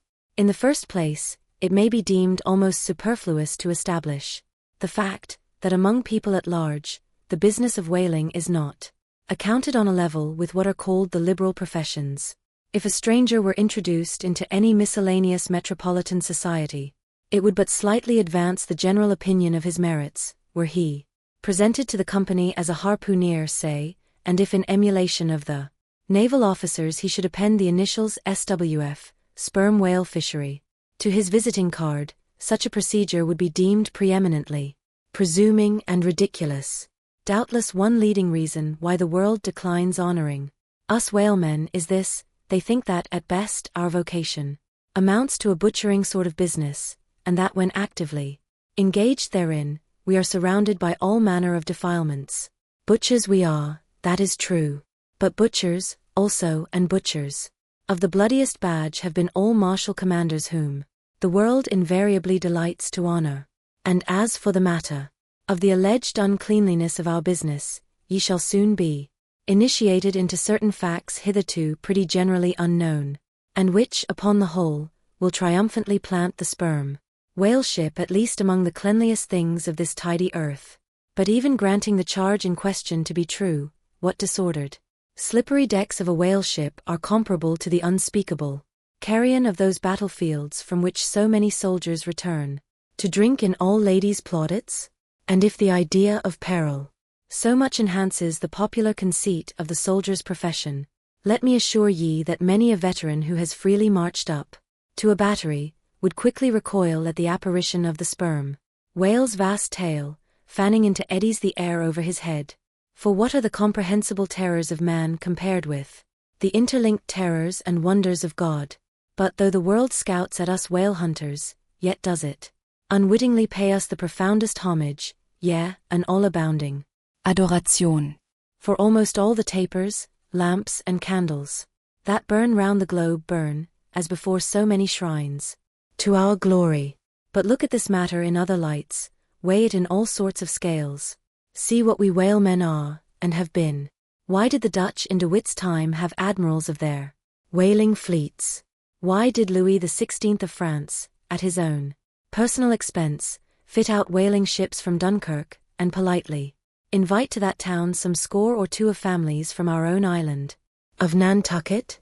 Why did Britain between the years 1750 and 1788 pay to her whalemen in bounties upwards of £1,000,000?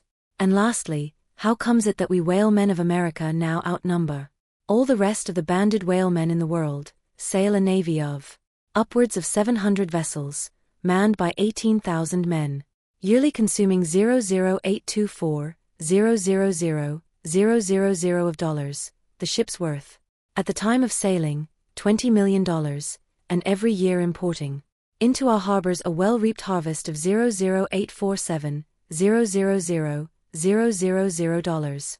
How comes all this, if there be not something puissant in wailing. But this is not the half. Look again.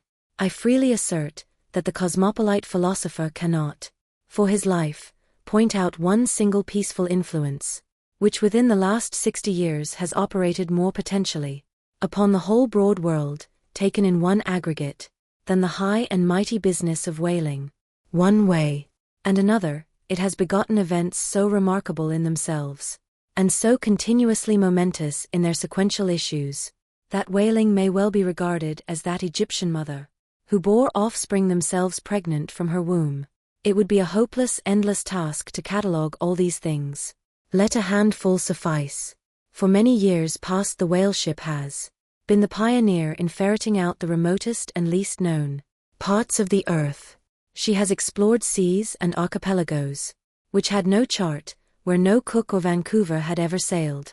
If American and European men of war now peacefully ride in once savage harbors, let them fire salutes to the honor and glory of the whale ship, which originally showed them the way, and first interpreted between them and the savages.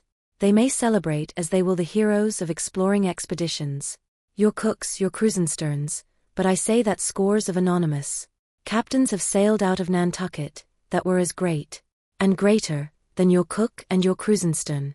For in their succorless empty-handedness, they, in the heathenish, sharked waters, and by the beaches of unrecorded Javelin Islands, battled with virgin wonders and terrors that Cook with all his marines and muskets would not willingly dared. All that is made such a flourish of in the old South Sea voyages, those things were but the lifetime commonplaces of our heroic Nantucketers.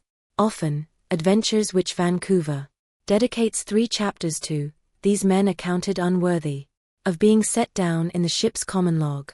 Ah, the world! Oh, the world!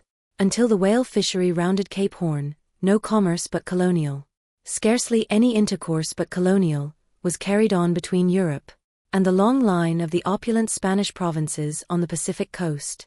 It was the whalemen who first broke through the jealous policy of the Spanish crown, touching those colonies, and if space permitted, it might be distinctly shown how from those whalemen at last eventuated the liberation of Peru, Chile, and Bolivia from the yoke of old Spain, and the establishment of the eternal democracy in those parts.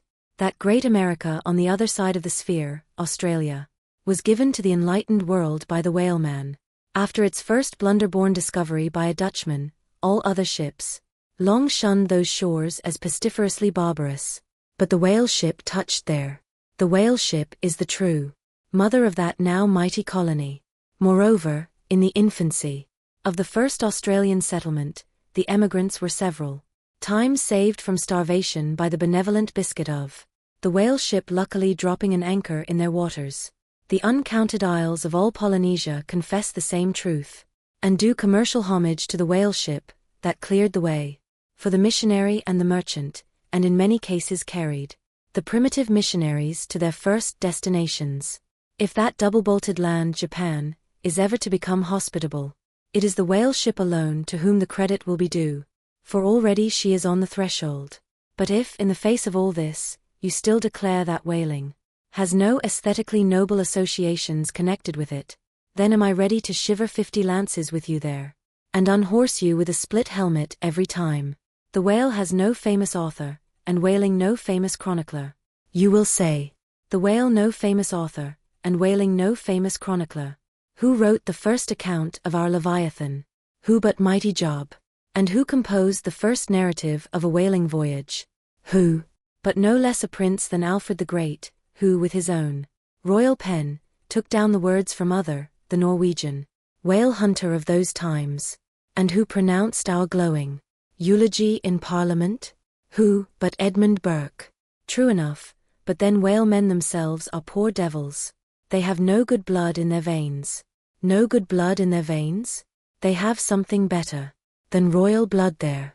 The grandmother of Benjamin Franklin was Mary Morrell, afterwards by marriage, Mary Folger, one of the old settlers of Nantucket, and the ancestress to a long line of Folgers and harpooneers, all kith and kin to noble Benjamin, this day darting the barbed iron from one side of the world to the other.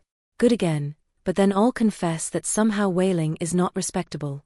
Whaling not respectable. Whaling is imperial. By Old English statutory law, the whale is declared a royal fish. Oh, that's only nominal. The whale himself has never figured in any grand imposing way. The whale never figured in any grand imposing way. In one of the mighty triumphs given to a Roman general upon his entering the world's capital, the bones of a whale, brought all the way from the Syrian coast, were the most conspicuous object in the symboled procession. See subsequent chapters for something more on this head. Grant it since you cite it, but say what you will, there is no real dignity in whaling. No dignity in whaling? The dignity of our calling the very heavens attest. Cetus is a constellation in the south. No more. Drive down your hat in presence of the Tsar, and take it off. To Queequeg. No more. I know a man that, in his lifetime, has taken 350 whales. I account that man more honorable than that great captain of antiquity who boasted of taking as many walled towns. And as for me, if by any possibility there be any as yet undiscovered prime thing in me, if I shall ever deserve any real repute in that small but high-hushed world which I might not be unreasonably ambitious of, if hereafter I shall do anything that, upon the whole, a man might rather have done than to have left undone, if at my death my executors, or more properly my creditors, find any precious misses in my desk, then here I prospectively ascribe all the honor and the glory to whaling. For a whale ship was my Yale College and my Harvard. Chapter 25. Postscript. In behalf of the dignity of whaling, I would fain advance naught but substantiated facts. But after embattling his facts, an advocate who should wholly suppress a not unreasonable surmise, which might tell eloquently upon his cause, such an advocate, would he not be blameworthy? It is well known that at the coronation of kings and queens, even modern ones, a certain curious process of seasoning them for their functions is gone through. There is a salt cellar of state, so called, and there may be a castor of state. How they use the salt, precisely who knows? Certain I am, however, that a king's head is solemnly oiled at his coronation, even as a head of salad. Can it be, though, that they anoint it with a view of making its interior run well, as they anoint machinery? Much might be ruminated here concerning the essential dignity of this regal process, because in common life we esteem but meanly and contemptibly a fellow who anoints his hair, and palpably smells of that anointing.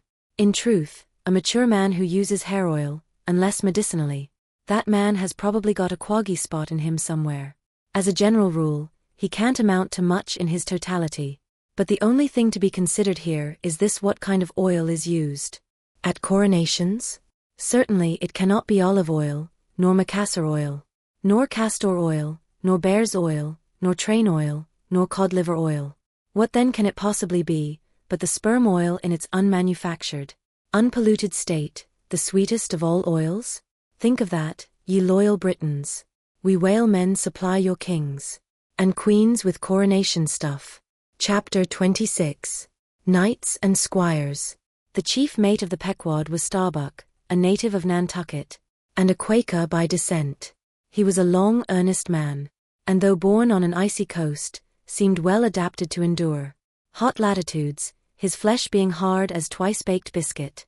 Transported to the Indies, his live blood would not spoil like Battledale. He must have been born in some time of general drought and famine, or upon one of those fast days for which his state is famous. Only some 30 arid summers had he seen. Those summers had dried up all his physical superfluousness. But this, his thinness, so to speak, seemed no more the token of wasting anxieties and cares than it seemed the indication of any bodily blight. It was merely the condensation of the man. He was by no means ill-looking, quite the contrary. His pure tight skin was an excellent fit, and closely wrapped up in it, and embalmed with inner health and strength. Like a revivified Egyptian, this Starbuck seemed prepared to endure for long ages to come, and to endure always as now. For be it polar snow or torrid sun, like a patent chronometer, his interior vitality was warranted to do well in all climates. Looking into his eyes, you seemed to see there the yet lingering images of those thousand-fold perils he had calmly confronted through life. A staid, steadfast man, whose life for the most part was a telling pantomime of action, and not a tame chapter of sounds. Yet, for all his hardy sobriety and fortitude, there were certain qualities in him which at times affected, and in some cases seemed well nigh to overbalance all the rest. Uncommonly conscientious for a seaman, and endued with a deep, natural reverence, the wild watery loneliness of his life did therefore strongly incline him to superstition, but to that sort of superstition, which in some organizations seems rather to spring somehow from intelligence than from ignorance. Outward portents and inward presentiments were his, and if at times these things bent the welded iron of his soul, much more did his faraway domestic memories of his young Cape wife and child tend to bend him still more from the original ruggedness of his nature, and open him still further to those latent influences which, in some honest-hearted men, restrain the gush of daredevil daring, so often evinced by others in the more perilous vicissitudes of the fishery. "I will have no man in my boat," said Starbuck, "who is not afraid of a whale." By this he seemed to mean, not only that the most reliable and useful courage was that which arises from the fair estimation of the encountered peril, but that an utterly fearless man is a far more dangerous comrade than a coward. "Aye," said Stubb, the second mate, "Starbuck there is as careful a man as you'll find anywhere in this fishery." But we shall ere long see what that word careful precisely means, when used by a man like Stubb, or almost any other whale hunter. Starbuck was no crusader after perils. In him courage was not a sentiment, but a thing simply useful to him, and always at hand upon all mortally practical occasions. Besides, he thought perhaps that in this business of whaling, courage was one of the great staple outfits of the ship, like her beef and her bread, and not to be foolishly wasted. Wherefore he had no fancy for lowering for whales after sundown, nor for persisting in fighting a fish that too much persisted in fighting him.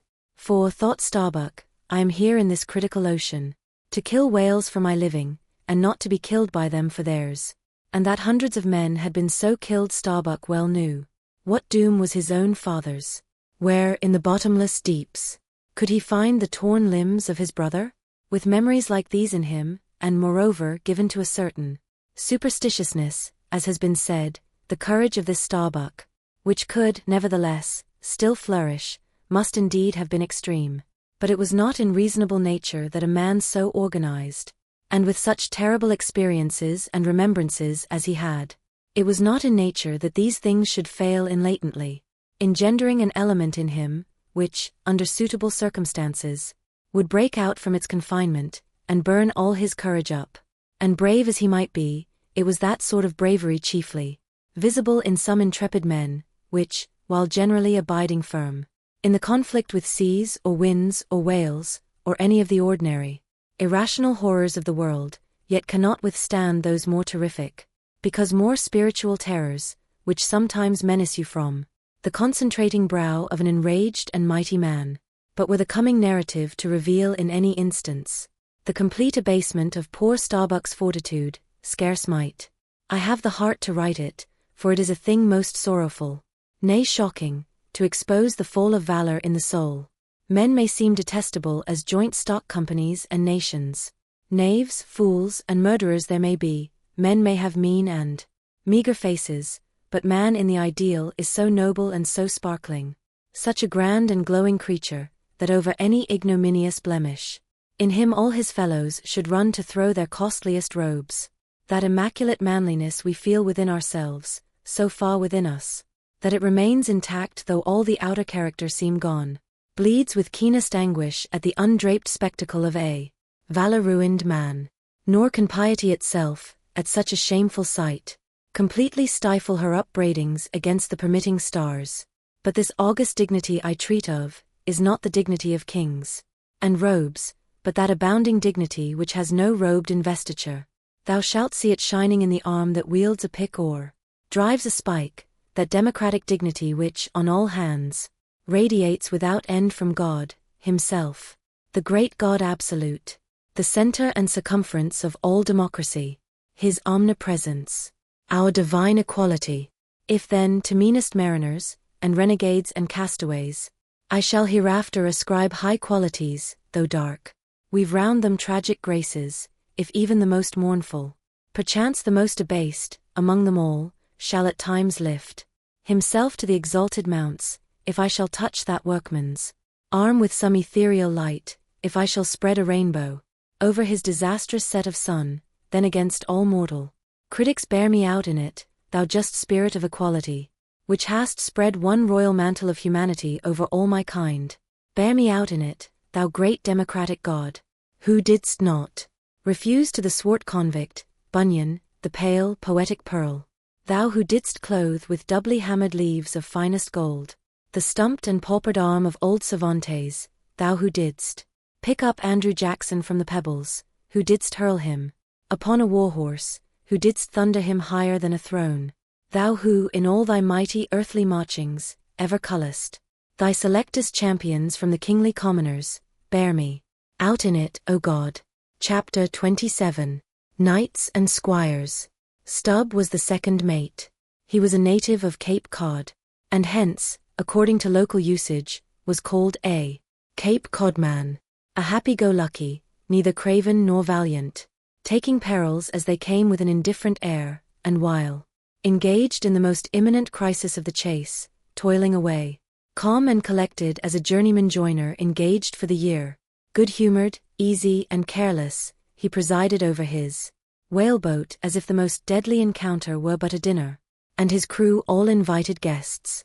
He was as particular about the comfortable arrangements of his part of the boat as an old stage driver is about the snugness of his box.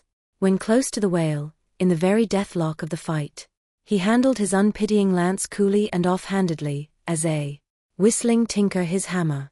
He would hum over his old rigadig tunes while flank and flank with the most exasperated monster. Long usage had, for this Stubb, converted the jaws of death into an easy chair. What he thought of death itself, there is no telling. Whether he ever thought of it at all might be a question, but if he ever did chance to cast his mind that way after a comfortable dinner, no doubt, like a good sailor, he took it to be a sort of call of the watch to tumble aloft and bestir themselves there, about something which he would find out when he obeyed the order, and not sooner. What perhaps, with other things, made Stubb such an easy-going, unfearing man, so cheerily trudging off with the burden of life in a world full of grave peddlers, all bowed to the ground with their packs. What helped to bring about that almost impious good humor of his? That thing must have been his pipe. For like his nose, his short, black little pipe was one of the regular features of his face. You would almost as soon have expected him to turn out of his bunk without his nose as without his pipe. He kept a whole row of pipes. They're ready loaded, stuck in a rack, within easy reach of his hand, and whenever he turned in, he smoked them all out in succession, lighting one from the other to the end of the chapter, then loading them again to be in readiness anew. For when Stubb dressed, instead of first putting his legs into his trousers, he put his pipe into his mouth.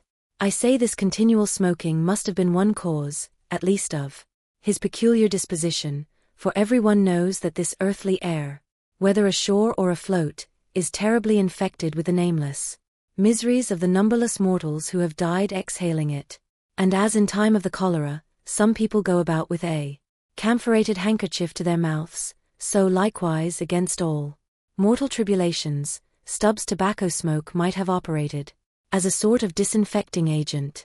The third mate was Flask, a native of Tisbury, in Martha's Vineyard, a short, stout, ruddy young fellow, very pugnacious concerning whales, who somehow seemed to think that the great leviathans had personally and hereditarily affronted him, and therefore it was a sort of point of honor with him to destroy them whenever encountered.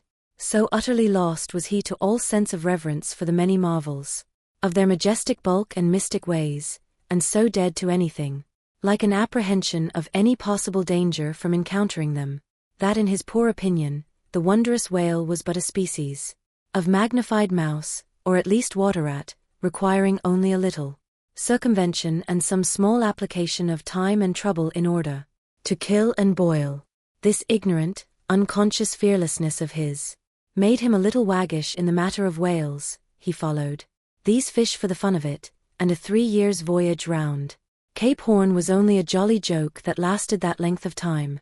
As a carpenter's nails are divided into wrought nails and cut nails, so mankind may be similarly divided. Little Flask was one of the wrought ones, made to clinch tight and last long. They called him King Post on board of the Pequod, because in form he could be well likened to the short, square timber known by that name in Arctic whalers, and which by the means of many radiating side timbers inserted into it, serves to brace the ship against the icy concussions of those battering seas. Now these 3 mates Starbuck, Stubb and Flask were momentous men. They it was who by universal prescription commanded 3 of the Pequod's boats as headsmen, in that grand order of battle in which Captain Ahab would probably marshal his forces to descend on the whales. These 3 headsmen were as captains of companies, or being armed with their long keen whaling spears, they were as a picked trio of lancers, even as the harpooneers were flingers of javelins. And since in this famous fishery, each mate or headsman, like a Gothic knight of old, is always accompanied by his boat steerer or harpooneer, who in certain conjunctures provides him with a fresh lance, when the former one has been badly twisted or elbowed in the assault, and moreover, as there generally subsists between the two a close intimacy and friendliness, it is therefore but meet that in this place we set down who the Pequod's harpooneers were, and to what headsman each of them belonged. First of all was Queequeg, whom Starbuck, the chief mate, had selected for his squire. But Queequeg is already known. Next was Tashtego, an unmixed Indian from Gay Head, the most westerly promontory of Martha's Vineyard, where there still exists the last remnant of a village of red men, which has long supplied the neighboring island of Nantucket with many of her most daring harpooneers. In the fishery, they usually go by the generic name of Gay Headers.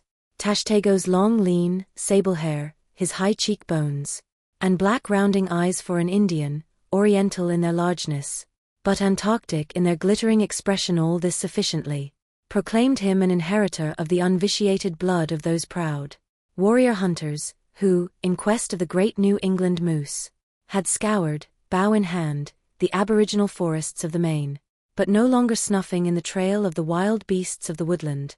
Tashtego now hunted in the wake of the great whales of the sea, the unerring harpoon of the sun fitly replacing the infallible arrow of the sires.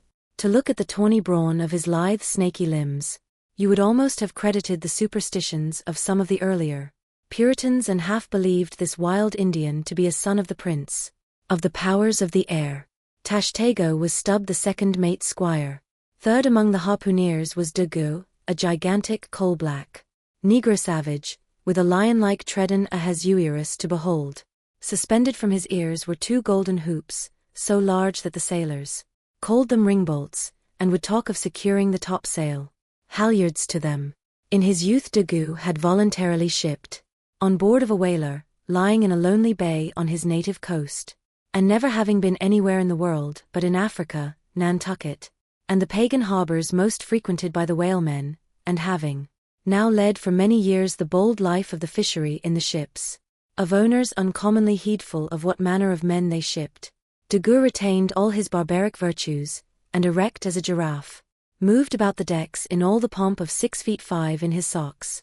There was a corporeal humility in looking up at him, and a white man standing before him seemed a white flag come to beg truce of a fortress. Curious to tell, this imperial negro, Ahasuerus Dagu, was the squire of Little Flask, who looked like a chessman beside him. As for the residue of the Pequod's company, be it said, that at the present day not 1 in 2 of the many thousand men before the mast employed in the American whale fishery are Americans born, though pretty nearly all the officers are. Herein it is the same with the American whale fishery as with the American Army and military and merchant navies, and the engineering forces employed in the construction of the American canals and railroads.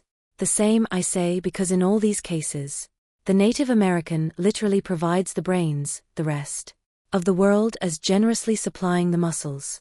No small number of these whaling seamen belong to the Azores, where the outward bound Nantucket whalers frequently touched to augment their crews, from the hardy peasants of those rocky shores. In like manner, the Greenland whalers sailing out of Hull or London, put in at the Shetland Islands, to receive the full complement of their crew. Upon the passage homewards, they drop them there again. How it is, there is no telling, but islanders seem to make the best whalemen. They were nearly all islanders in the Pequod, isolottos too.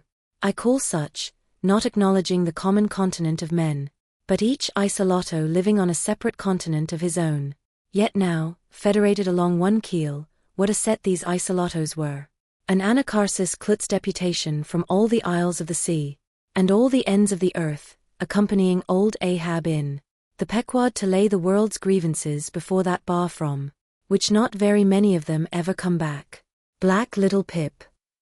He never did, oh no. He went before.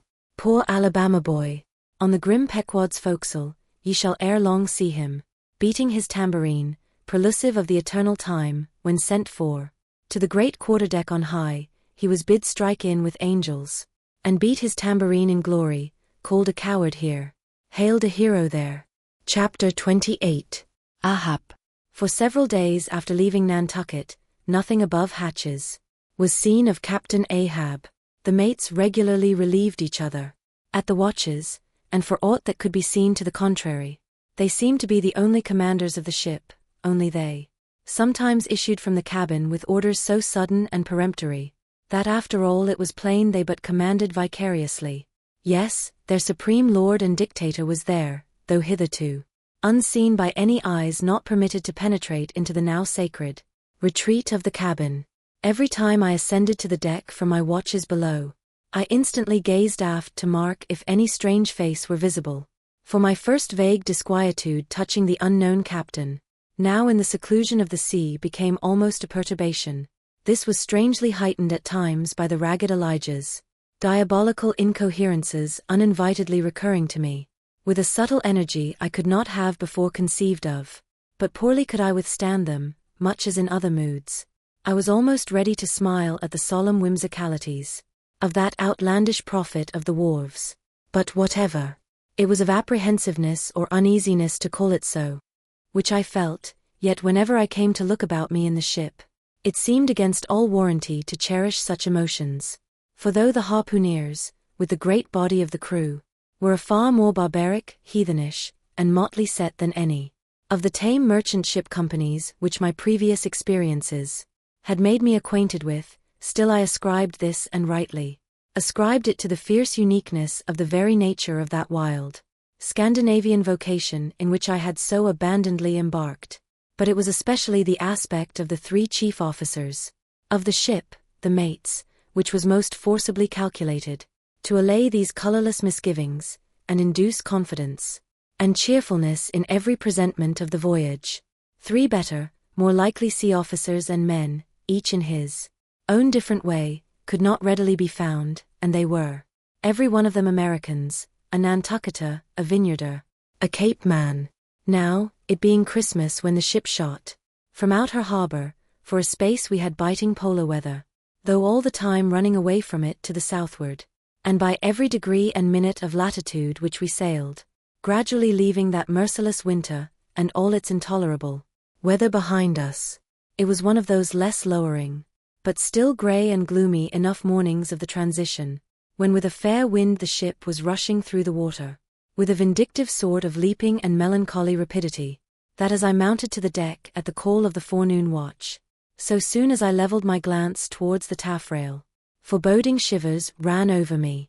Reality outran apprehension. Captain Ahab stood upon his quarterdeck. There seemed no sign of common bodily illness about him, nor of the recovery from any. He looked like a man cut away from the stake, when the fire has overrunningly wasted all the limbs without consuming them, or taking away one particle from their compacted aged robustness. His whole high, broad form seemed made of solid bronze, and shaped in an unalterable mold, like Cellini's cast Perseus, threading its way out from among his grey hairs, and continuing right down one side of his tawny, scorched face and neck, till it disappeared in his clothing. You saw a slender rod-like mark, lividly whitish. It resembled that perpendicular seam sometimes made in the straight, lofty trunk of a great tree, when the upper lightning tearingly darts down it, and without wrenching a single twig peels and grooves out the bark from top to bow. Tom air running off into the soil, leaving the tree still greenly alive, but branded. Whether that mark was born with him, or whether it was the scar left by some desperate wound, no one could certainly say. By some tacit consent, throughout the voyage little or no allusion was made to it, especially by the mates.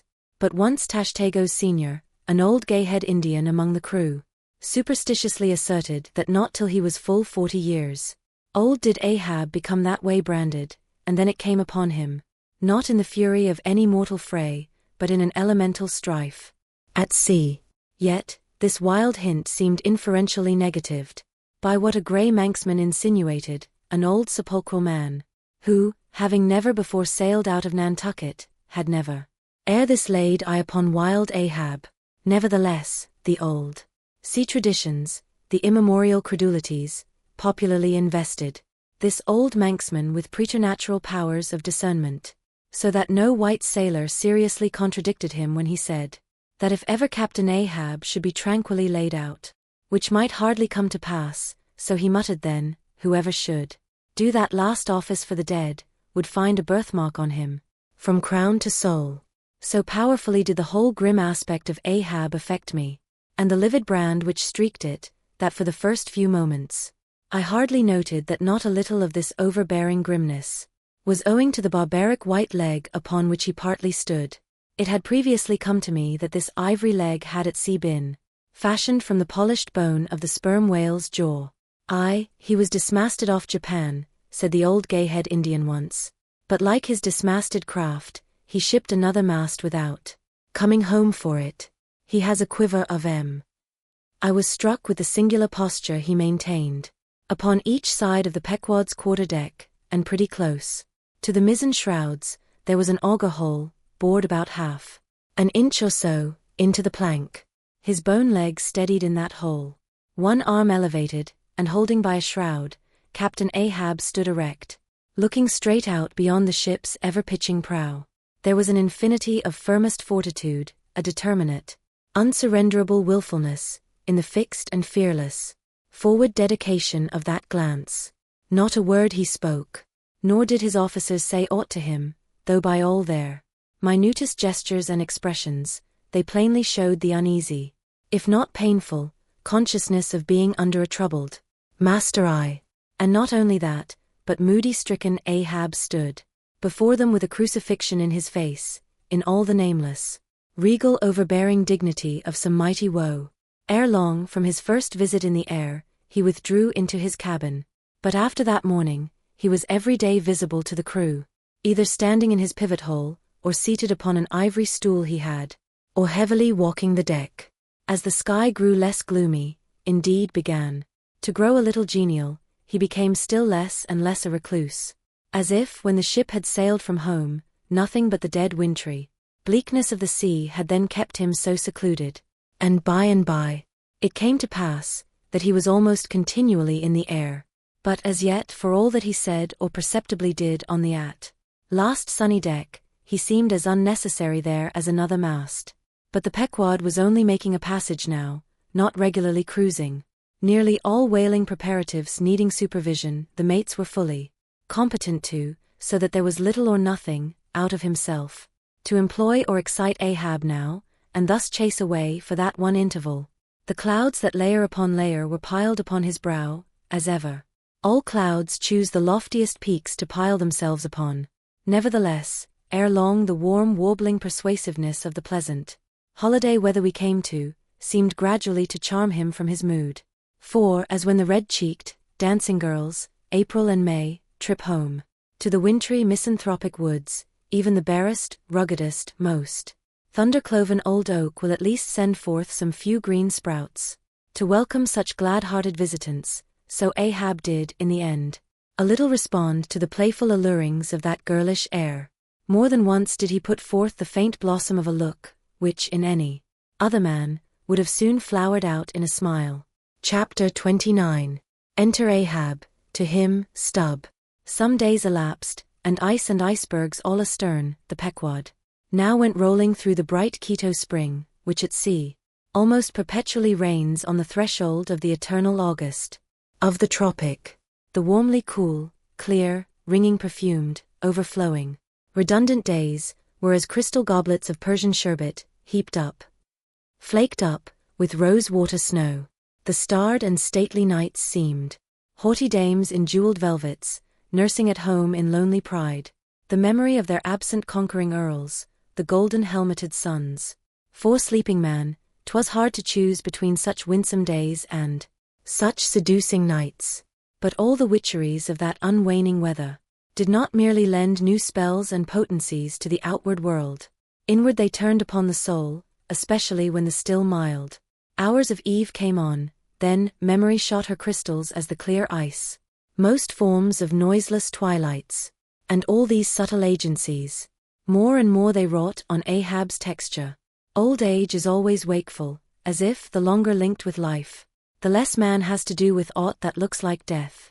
Among sea commanders, the old greybeards will oftenest leave their berths to visit the night-cloaked deck.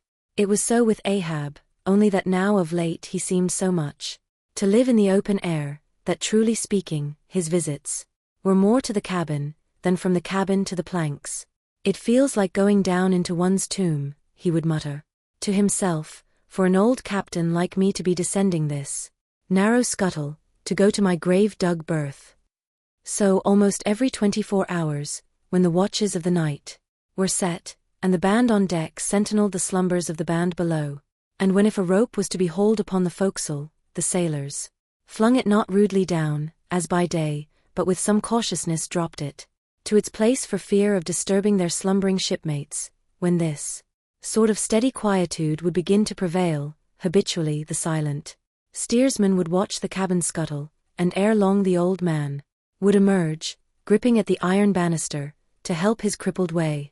Some considering touch of humanity was in him, for at times like these, he usually abstained from patrolling the quarterdeck, because to his wearied mates, seeking repose within 6 inches of his ivory heel, such would have been the reverberating crack and din of that bony step, that their dreams would have been of the crunching teeth of sharks. But once, the mood was on him too deep for common regardings, and as with heavy, lumber-like pace he was measuring the ship from taffrail to mainmast, Stubb, the old second mate, came up from below, and with a certain unassured deprecating humorousness, hinted that if Captain Ahab was pleased to walk the planks, then no one could say nay. But there might be some way of muffling the noise, hinting something indistinctly and hesitatingly about a globe of tow, and the insertion into it of the ivory heel. Ah, Stubb, thou didst not know Ahab then. Am I a cannonball, Stubb, said Ahab, that thou wouldst wad me that fashion? But go thy ways, I had forgot. Below to thy nightly grave, where such as ye sleep between shrouds, to use ye to the filling one at last, down dog and kennel. Starting at the unforeseen concluding exclamation of the so suddenly scornful old man, Stubb was speechless a moment, then said excitedly, I am not used to be spoken to that way, sir. I do but less than half like it, sir. Avast, Gritted Ahab between his set teeth, and violently moving away, as if to avoid some passionate temptation. No, sir, not yet, said Stubb emboldened. I will not tamely be called a dog, sir. Then be called 10 times a donkey, and a mule, and an ass, and begone, or I'll clear the world of thee. As he said this, Ahab advanced upon him with such overbearing terrors in his aspect, that Stubb involuntarily retreated. I was never served so before without giving a hard blow for it, muttered Stubb, as he found himself descending the cabin scuttle. It's very queer. Stop, Stubb, somehow now I don't well know whether to go back and strike him, or what's that. Down here on my knees and pray for him? Yes, that was the thought coming up in me, but it would be the first time I ever did pray. It's queer, very queer, and he's queer too, I take him for. And aft, he's about the queerest old man Stubb ever sailed with. How he flashed at me, his eyes like powder pans. Is he mad? Anyway, there's something's on his mind, as sure as there must be something on a deck when it cracks. He ain't in his Bed now, either, more than 3 hours out of the 24. And he don't sleep then. Didn't that doughboy, the steward, tell me that of a morning he always finds the old man's hammock, clothes all rumpled and tumbled, and the sheets down at the foot, and the coverlid almost tied into knots, and the pillow a sort of frightful hot, as though a baked brick had been on it? A hot old man. I guess he's got what some folks ashore call a conscience. It's a kind of tick-dolly row, they say.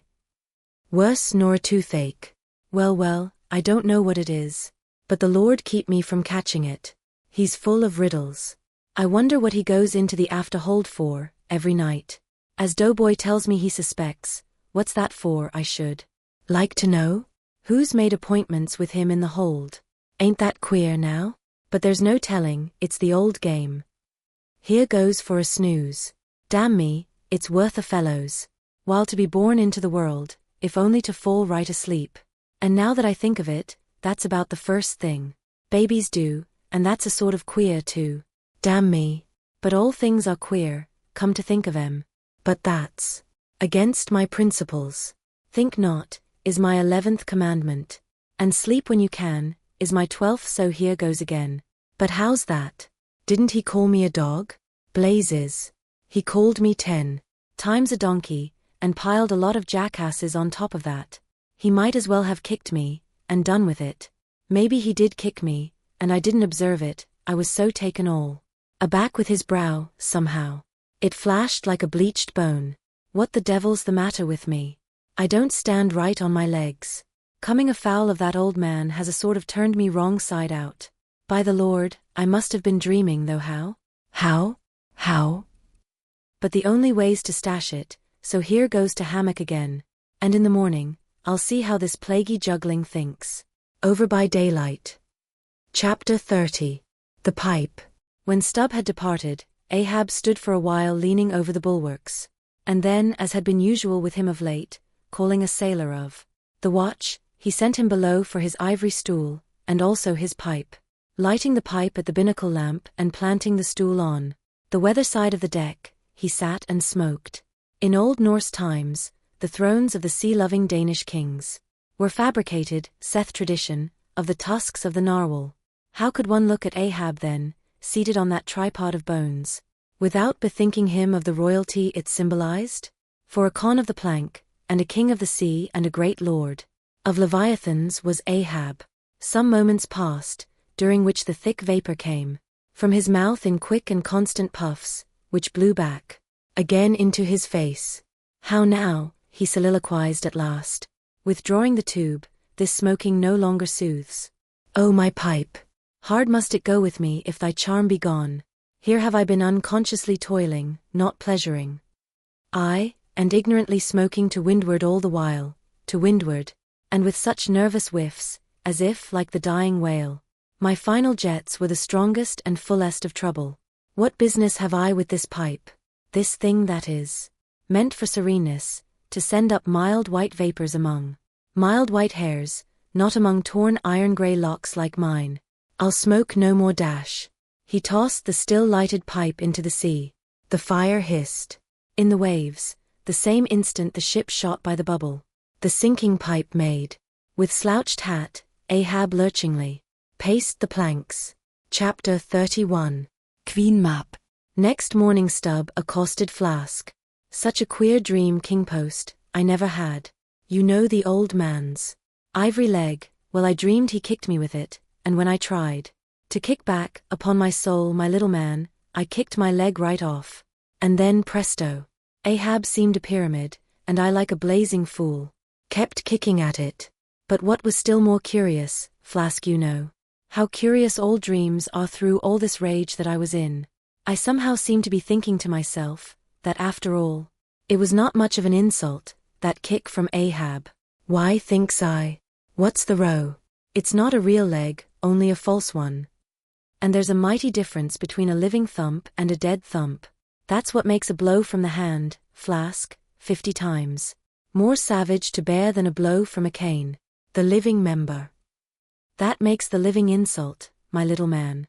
And thinks I to myself, all the while, mind, while I was stubbing my silly toes against That cursed pyramid, so confoundedly contradictory was it all. All the while, I say, I was thinking to myself, what's his leg now? But a cane dash. A whalebone cane.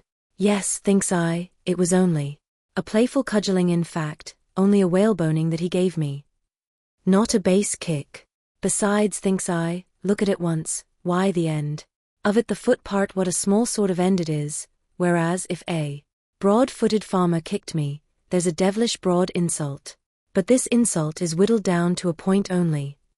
But now comes the greatest joke of the dream, Flask.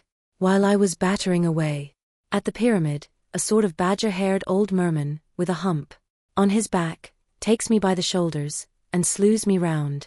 What are you bout? Says he. Slid. Man, but I was frightened. Such a fizz. But somehow, next moment I was over the fright. What am I about? Says I at last. And what business is that of yours? I should like to know, Mr. Humpback? Do you want a kick? By the Lord, Flask, I had no sooner said that than he turned round his stern to me, bent over, and dragging up a lot of seaweed. He had for a clout, what do you think I saw? Why, thunder alive, man, his stern was stuck full of marlin spikes, with the points out. Says I, on second thought, I guess I won't kick you, old fellow. Wise stub, said he, wise stub, and kept muttering it all the time, a sort of eating of his own gums like a chimney hag. Seeing he wasn't going to stop saying over his wise stub, I thought I might as well fall to kicking the pyramid again. But I had only just lifted my foot for it, when he roared out, "Stop that kicking." "Hello," says I, "what's the matter now, old fellow?" "Look ye here," says he, "let's argue the insult. Captain Ahab kicked ye, didn't he?" "Yes, he did," says I, "right here. It was." "Very good," says he, "used his ivory leg, didn't he?" "Yes, he did," says I. "Well then," says he, "why stub, what have you to complain of? Didn't he kick with right good will? It wasn't a common pitch pine leg he kicked with, was it? No, you were kicked by a great man, and with a beautiful ivory leg, Stub. It's an honor. I consider it an honor. Listen, wise Stub. In old England, the greatest lords think it great glory to be slapped by a queen, and made garter knights of, but be your boast, Stub, that ye were kicked by old Ahab, and made a wise man of. Remember what I say. Be kicked by him, account his kicks honors, and on no account kick back. For you can't help yourself, wise Stub. Don't you see that pyramid?" With that he all of a sudden seemed somehow, in some queer fashion, to swim off into the air. I snored, rolled over, and there I was, in my hammock. Now what do you think of that dream, Flask? I don't know, it seems a sort of foolish to me though. Maybe, but it's made a wise man of me, Flask. Daje see Ahab. Standing there, sideways looking over the stern? Well, the best thing you can do, Flask, is to let the old man alone, never speak to him, whatever he says. Hello. What's that he shouts? Hark. Masthead there. Look sharp, all of ye. There are whales hereabouts. If ye see a white one, split your lungs for him. What do you think of that now, Flask? Ain't there a small drop of something queer about that, eh? A white whale, did ye mark that, man? Look ye, there's something special in the wind. Stand by for it, Flask. Ahab has that's bloody on his mind. But mum, he comes this way. Chapter 32. Cetology. Already we are boldly launched upon the deep, but soon we shall be lost in its unshored harborless immensities. Ere that come to pass, ere the Pequod's weedy hull rolls side by side with the barnacled hulls of the Leviathan. At the outset it is but well to attend to a matter almost indispensable to a thorough appreciative understanding of the more special leviathanic revelations and allusions of all sorts, which are to follow. It is some systematized exhibition of the whale in his broad genera, that I would now fain put before you.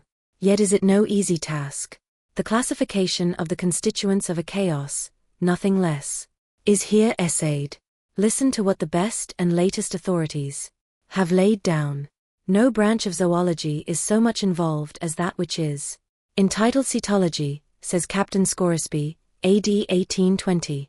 It is not my intention, were it in my power, to enter into the inquiry. As to the true method of dividing the cetacea into groups and families, utter confusion exists among the historians of this animal. Sperm whale, says Surgeon Beale, AD 1839. Unfitness to pursue our research in the unfathomable waters. Impenetrable veil covering our knowledge of the cetacea. A field strewn with thorns. All these incomplete indications, but serve to torture us naturalists. Thus speak of the whale, the great Cuvier, and John Hunter and Lesson, those lights of zoology and anatomy. Nevertheless, though of Rayol knowledge there be little, yet of books there are a plenty. And so in some small degree, with cetology, or the science of whales. Many are the men, small and great, old and new, landsmen and seamen, who have at large or in little, written of the whale. Run over a few. The authors of the Bible, Aristotle, Pliny, Aldrovandi, Sir Thomas Browne, Gesner, Rey, Lenois, Rondeletius, Willoughby, Green, Atedi, Sebald, Bresson, Martin, Laspede, Bonneterre, Desmarest, Baron Cuvier, Frederick, Cuvier, John Hunter, Owen, Scoresby, Beale Bennett, J. Ross Brown, the author of Miriam Coffin, Olmsted, and the Rev. T. Cheever. But to what ultimate generalizing purpose all these have written, the above cited extracts will show. Of the names in this list of whale authors, only those following Owen ever saw living whales, and but one of them was a real professional harpooner and whaleman. I mean Captain Scoresby. On the separate subject of the Greenland or right whale, he is the best existing authority. But Scoresby knew nothing and says nothing of the great sperm whale, compared with which the Greenland whale is almost unworthy mentioning. And here be it said, that the Greenland whale is an usurper upon the throne of the seas. He is not even by any means the largest of the whales. Yet, owing to the long priority of his claims, and the profound ignorance which till some 70 years back invested the then fabulous and utterly unknown sperm whale, and which ignorance to this present day still reigns in all but some few scientific retreats and whale ports, this usurpation has been every way complete. Reference to nearly all the Leviathanic allusions in the great poets of past days will satisfy you that the Greenland whale, without one rival, was to them the monarch of the seas. But the time has at last come for a new proclamation. This is Charing Cross. Hear ye, good people all, the Greenland whale is deposed. The great sperm whale now reigneth. There are only 2 books in being which at all pretend to put the living sperm whale before you, and at the same time, in the remotest degree, succeed in the attempt. Those books are Beale's and Bennett's, both in their time surgeons to the English South Sea whale ships, and both exact and reliable men. The original matter touching the sperm whale to be found in their volumes is necessarily small, but so far as it goes, it is of excellent quality, though mostly confined to scientific description. As yet, however, the sperm whale, scientific or poetic, lives not complete in any literature.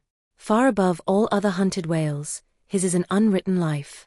Now the various species of whales need some sort of popular, comprehensive classification, if only an easy outline one for the present, hereafter to be filled in all outward its departments by subsequent laborers.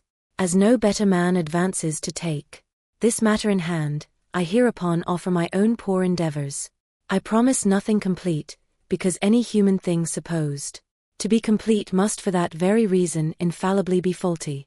I shall not pretend to a minute anatomical description of the various species, or in this space at least, to much of any description. My object here is simply to project the draft of a systematization of cetology. I am the architect, not the builder, but it is a ponderous task. No ordinary letter sorter in the post office is equal to it. To grope down into the bottom of the sea after them, to have one's hands among the unspeakable foundations, ribs, and very pelvis of the world, this is a fearful thing. What am I that I should essay to hook the nose of this Leviathan? The awful tauntings in Job might well appall me. Will he, the Leviathan, make a covenant with thee? Behold, the hope of him is vain. But I have swam through libraries and sailed through oceans. I have had to do with whales with these visible hands. I am in earnest. And I will try. There are some preliminaries to settle. First, the uncertain, unsettled condition of this science of cetology is in the very vestibule attested by the fact that in some quarters it still remains a moot point whether a whale be a fish. In his System of Nature, AD 1776, Linnaeus declares, I hereby separate the whales from the fish.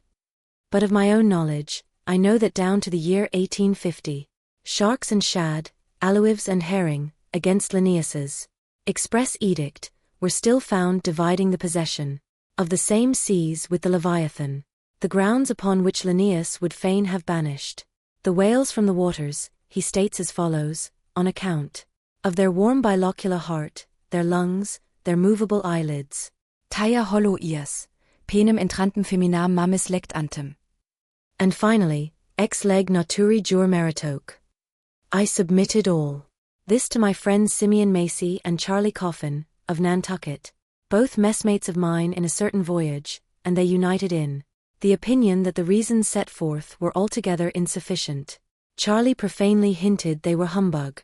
Be it known that, waiving all argument, I take the good old-fashioned ground that the whale is a fish, and call upon holy Jonah to back me. This fundamental thing settled, the next point is, in what internal respect does the whale differ from other fish? Above, Linnaeus has given you those items. But in brief they are these, lungs and warm blood. Whereas, all other fish are lungless and cold-blooded. Next, how shall we define the whale? By his obvious externals, so as conspicuously to label him for all time to come. To be short, then, a whale is a spouting fish with a horizontal tail. There you have him. However contracted, that definition is the result of expanded meditation. A walrus spouts much like a whale. But the walrus is not a fish, because he is amphibious. But the last term of the definition is still more cogent. As coupled with the first, almost anyone must have noticed that all the fish familiar to landsmen have not a flat, but a vertical, or up and down tail. Whereas, among spouting fish, the tail, though it may be similarly shaped, invariably assumes a horizontal position.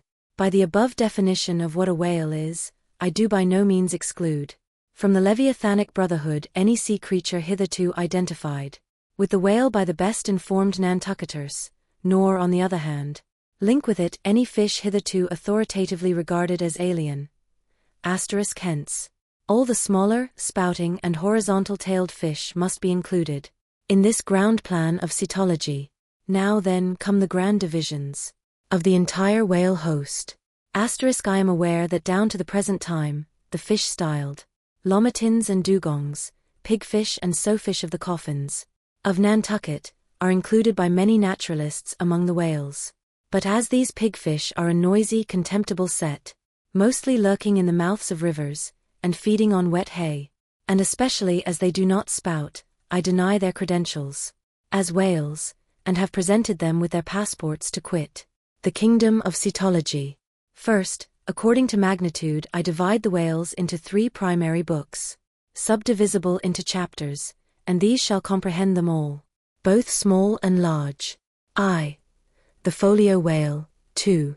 The octavo whale. 3. The duodecimo whale. As the type of the folio, I present the sperm whale, of the octavo, the grampus, of the duodecimo, the porpoise. Folios. Among these I here include the following chapters.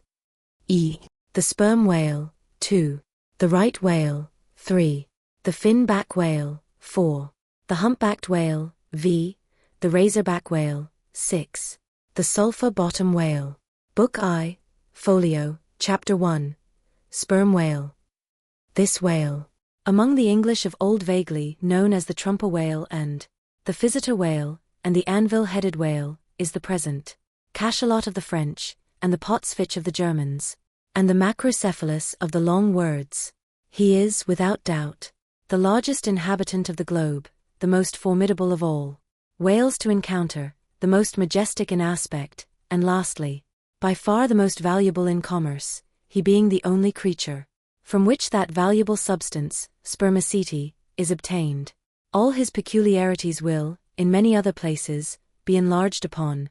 It is chiefly with his name that I now have to do. Philologically considered, it is absurd. Some centuries ago, when the sperm whale was almost wholly unknown in his own proper individuality, and when his oil was only accidentally obtained from the stranded fish, in those days spermaceti, it would seem, was popularly supposed to be derived from a creature identical with the one then known in England as the Greenland or right whale. It was the idea also that this same spermaceti was that quickening humor of the Greenland whale, which the first syllable of the word literally expresses. In those times, also, spermaceti was exceedingly scarce, not being used for light, but only as an ointment and medicament. It was only to be had from the druggists as you nowadays buy an ounce of rhubarb. When, as I opine, in the course of time, the true nature of spermaceti became known, its original name was still retained by the dealers, no doubt to enhance its value by a notion so strangely significant of its scarcity, and so the appellation must at last have come to be bestowed upon the whale from which this spermaceti was really derived. Book I, Folio, Chapter 2. Right whale, in one respect this is the most venerable of the leviathans, being the one first regularly hunted by man. It yields the article commonly known as whalebone or baleen, and the oil specially known as whale oil, an inferior article in commerce.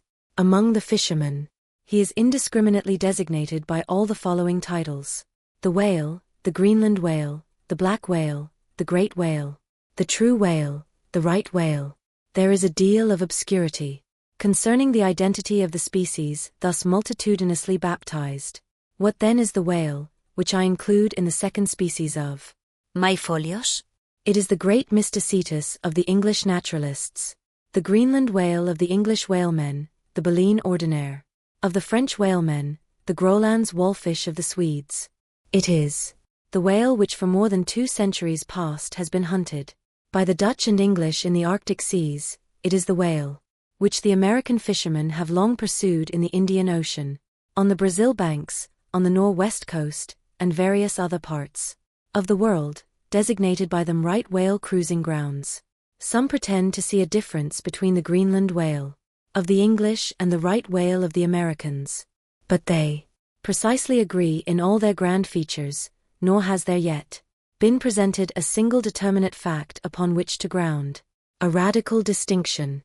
It is by endless subdivisions based upon the most inconclusive differences that some departments of natural history become so repellingly intricate. The right whale will be elsewhere treated of at some length, with reference to elucidating the sperm whale.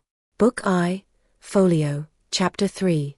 Finback, under this head I reckon, a monster which, by the various names of finback, tollspout, and long john, has been seen almost in every sea and is commonly the whale whose distant jet is so often descried by passengers crossing the Atlantic in the New York packet tracks. In the length he attains, and in his baleen the finback resembles the right whale, but is of a less portly girth, and a lighter color, approaching to olive. His great lips present a cable-like aspect, formed by the intertwisting, slanting folds of large wrinkles. His grand distinguishing feature, the fin, from which he derives his name, is often a conspicuous object. This fin is some 3 or 4 feet long, growing vertically from the hinder part of the back, of an angular shape, and with a very sharp pointed end. Even if not the slightest other part of the creature be visible, this isolated fin will, at times, be seen plainly projecting from the surface, when the sea is moderately calm, and slightly marked with spherical ripples, and this gnomon-like fin stands up and casts shadows upon the wrinkled surface. It may well be supposed that the watery circle surrounding it somewhat resembles a dial, with its style and wavy hour lines graved on it. On that Ahaz dial, the shadow often goes back. The finback is not gregarious. He seems a whale-hater, as some men are man-haters. Very shy, always going solitary, unexpectedly rising to the surface. In the remotest and most sullen waters, his straight and single lofty jet rising like a tall misanthropic spear upon a barren plain, gifted with such wondrous power and velocity. In swimming, as to defy all present pursuit from man. This Leviathan seems the banished and unconquerable Cain of his race, bearing for his mark that style upon his back. From having the baleen in his mouth, the finback is sometimes included with the right whale, among a theoretic species, denominated whalebone whales, that is, whales with baleen. Of these so-called whalebone whales, there would seem to be several varieties, most of which, however, are little known. Broad-nosed whales and beaked whales, pike-headed whales, bunched whales, underjawed whales and rostrated whales are the fishermen's names for a few sorts. In connection with this appellative of whalebone whales, it is of great importance to mention that however such a nomenclature may be convenient in facilitating allusions to some kind of whales, yet it is in vain to attempt a clear classification of the Leviathan, founded upon either his baleen, or hump, or fin, or teeth, notwithstanding that those marked parts or features very obviously seem better adapted to afford the basis for a regular system of cetology than any other detached bodily distinctions, which the whale, in his kinds, presents. How then? The baleen, hump, back fin and teeth, these are things whose peculiarities are indiscriminately dispersed among all sorts of whales, without any regard to what may be the nature of their structure, in other and more essential particulars. Thus, the sperm whale and the humpbacked whale, each has a hump, but there the similitude ceases. Then this same humpbacked whale and the Greenland whale, each of these has baleen, but there again the similitude ceases. And it is just the same with the other parts above mentioned. In various sorts of whales, they form such irregular combinations, or in the case of any one of them detached, such an irregular isolation, as utterly to defy all general methodization formed upon such a basis. On this rock every one of the whale naturalists has split, but it may possibly be conceived that, in the internal parts of the whale, in his anatomy there, at least we shall be able to hit the right classification. Nay, what thing, for example, is there in the Greenland whale's anatomy more striking than his baleen? Yet we have seen that by his baleen, it is impossible correctly to classify the Greenland whale, and if you descend into the bowels of the various leviathans, why there you will not find distinctions a 50th part as available to the systematizer as those external ones already enumerated. What then remains? Nothing but to take hold of the whales bodily, in their entire liberal volume, and boldly sort them that way. And this is the bibliographical system here adopted, and it is the only one that can possibly succeed, for it alone is practicable. To proceed. Book I, Folio Chapter 4. Humpback. This whale is often seen on the northern American coast. He has been frequently captured there and towed into harbor. He has a great pack on him like a peddler, or you might call him the elephant and castle whale. At any rate, the popular name for him does not sufficiently distinguish him, since the sperm whale also has a hump though a smaller one. His oil is not very valuable. He has baleen. He is the most gamesome and light-hearted of all the whales, making more gay foam and white water generally than any other of them. Book I, Folio, Chapter 5. Razorback of this whale. Little is known but his name. I have seen him at a distance, off Cape Horn. Of a retiring nature, he eludes both hunters and philosophers. Though no coward, he has never yet shown any part of him but his back, which rises in a long sharp ridge. Let him go. I know little more of him, nor does anybody else. Book I, Folio, Chapter 6. Sulphur Bottom. Another retiring gentleman, with a brimstone belly, doubtless got by scraping along the Tartarian tiles in some of his profounder divings. He is seldom seen. At least I have never seen him except in the remoter southern seas, and then always at too great a distance to study his countenance. He is never chased. He would run away with rope walks of line. Prodigies are told of him. Adieu, Sulphur Bottom. I can say nothing more that is true of ye, nor can the oldest Nantucketer. Thus ends Book I, Folio, and now begins Book II. Octavo. Octavos. Asterisk. These embrace the whales of middling magnitude, among which at present may be numbered I, the grampus, 2, the blackfish, 3, the narwhal, 4, the thrasher, v, the killer, Why this book of whales is not denominated the quarto is very plain. Because, while the whales of this order, though smaller than those of the former order, nevertheless retain a proportionate likeness to them in figure, yet the bookbinder's quarto volume in its dimensioned form does not preserve the shape of the folio volume, but the octavo volume does. Book 2. Octavo, Chapter 1. Grampus, though this fish, whose loud sonorous breathing, or rather blowing, has furnished a proverb to landsmen, is so well known a denizen of the deep, yet is he not popularly classed among whales, but possessing all the grand distinctive features of the Leviathan. Most naturalists have recognized him for one. He is of moderate octavo size, varying from 15 to 25 feet in length, and of corresponding dimensions round the waist. He swims in herds. He is never regularly hunted, though his oil is considerable in quantity, and pretty good for light. By some fishermen his approach is regarded as premonitory of the advance of the great sperm whale. Book 2. Octavo, Chapter 2. Black fish. I give the popular fishermen's names for all these fish, for generally they are the best. Where any name happens to be vague or inexpressive, I shall say so, and suggest another. I do so now touching the black fish, so called because blackness is the rule among almost all whales. So, call him the hyena whale, if you please. His voracity is well known, and from the circumstance that the inner angles of his lips are curved upwards, he carries an everlasting Mephistophelian grin on his face. This whale averages some 16 or 18 feet in length. He is found in almost all latitudes. He has a peculiar way of showing his dorsal hooked fin in swimming, which looks something like a Roman nose. When not more profitably employed, the sperm whale hunters sometimes capture the hyena whale to keep up the supply of cheap oil for domestic employment. As some frugal housekeepers, in the absence of company, and quite alone by themselves, burn unsavory tallow instead of odorous wax. Though their blubber is very thin, some of these whales will yield you upwards of 30 gallons of oil. Book 2. Octavo, Chapter 3. Narwhal, that is, nostril whale. Another instance of a curiously named whale, so named I suppose, from his peculiar horn being originally mistaken for a peaked nose. The creature is some 16 feet in length, while its horn averages 5 feet, though some exceed 10, and even attain to 15 feet. Strictly speaking, this horn is but a lengthened tusk, growing out from the jaw in a line a little depressed from the horizontal.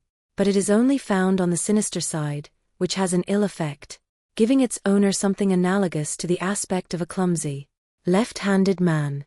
What precise purpose this ivory horn or lance answers, it would be hard to say. It does not seem to be used like the blade of the swordfish and billfish, though some sailors tell me that the narwhal employs it for a rake in turning over the bottom of the sea for food. Charlie Coffin said it was used for an ice piercer. For the narwhal, rising to the surface of the polar sea, and finding it sheeted with ice, thrusts his horn up, and so breaks through. But you cannot prove either of these surmises to be correct. My own opinion is, that however this one-sided horn may really be used by the narwhal, however that may be, it would certainly be very convenient to him for a folder in reading pamphlets. The narwhal I have heard called the tusked whale, the horned whale, and the unicorn whale. He is certainly a curious example of the unicornism to be found in almost every kingdom of animated nature. From certain cloistered old authors I have gathered that this same sea unicorn's horn was in ancient days regarded as the great antidote against poison, and as such, preparations of it brought immense prices. It was also distilled to a volatile salts for fainting ladies, the same way that the horns of the male deer are manufactured into hartshorn. Originally it was in itself accounted an object of great curiosity. Black letter tells me that Sir Martin Frobisher, on his return from that voyage, when Queen Bess did gallantly wave her jewelled hand to him from a window of Greenwich Palace, as his bold ship sailed down the Thames. When Sir Martin returned from that voyage, saith Black letter, on bended knees he presented to Her Highness a prodigious long horn of the narwhal, which for a long period after hung in the castle at Windsor. An Irish author avers that the Earl of Leicester, on bended knees, did likewise present to her highness another horn, pertaining to a land beast of the unicorn nature. The narwhal has a very picturesque leopard-like look, being of a milk-white ground color, dotted with round and oblong spots of black. His oil is very superior, clear and fine, but there is little of it, and he is seldom hunted. He is mostly found in the circumpolar seas. Book 2. Octavo, Chapter 4. Killer of this whale. Little is precisely known to the Nantucketer, and nothing at all to the professed naturalists. From what I have seen of him at a distance, I should say that he was about the bigness of a grampus. He is very savage, a sort of Fiji fish. He sometimes takes the great folio whales by the lip, and hangs there like a leech, till the mighty brute is worried to death. The killer is never hunted. I never heard what sort of oil he has. Exception might be taken to the name bestowed upon this whale, on the ground of its indistinctness. For we are all killers, on land and on sea, Bonapartes and sharks included. Book 2. Octavo, Chapter 5. Thrasher. This gentleman is famous for his tail, which he uses for a ferule in thrashing his foes. He mounts the folio whale's back, and as he swims, he works his passage by flogging him. As some schoolmasters get along in the world by a similar process. Still less is known of the thrasher than of the killer. Both are outlaws, even in the lawless seas. Thus ends Book 2, Octavo, and begins Book 3, Duodecimo. Duodecimos. These include the smaller whales. E. The huzzar porpoise. 2. The Algerine porpoise. 3. The mealy-mouthed porpoise. To those who have not chanced specially to study the subject, it may possibly seem strange that fishes not commonly exceeding 4 or 5 feet should be marshalled among whales, a word which, in the popular sense, always conveys an idea of hugeness. But the creatures set down above as duodecimos are infallibly whales. By the terms of my definition of what a whale is, i.e. a spouting fish, with a horizontal tail. Book 3. Duodecimo. Chapter 1. Huzzar porpoise. This is the common porpoise found almost all over the globe. The name is of my own bestowal, for there are more than one sort of porpoises, and something must be done to distinguish them. I call him thus because he always swims in hilarious shoals, which upon the broad sea keep tossing themselves to heaven like caps in a 4th of July crowd. Their appearance is generally hailed with delight by the mariner. Full of fine spirits, they invariably come from the breezy billows. To windward. They are the lads that always live before the wind. They are accounted a lucky omen, if you yourself can withstand 3 cheers at beholding these vivacious fish, then heaven help ye. The spirit of godly gamesomeness is not in ye. A well-fed, plump huzzar porpoise will yield you 1 good gallon of good oil, but the fine and delicate fluid extracted from his jaws is exceedingly valuable. It is in request among jewelers and watchmakers. Sailors put it on their hones. Porpoise meat is good eating, you know. It may never have occurred to you that a porpoise spouts. Indeed, his spout is so small that it is not very readily discernible. But the next time you have a chance, watch him, and you will then see the great sperm whale himself in miniature. Book 3. Duodecimo. Chapter 2. Algerine Popphase. Apirate. Very savage. He is only found, I think, in the Pacific. He is somewhat larger than the huzzar porpoise, but much of the same general make. Provoke him, and he will buckle to a shark. I have lowered for him many times, but never yet saw him captured. Book 3. Duodecimo. Chapter 3. Mealy-mouthed porpoise, the largest kind of porpoise, and only found in the Pacific, so far as it is known. The only English name, by which he has hitherto been designated, is that of the Fisher right whale porpoise, from the circumstance that he is chiefly found in the vicinity of that folio. In shape, he differs in some degree from the huzzar porpoise, being of a less rotund and jolly girth. Indeed, he is of quite a neat and gentlemanlike figure. He has no fins on his back. Most other porpoises have. He has a lovely tail, and sentimental Indian eyes of a hazel hue, but his mealy mouth spoils all. Though his entire back down to his side fins is of a deep sable, yet a boundary line, distinct as the mark in a ship's hull, called the bright waist, that line streaks him from stem to stern, with two separate colors, black above and white below. The white comprises part of his head, and the whole of his mouth, which makes him look as if he had just escaped from a felonious visit to a meal bag, a most mean and mealy aspect. His oil is much like that of the common porpoise. Beyond the duodecimo, this system does not proceed, inasmuch as the porpoise is the smallest of the whales. Above, you have all the leviathans of note, but there are a rabble of uncertain, fugitive, half-fabulous whales, which, as an American whaleman, I know by reputation, but not personally. I shall enumerate them by their forecastle appellations, for possibly such a list may be valuable to future investigators, who may complete what I have here but begun.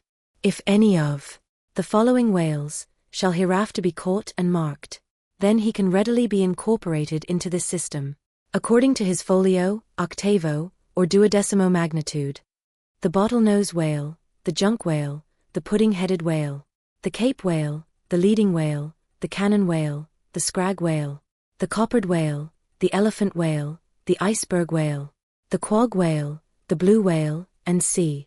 From Icelandic, Dutch, and Old English authorities, there might be quoted other lists of uncertain whales, blessed with all manner of uncouth names, but I omit them as altogether obsolete, and can hardly help suspecting them for mere sounds, full of leviathanism, but signifying nothing. Finally, it was stated at the outset that this system would not be here, and at once, perfected.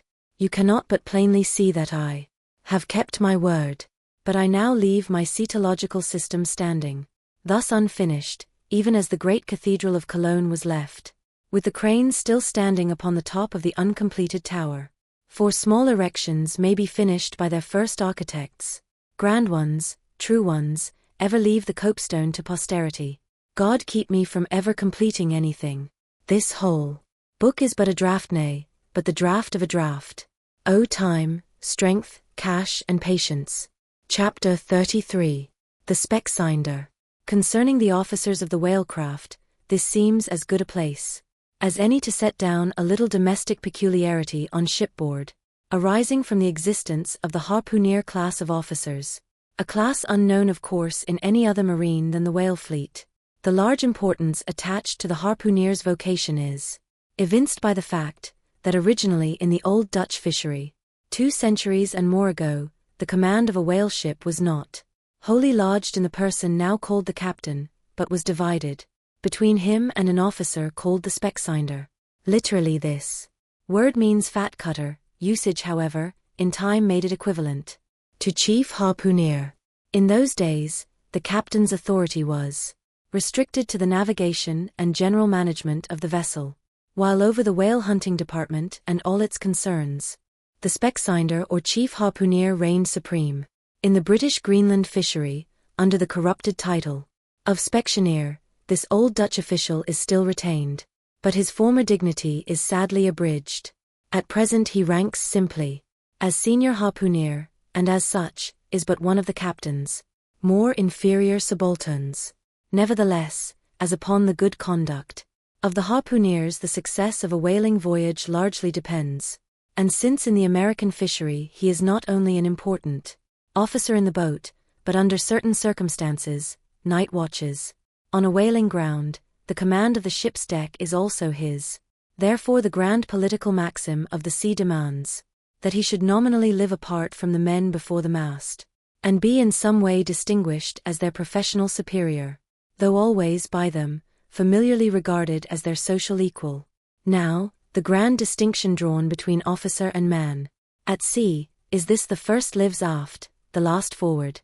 Hence, in whale ships and merchantmen alike, the mates have their quarters with the captain, and so too, in most of the American whalers the harpooneers are lodged in the after part of the ship. That is to say, they take their meals in the captain's cabin, and sleep in a place indirectly communicating with it. Though the long period of a southern whaling voyage, by far the longest of all voyages now or ever made by man, the peculiar perils of it, and the community of interest prevailing among a company, all of whom, high or low, depend for their profits, not upon fixed wages, but upon their common luck, together with their common vigilance, intrepidity, and hard work. Though all these things do in some cases tend to beget a less rigorous discipline than in merchantmen generally, yet, never mind how much like an old Mesopotamian family these whalemen may, in some primitive instances, live together, for all that, the punctilious externals, at least, of the quarterdeck, are seldom materially relaxed, and in no instance done away. Indeed, many are the Nantucket ships in which you will see the skipper parading his quarterdeck with an elated grandeur, not surpassed in any military navy, nay, extorting almost as much outward homage as if he wore the imperial purple, and not the shabbiest of pilot cloth.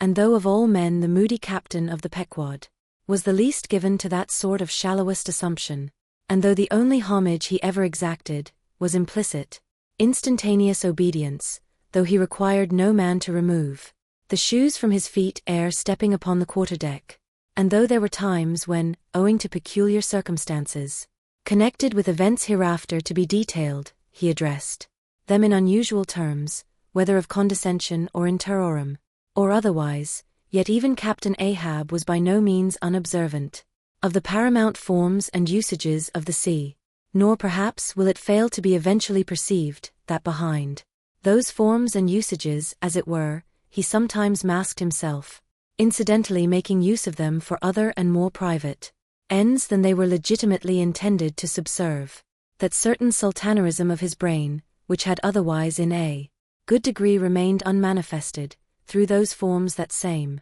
sultanerism became incarnate in an irresistible dictatorship. For be a man's intellectual superiority what it will, it can never assume the practical, available supremacy over other men, without the aid of some sort of external arts and entrenchments, always, in themselves, more or less paltry and base. This it is, that forever keeps God's true princes of the empire from the world's hustings, and leaves the highest honors that this air can give, to those men who become famous more through their infinite inferiority to the choice hidden handful of the divine inert, than through their undoubted superiority over the dead level of the mass. Such large virtue lurks in these small things when extreme political superstitions invest them, that in some royal instances even to idiot imbecility they have imparted potency. But when, as in the case of Nicholas the Tsar, the ringed crown of geographical empire encircles an imperial brain, then the plebeian herds crouch abased before the tremendous centralization. Nor will the tragic dramatist who would depict mortal indomitableness in its fullest sweep and direct swing ever forget a hint, incidentally so important in his art, as the one now alluded to. But Ahab, my captain, still moves before me in all his Nantucket grimness and shagginess, and in this episode touching emperors and kings, I must not conceal that I have only to do with a poor old whale hunter like him, and therefore all outward majestical trappings and housings are denied me. O Ahab, what shall be grand in thee? It must needs be plucked at from the skies, and dived for in the deep, and featured in the unbodied air. Chapter 34. The Cabin Table. It is noon, and Doughboy the steward, thrusting his pale loaf of bread face from the cabin scuttle, announces dinner to his lord and master who, sitting in the lee quarterboat, has just been taking an observation of the sun, and is now mutely reckoning the latitude on the smooth, medallion-shaped tablet, reserved for that daily purpose on the upper part of his ivory leg. From his complete inattention to the tidings, you would think that moody Ahab had not heard his menial. But presently, catching hold of the mizzen shrouds, he swings himself to the deck, and in an even, unexhilarated voice, saying, "Dinner, Mr. Starbuck," disappears into the cabin. When the last echo of his sultan's step has died away, and Starbuck, the first emir, has every reason to suppose that he is seated, then Starbuck rouses from his quietude, takes a few turns along the planks, and after a grave peep into the binnacle says with some touch of pleasantness, "Dinner, Mr. Stubb," and descends the scuttle. The second emir lounges about the rigging a while, and then slightly shaking the main brace, to see whether it will be all right with that important rope, he likewise takes up the old burden, and with a rapid "Dinner, Mr. Flask," follows after his predecessors. But the third emir, now seeing himself all alone on the quarterdeck, seems to feel relieved from some curious restraint, for tipping all sorts of knowing winks in all sorts of directions, and kicking off his shoes, he strikes into a sharp but noiseless squall of a hornpipe, right over the Grand Turk's head, and then by a dexterous sleight, pitching his cap up into the mizentop for a shelf, he goes down, rollicking so far at least as he remains visible from the deck, reversing all other processions, by bringing up the rear with music. But ere stepping into the cabin doorway below, he pauses, ships a new face altogether, and then independent hilarious little Flask enters King Ahab's presence, in the character of abjectus, or the slave. It is not the least among the strange things bred by the intense artificialness of sea usages, that while in the open air of the deck, some officers will, upon provocation, bear themselves boldly and defyingly enough towards their commander, yet 10 to 1, let those very officers the next moment go down to their customary dinner in that same commander's cabin, and straightway their inoffensive, not to say deprecatory and humble air towards him, as he sits at the head of the table, this is marvelous, sometimes most comical. Wherefore this difference? A problem? Perhaps not. To have been Belshazzar, king of Babylon, and to have been Belshazzar, not haughtily but courteously, therein certainly must have been some touch of mundane grandeur. But he who in the rightly regal and intelligent spirit presides over his own private dinner table of invited guests, that man's unchallenged power and dominion of individual influence for the time, that man's royalty of state transcends Belshazzar's, for Belshazzar was not the greatest, who has but once dined his friends, has tasted what it is to be Caesar. It is a witchery of social czarship, which there is no withstanding. Now, if to this consideration you superadd the official supremacy of a shipmaster, then, by inference, you will derive the cause of that peculiarity of sea life just mentioned. Over his ivory-inlaid table, Ahab presided like a mute, maned sea lion, on the white coral beach, surrounded by his warlike but still deferential cubs. In his own proper turn, each officer waited to be served. They were as little children before Ahab, and yet, in Ahab, there seemed not to lurk the smallest social arrogance. With one mind, their intent eyes all fastened upon the old man's knife, as he carved the chief dish before him. I do not suppose that for the world they would have profaned that moment with the slightest observation, even upon so neutral a topic as the weather.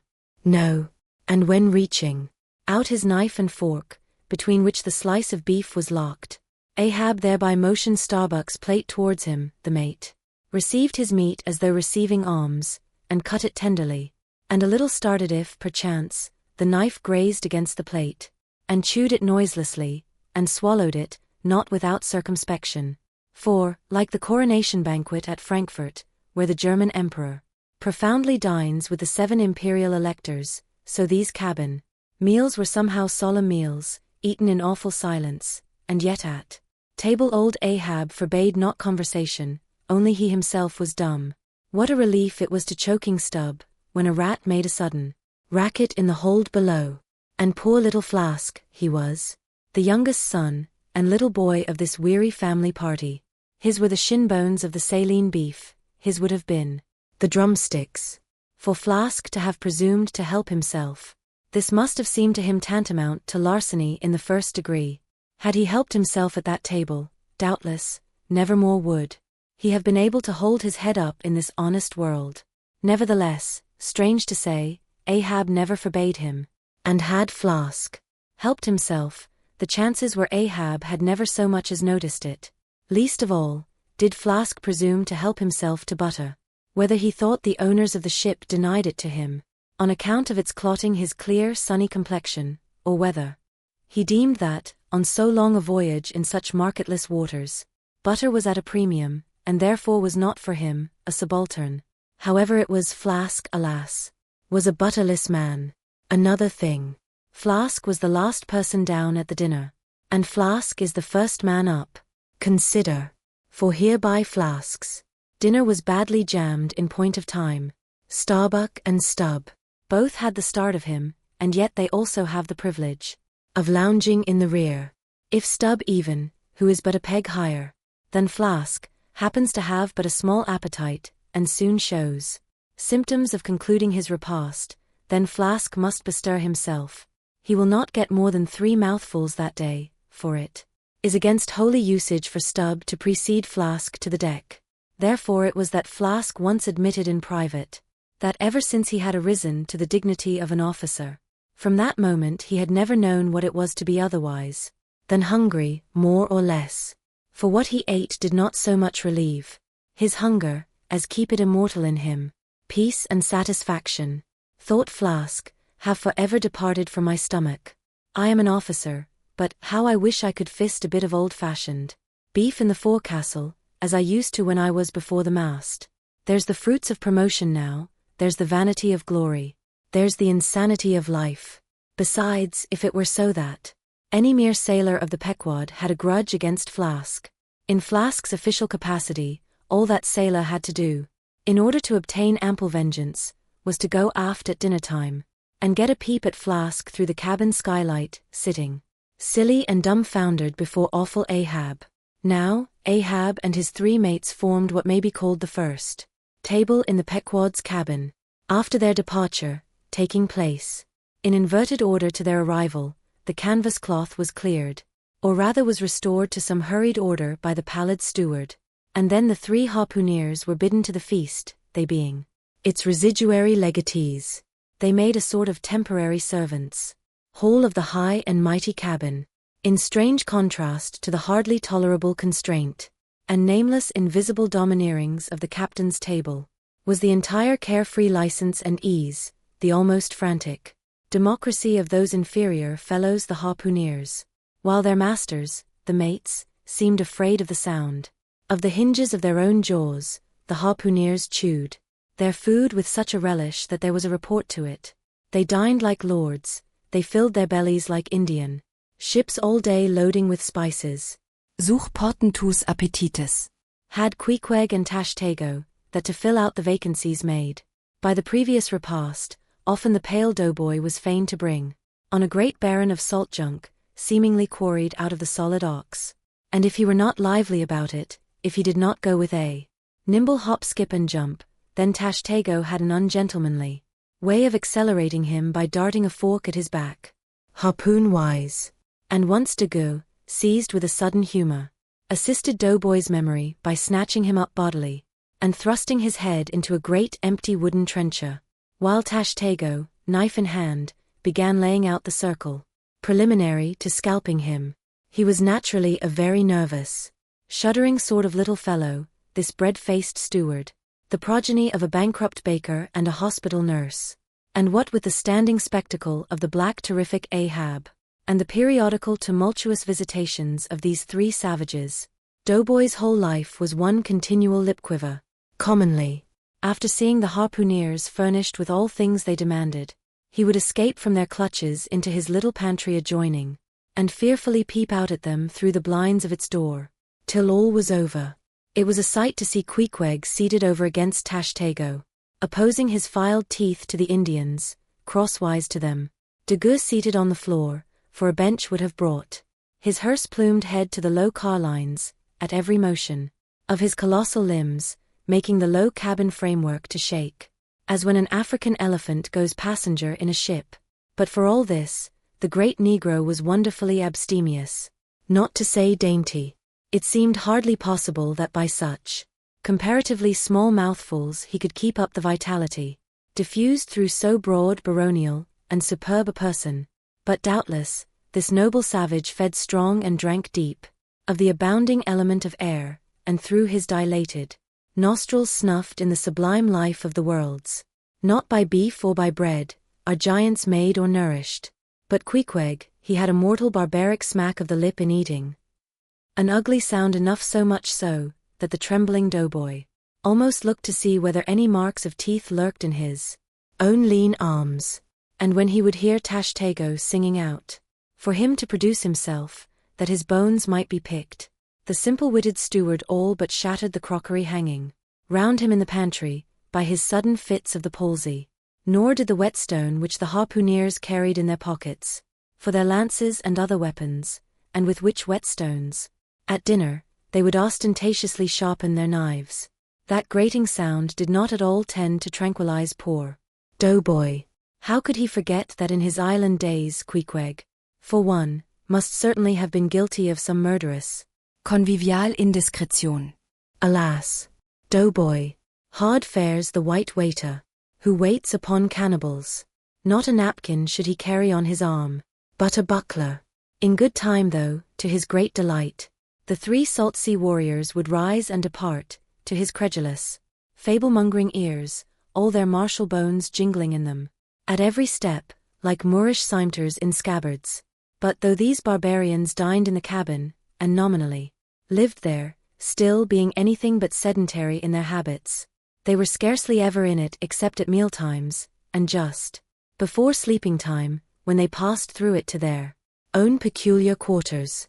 In this one matter, Ahab seemed no exception to most American whale captains, who, as a set, rather incline to the opinion that by rights the ship's cabin belongs to them, and that it is by courtesy alone that anybody else is, at any time, permitted there.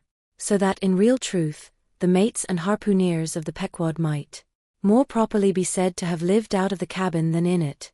For when they did enter it, it was something as a street door enters a house, turning inwards for a moment, only to be turned out the next, and as a permanent thing, residing in the open air. Nor did they lose much hereby. In the cabin was no companionship. Socially, Ahab was inaccessible, though nominally included. In the census of Christendom, he was still an alien to it. He lived in the world, as the last of the grizzly bears lived, in settled Missouri. And as when spring and summer had departed, that wild Logan of the woods, burying himself in the hollow of a tree, lived out the winter there, sucking his own paws, so in his inclement, howling old age, Ahab's soul, shut up in the caved trunk of his body, air fed upon the sullen pores of its gloom. Chapter 35. The Masthead. It was during the more pleasant weather, that in due rotation, with the other seamen my first masthead came round. In most American whalemen the mastheads are manned, almost simultaneously with the vessel's leaving her port, even though she may have 15,000 miles and more to sail ere reaching her proper cruising ground. And if, after a 3, 4, or 5 years' voyage she is drawing nigh home with anything empty in her, say, an empty vial even, then her mastheads are kept manned to the last, and not till her skysail poles sail in among the spires of the port, does she altogether relinquish the hope of capturing one whale more. Now as the business of standing mastheads, ashore or afloat, is a very ancient and interesting one, let us in some measure expatiate here. I take it, that the earliest standers of mastheads were the old Egyptians, because in all my researches, I find none prior to them. For though their progenitors, the builders of Babel, must doubtless, by their tower, have intended to rear the loftiest masthead in all Asia, or Africa either, yet, ere the final truck was put to it, as that great stone mast of theirs may be said to have gone by the board in the dread gale of God's wrath, therefore we cannot give these Babel builders priority over the Egyptians. And that the Egyptians were a nation of masthead standers, is an assertion based upon the general belief among archaeologists that the first pyramids were founded for astronomical purposes, a theory singularly supported by the peculiar stair-like formation of all 4 sides of those edifices, whereby with prodigious long upliftings of their legs, those old astronomers were wont to mount to the apex, and sing out for new stars, even as the lookouts of a modern ship sing out for a sail, or a whale just bearing in sight. In Saint Stylites, the famous Christian hermit of old times, who built him a lofty stone pillar in the desert and spent the whole latter portion of his life on its summit, hoisting his food from the ground with a tackle, in him we have a remarkable instance of a dauntless stander of mastheads, who was not to be driven from his place by fogs or frosts, rain, hail, or sleet, but valiantly, facing everything out to the last, literally died at his post. Of modern standers of mastheads we have but a lifeless set, mere stone, iron and bronze men, who though well capable of facing out a stiff gale, are still entirely incompetent to the business of singing out upon discovering any strange sight. There is Napoleon, who, Upon the top of the column of Vendôme stands with arms folded, some 150 feet in the air, careless now, who rules. The decks below, whether Louis Philippe, Louis Blanc, or Louis the Devil. Great Washington, too, stands high aloft on his towering mainmast in Baltimore, and like one of Hercules' pillars, his column marks that point of human grandeur beyond which few mortals will go. Admiral Nelson also, on a capstan of gunmetal, stands his masthead in Trafalgar Square, and even when most obscured by that London smoke, token is yet given that a hidden hero is there. For where there is smoke, must be fire. But neither great Washington, nor Napoleon, nor Nelson, will answer a single hail from below, however madly invoked to befriend by their counsels the distracted decks upon which they gaze, however it may be surmised that their spirits penetrate through the thick haze of the future, and descry what shoals and what rocks must be shunned. It may seem unwarrantable to couple in any respect the masthead standards of the land with those of the sea, but that in truth it is not so, is plainly evinced by an item for which Obed Macy, the sole historian of Nantucket, stands accountable. The worthy Obed tells us that in the early times of the whale fishery, airships were regularly launched in pursuit of the game. The people of that island erected lofty spars along the seacoast, to which the lookouts ascended by means of nailed cleats, something as fowls go upstairs in a henhouse. A few years ago this same plan was adopted by the bay whalemen of New Zealand, who, upon descrying the game, gave notice to the ready-manned boats nigh the beach. But this custom has now become obsolete. Turn we then to the one proper masthead, that of a whale ship at sea.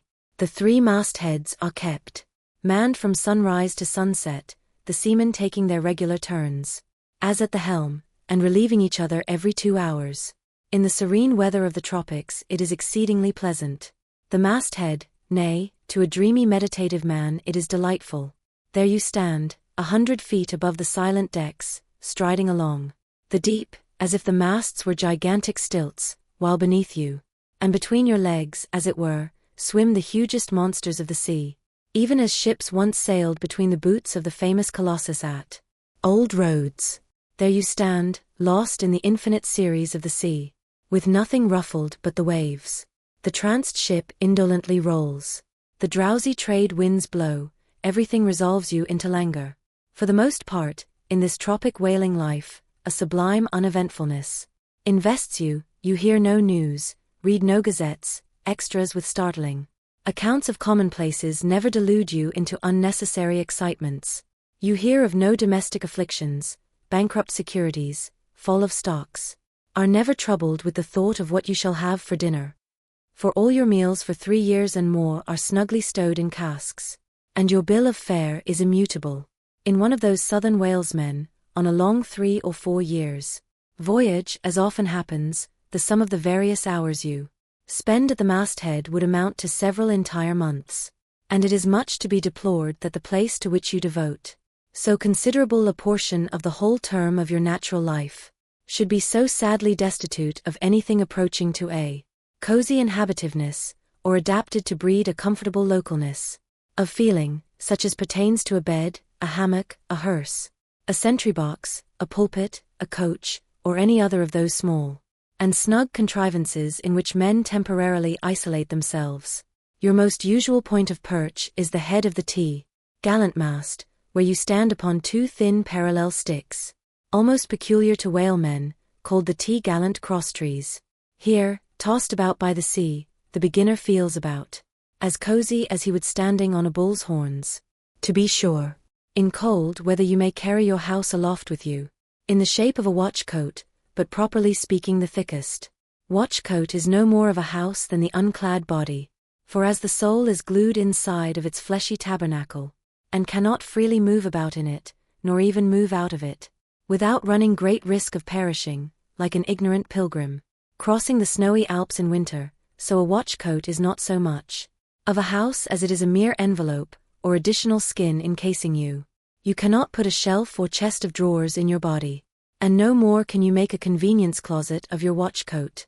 Concerning all this, it is much to be deplored that the mastheads of a southern whale ship are unprovided with those enviable little tents or pulpits, called crow's nests, in which the lookouts of a Greenland whaler are protected from the inclement weather of the frozen seas.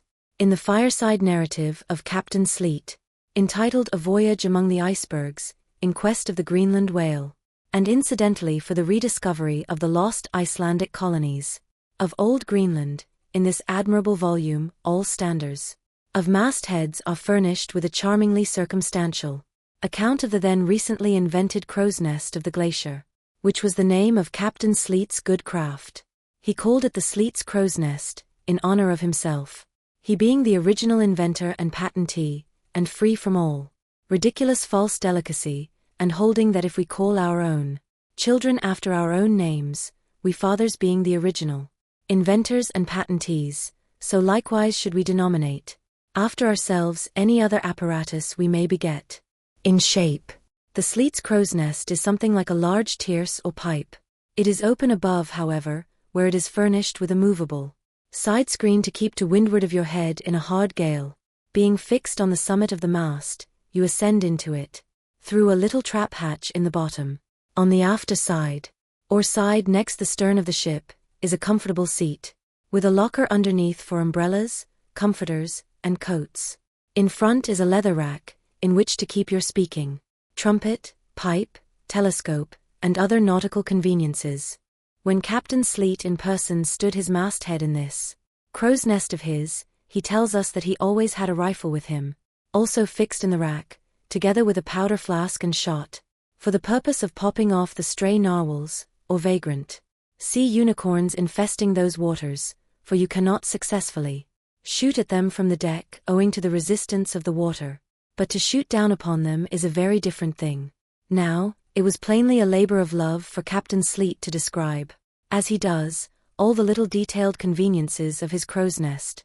But though he so enlarges upon many of these, and though he treats us to a very scientific account of his experiments in this crow's nest, with a small compass he kept there, for the purpose of counteracting the errors resulting from what is called the local attraction of all binnacle magnets, an error ascribable to the horizontal vicinity of the iron in the ship's planks, and in the glacier's case perhaps to there having been so many broken-down blacksmiths among her crew.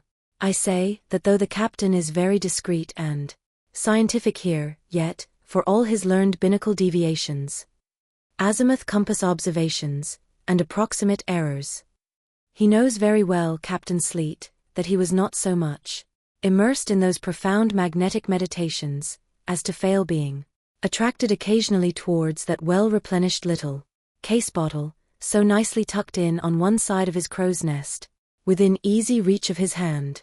Though upon the whole, I greatly admire and even love the brave, the honest, and learned captain, yet I take it very ill of him that he should so utterly ignore that case bottle, seeing what a faithful friend and comforter it must have been, while with mittened fingers and hooded head, he was studying the mathematics aloft there in that bird's nest, within 3 or 4 perches of the pole. But if we southern whale fishers are not so snugly housed aloft as Captain Sleet and his Greenland men were, yet that disadvantage is greatly counterbalanced by the widely contrasting serenity of those seductive seas in which we south fishers mostly float.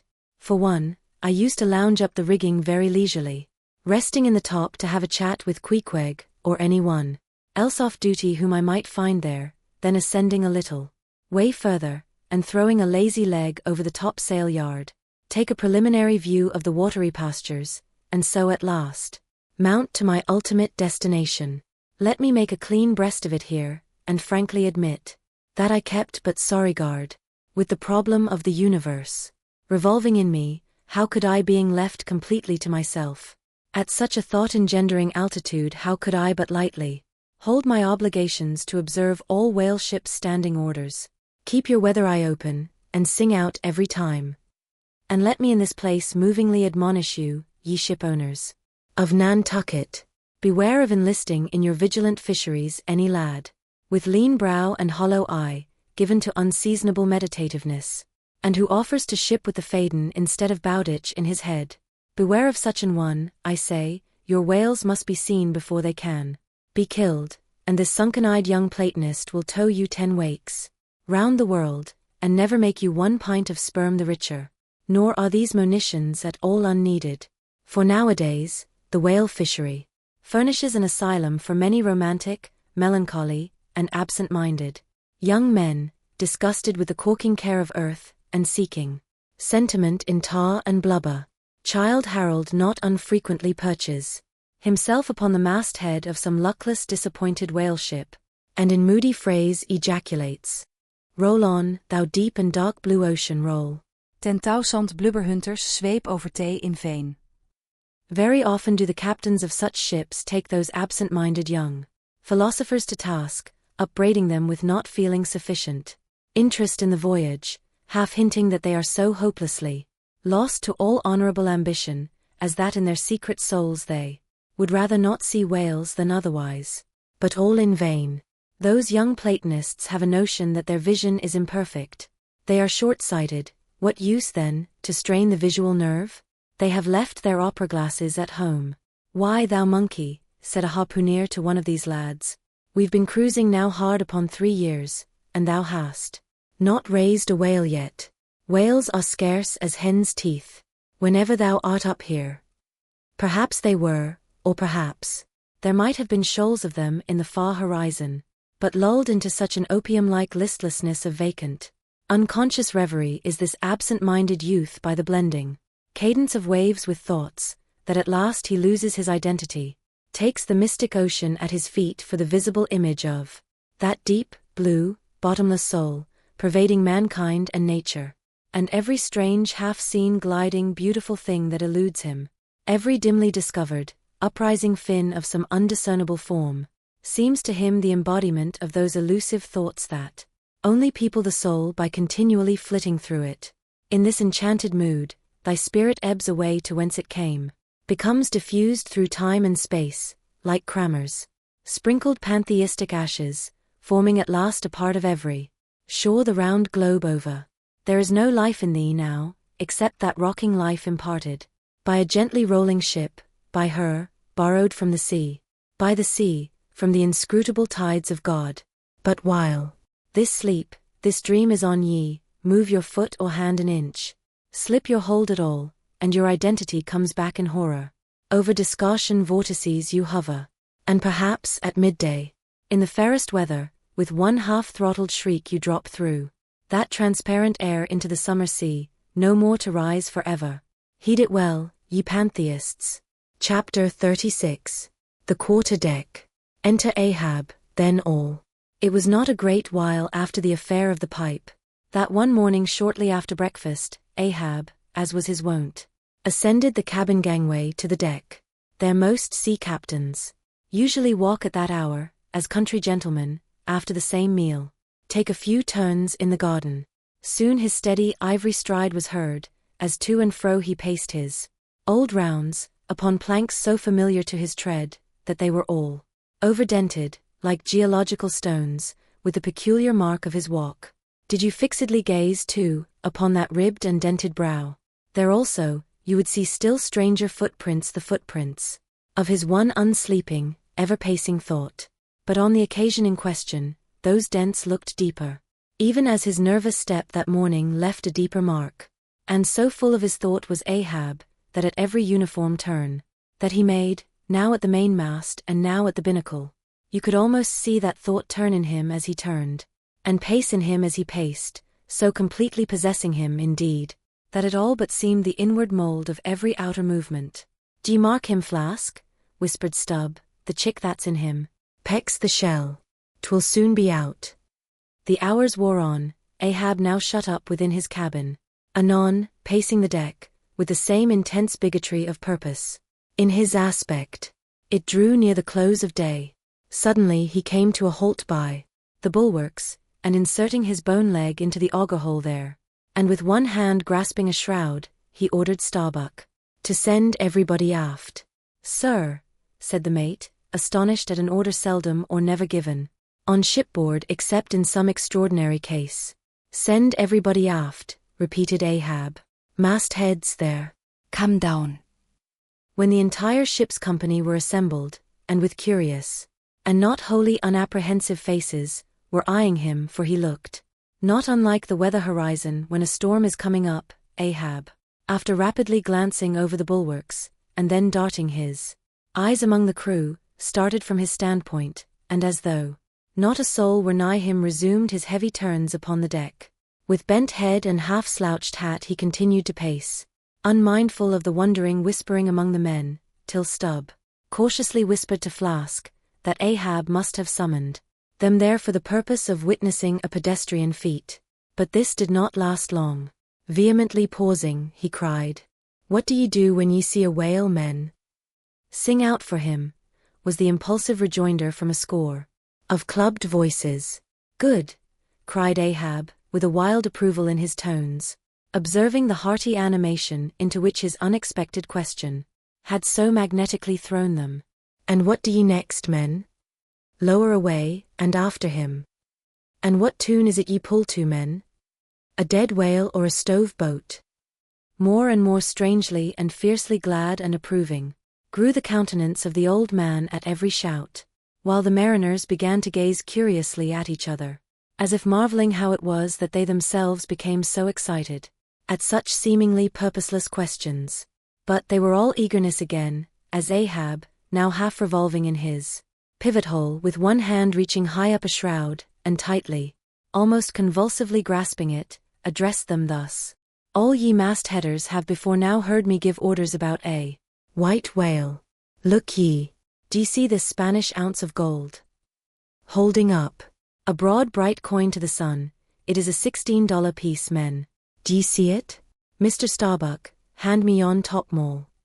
While the mate was getting the hammer, Ahab, without speaking, was slowly rubbing the gold piece against the skirts of his jacket, as if to heighten its luster, and without using any words was, meanwhile lowly humming to himself, producing a sound so strangely muffled and inarticulate that it seemed the mechanical humming of the wheels of his vitality in him. Receiving the topmaul from Starbuck, he advanced towards the mainmast, with the hammer uplifted in one hand, exhibiting the gold with the other, and with a high raised voice exclaiming, "Whosoever of ye raises me a white-headed whale with a wrinkled brow and a crooked jaw, whosoever of ye raises me that white-headed whale, with 3 holes punctured in his starboard fluke, look ye, whosoever of ye raises me that same white whale, he shall have this gold ounce, my boys." Hutza! "Huzzah!" cried the seamen, as with swinging tarpaulins they hailed the act of nailing the gold to the mast. "It's a white whale, I say," resumed Ahab, as he threw down the topmaul. "A white whale. Skin your eyes for him, men, look sharp for white water. If ye see but a bubble, sing out."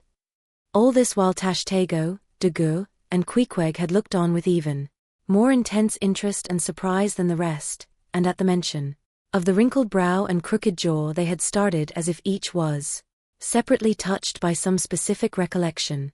"Captain Ahab," said Tashtego, "that white whale must be the same that some call Moby Dick." "Moby Dick?" shouted Ahab. "Do ye know the white whale then, Tash? Does he fantail a little curious, sir, before he goes down?" said the gay header deliberately. "And has he a curious spout too?" said Dagu very bushy. "Even for a parmacetti, and mighty quick, Captain Ahab. And he have 1-2 trio. Good many iron in him hide." "To, Captain, kriet Queequeg disjointedly, altwiske bitwisk." Like him dash, faltering hard for a word, and screwing his hand round and round as though uncorking a bottle, like him dash. "Corkscrew," cried Ahab, "I Queequeg the harpoons lie all twisted and wrenched in him, I Dagu his spout is a big one, like a whole shock of wheat, and white as a pile of our Nantucket wool after the great annual sheep shearing. I Tashtego, and he fantails like a split jib in a squall. Death and devils. Men, it is Moby Dick ye have seen." "Moby Dick, Moby Dick." "Captain Ahab," said Starbuck, who with Stubb and Flask had thus far been eyeing his superior with increasing surprise, but at last seemed struck with a thought which somewhat explained all the wonder. "Captain Ahab, I have heard of Moby Dick, but it was not Moby Dick that took off thy leg." "Who told thee that?" cried Ahab, then pausing, "I Starbuck. Aye, my hearties all round, it was Moby Dick that dismasted me. Moby Dick that brought me to this dead stump I stand on now. Aye, he shouted with a terrific loud animal sob like that of a Hartstrickenmose, Eie, Eie. It was that accursed white whale. That raised me, made a poor pegging lubber of me for ever and a day. Then tossing both arms, with measureless imprecations he shouted out, Aye, aye. And I'll chase him round Good Hope, and round the Horn, and round the Norway maelstrom, and round perdition's flames, before I give him up. And this is what ye have shipped for, men, to chase that white whale on both sides of land, and over all sides of earth, till he spouts black blood and rolls fin out. What say ye, men, will ye splice hands on it now? I think ye do look brave. Aye, shouted the harpooneers and seamen, running closer. To the excited old man, a sharp eye for the white whale, a sharp lance for Moby Dick. God bless ye, he seemed to half sob and half shout. God bless ye, men. Steward. Go draw the great measure of grog. But what's this long face about, Mr. Starbuck? Wilt thou not chase the white whale? Art not game for Moby Dick? I am game for his crooked jaw, and for the jaws of death too, Captain Ahab, if it fairly comes in the way of the business we follow. But I came here to hunt whales, not my commander's vengeance. How many barrels will thy vengeance yield thee even if thou gettest it, Captain Ahab? It will not fetch thee much in our Nantucket market. Nantucket market. Hot. But come closer, Starbuck. Thou requirest a little lower layer. If money's to be, the measurer man, and the accountants have computed their great counting house the globe, by girdling it with guineas, 1 to every 3 parts of an inch, then let me tell thee, that my vengeance will fetch a great premium here. He smites his chest, whispered Stubb, what's that for? Methinks it rings most vast, but hollow. Vengeance on a dumb brute, cried Starbuck, that simply smote thee, from blindest instinct. Madness. To be enraged with a dumb thing, Captain Ahab, seems blasphemous. Hark ye yet again the little lower layer. All visible objects, man, are but as pasteboard masks, but in each event in the living act, the undoubted deed there, some unknown but still reasoning thing puts forth the mouldings of its features from behind, the unreasoning mask. If man will strike through the mask, how can the prisoner reach outside except by thrusting through the wall? To me the white whale is that wall, shoved near to me. Sometimes I think there's naught beyond. But 'tis enough. He tasks me, he heaps me, I see in him outrageous strength, with an inscrutable malice sinewing it. That inscrutable thing is chiefly what I hate, and be the white whale agent, or be the white whale principal, I will wreak that hate upon him. Talk not to me of blasphemy, man, I'd strike the sun if it insulted me. For could the sun do that, then could I do the other, since there is ever a sort of fair play herein, jealousy presiding over all creations. But not my master, man, is even that fair play. Who's over me? Truzat no confines. Take off thine eye. More intolerable than fiends' glarings is a doltish stare. So, tu reddenest. And palest, my heat has melted thee to anger glow. But look ye, Starbuck, what is said in heat, that thing unsays itself. There are men from whom warm words are small indignity. I meant not to incense thee. Let it go. Look, see yonder Turkish cheeks of spotted torn living, breathing pictures painted by the sun. The pagan leopards, the unrecking and unworshipping things, that live, and seek, and give no reasons for the torrid life they feel. The crew, man, the crew. Are they not one and all with Ahab, in this matter of the whale? See Stubb. He laughs. See yonder Chilean. He snorts to think of it. Stand up amid the general hurricane. Thy one-tossed sapling cannot, Starbuck. And what is it? Reckon it.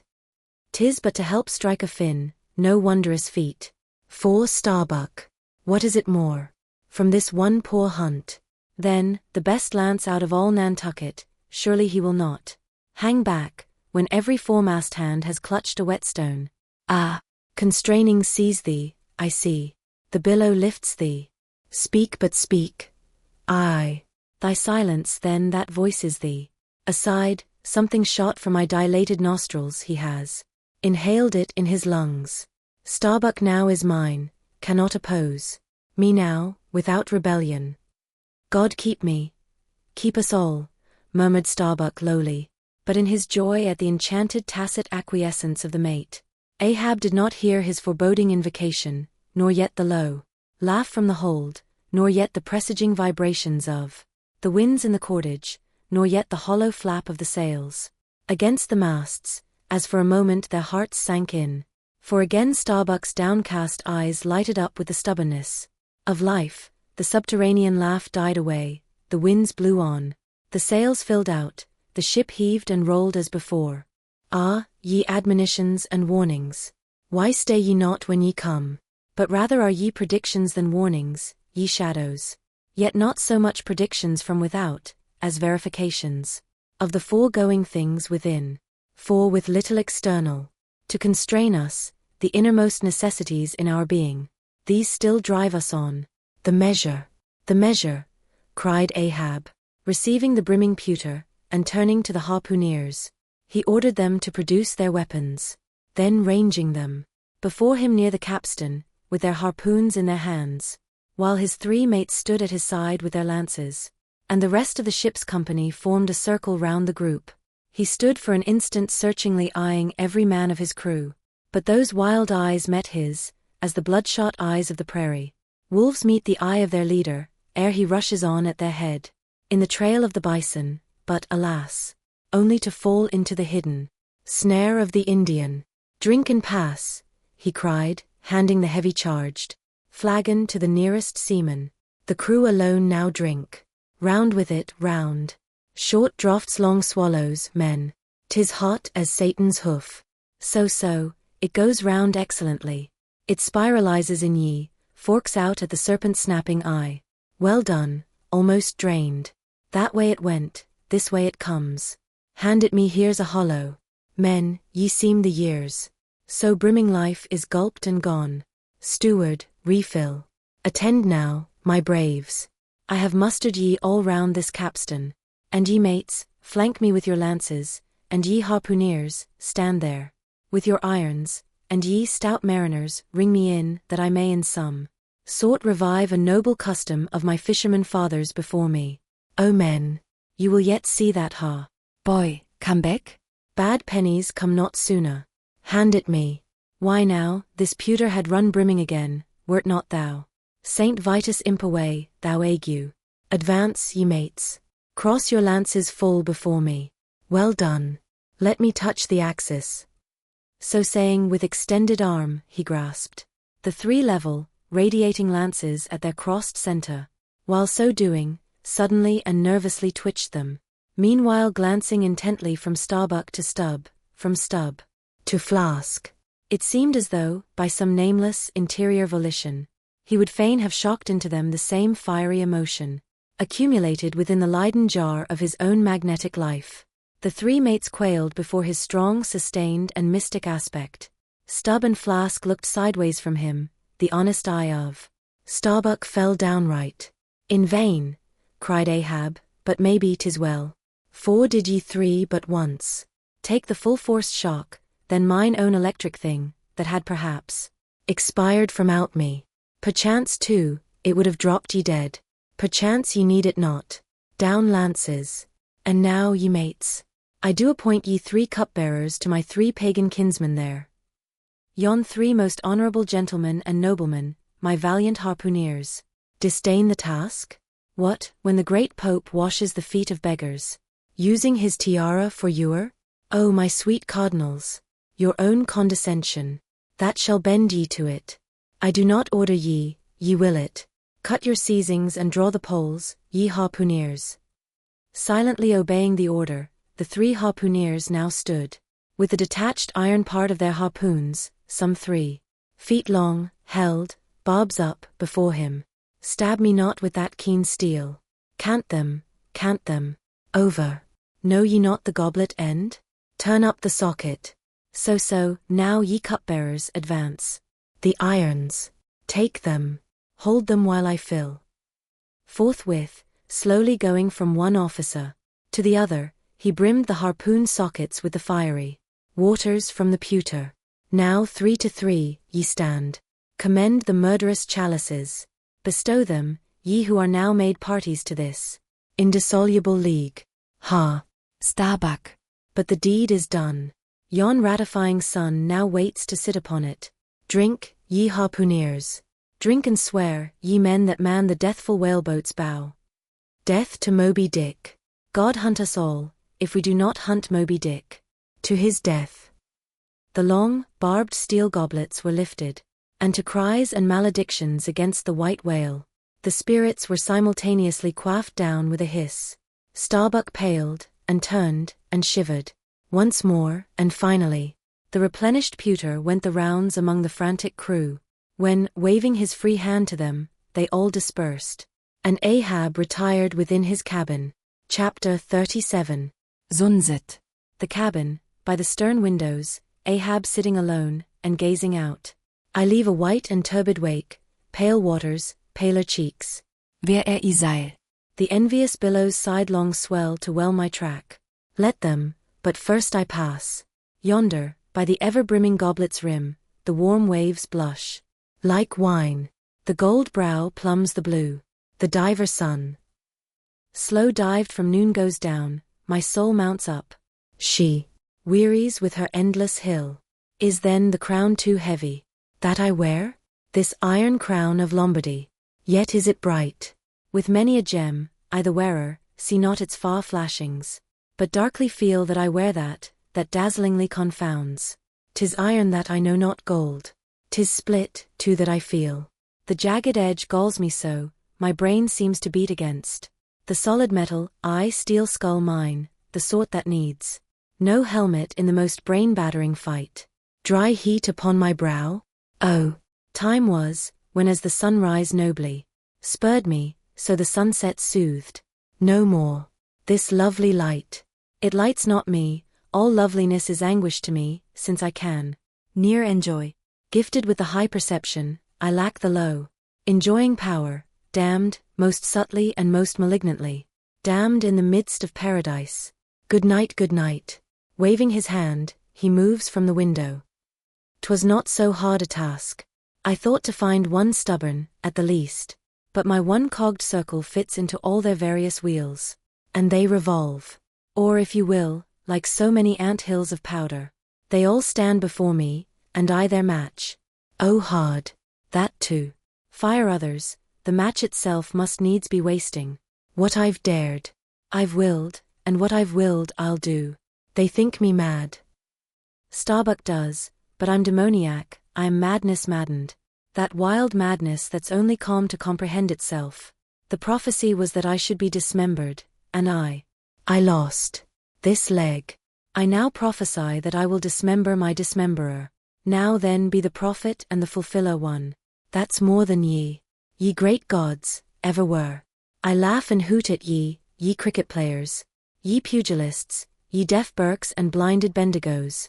I will not say as schoolboys do to bullies, take some one of your own size. Don't pummel me. No, ye've knocked me down, and I am up again.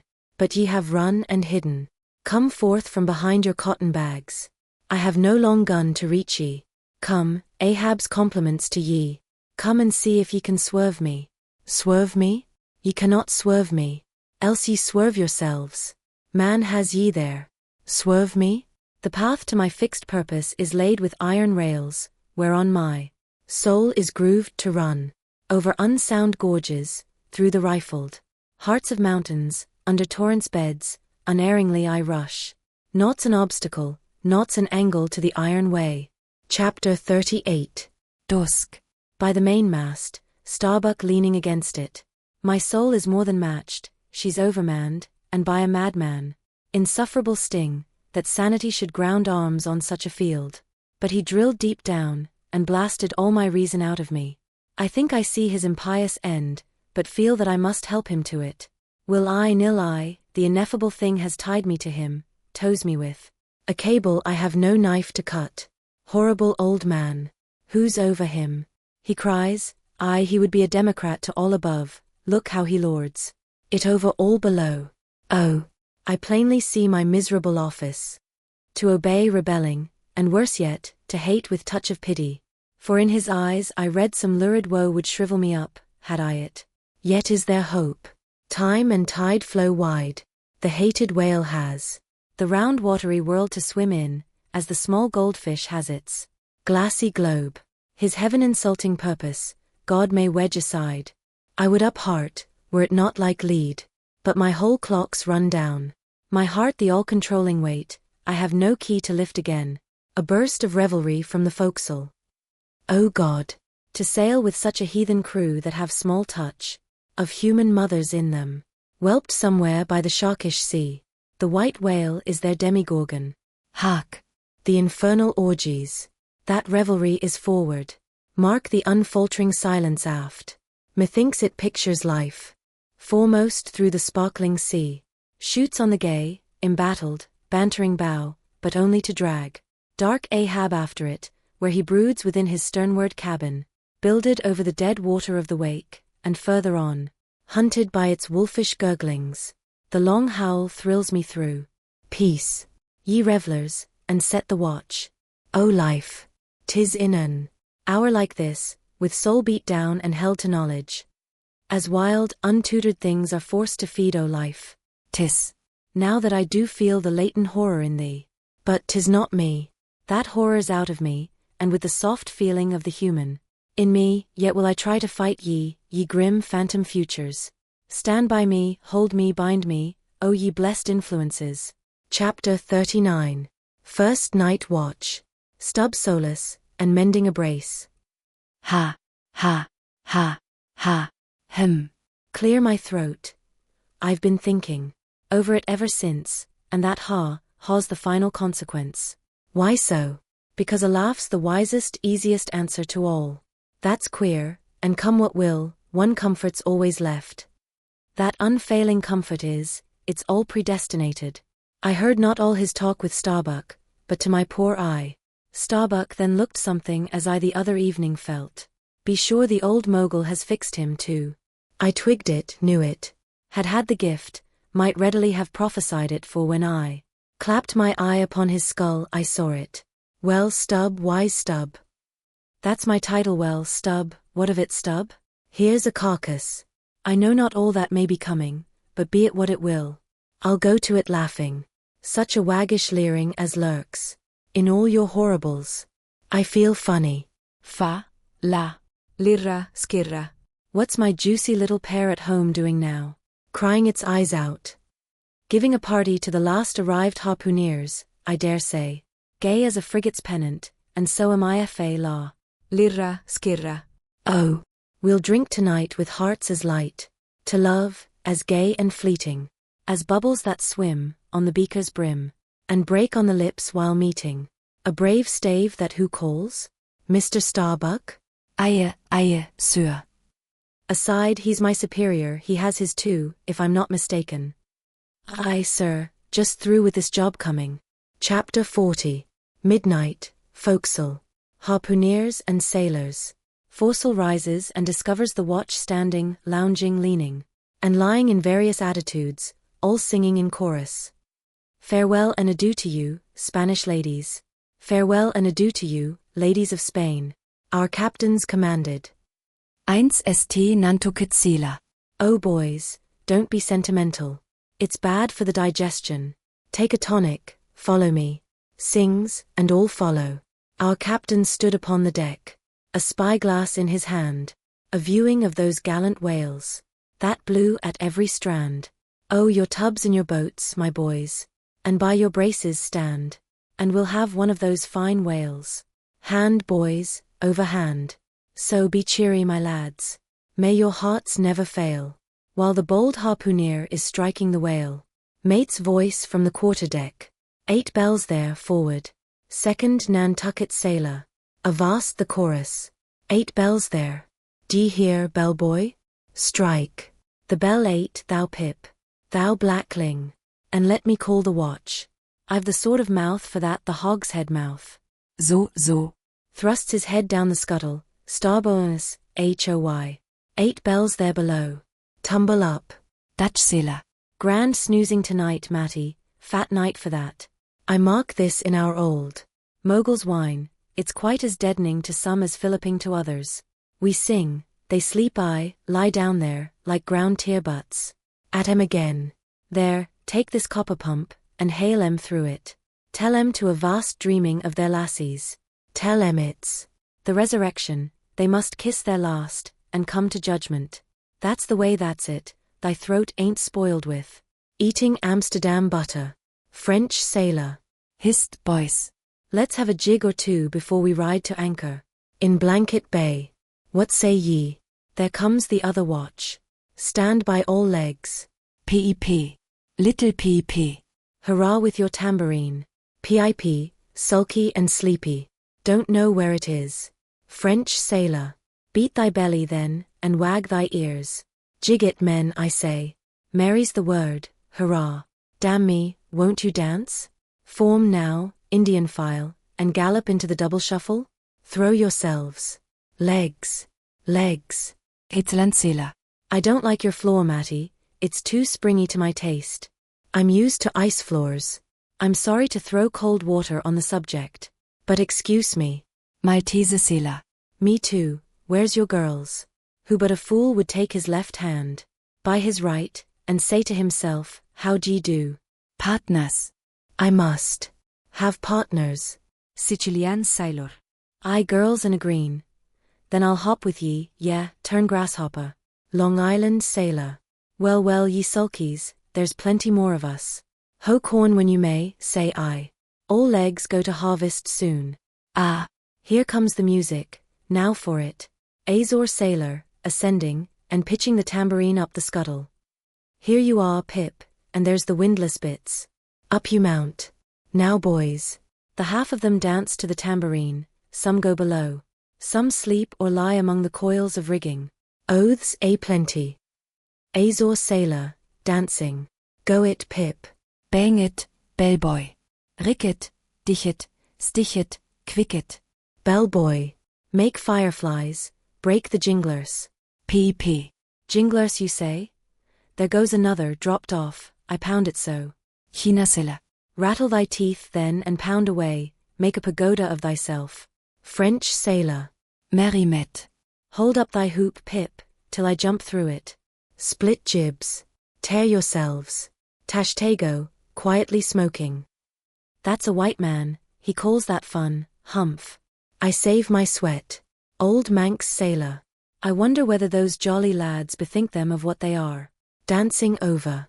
I'll dance over your grave, I will, that's the bitterest. Threat of your night women, that beat headwinds round corners. O Christ. To think of the green navies and the green-skulled crews. Well, well, belike the whole world's a ball, as you scholars have it, and so 'tis right to make one ballroom of it. Dance on, lads, you're young, I was once. 3D Nantucket sailor. Spello. Phew. This is worse than pulling after whales in a calm. Give us a whiff, Tash. They cease dancing, and gather in clusters. Meantime the sky darkens. The wind rises. Lascar sailor. By Brahma. Boys, it'll be douse sail soon. The sky-born, high tide. Ganges turned to wind. Thou showest thy black brow, Siva. Maltese sailor, reclining and shaking his cap. It's the waves, the snow's caps turn to jigget now. They'll shake their tassels soon. Now would all the waves were women, then I'd go drown, and chas sea with them evermore. There's naught so sweet on earth, heaven may not match it. As those swift glances of warm, wild bosoms in the dance. When the overarbouring arms hide such ripe, bursting grapes. Sicilian sailor, reclining. Tell me not of it. Hark ye, lad, fleet interlacings of the limbs. Lithe swayings, coyings, flutterings. Lip. Heart. Hip. All graze. Unceasing touch and go. Not taste, observe ye, else come satiety. Pagan? Nudging. Tahitian sailor, reclining on a mat. Hail, holy nakedness of our dancing girls. The heava. Ah, low-veiled, high-palmed Tahiti. I still rest me on thy mat. But the soft soil has slid. I saw thee woven in the wood, my mat. Green the first day I brought ye thence, now worn and wilted quite. Ah me! Not thou nor I can bear the change. How then? If so be transplanted to yon sky? Hear I the roaring streams from Pyrohites' peak of spears, when they leap down the crags and drown the villages? The blast, up spine and meet it, leaps to his feet. Portugiesisela. How the sea rolls swashing gainst the side. Stand by for reefing. Hearties. The winds are just crossing swords, pell-mell they'll go lunging presently. Danish sailor. Crack, crack, old ship. So long as thou crackest, thou holdest. Well done. The mate there holds ye to it stiffly. He's no more afraid than the Isle fort at Kattegat, put there to fight the Baltic, with storm-lashed guns, on which the sea salt cakes. 4 Tehanantuketzela. He has his orders, mind ye that. I heard old Ahab tell him he must always kill a squall, something as they burst a waterspout with a pistol. Fire your ship right into it. English sailor. Blot. But that old man's a grand old cove. We are the lads to hunt him up his whale. All. I. Old Manx sailor. How the 3 pines shake. Pines are the hardest sort of tree to live when sure feated to any other soil, and here there's none but the crew's cursed clay. Steady, helmsman. Steady. This is the sort of weather when brave hearts snap ashore, and keeled hulls split at sea. Our captain has his birthmark. Look yonder, boys, there's another in the sky lurid like ye see. All else pitch black. Dagu. What of that? Who's afraid of black's afraid of me. I'm quarried out of it. Spanish sailor. Aside. He wants to bully, the old grudge makes me touchy. Advancing. I, harpooneer, thy race is the undeniable dark side of mankind, devilish dark at that. No offense. Dagu, grimly. None. Saint. Yago's sailor. That Spaniard's mad or drunk. But that can't be, or else in his one case our old mogul's firewaters are somewhat long in working. 5 Tehanantuketzela. What's that I saw lightning? Yes. Spanish sailor. No, Dagu showing his teeth. Dagu, springing. Swallow thine, mannequin. White skin, white liver. Spanish sailor, meeting him. Knife thee heartily. Big frame, small spirit.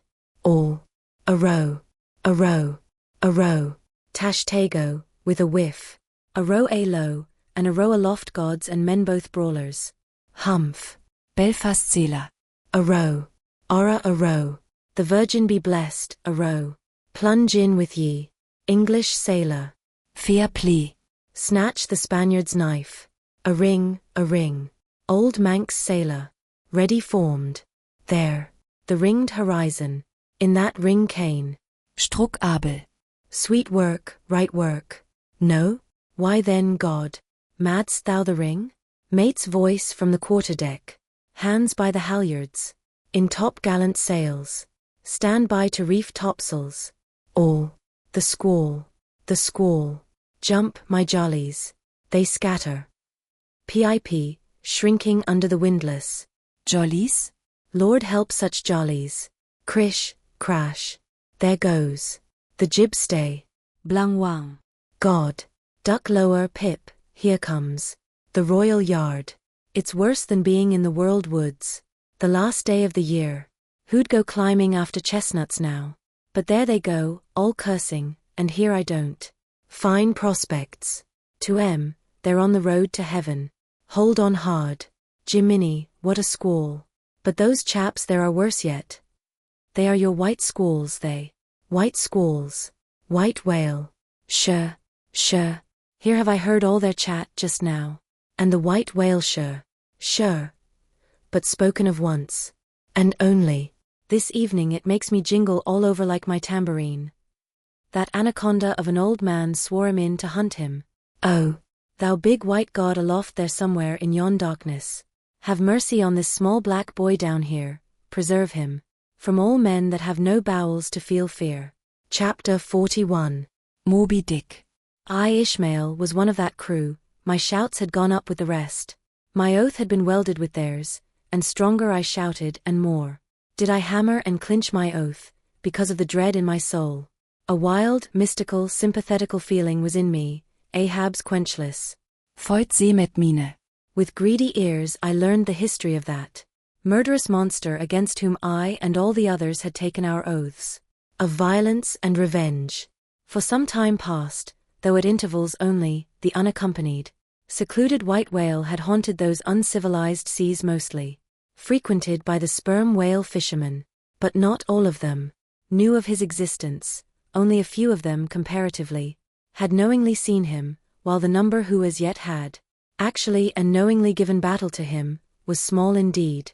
For, owing to the large number of whale cruisers, the disorderly way they were sprinkled over the entire watery circumference, many of them adventurously pushing their quest along solitary latitudes, so as seldom or never for a whole 12-month, or more on a stretch, to encounter a single news-telling sail of any sort, the inordinate length of each separate voyage, the irregularity of the times of sailing from home, all these, with other circumstances, direct and indirect, long obstructed the spread through the whole worldwide whaling fleet of the special, individualizing tidings concerning Moby Dick.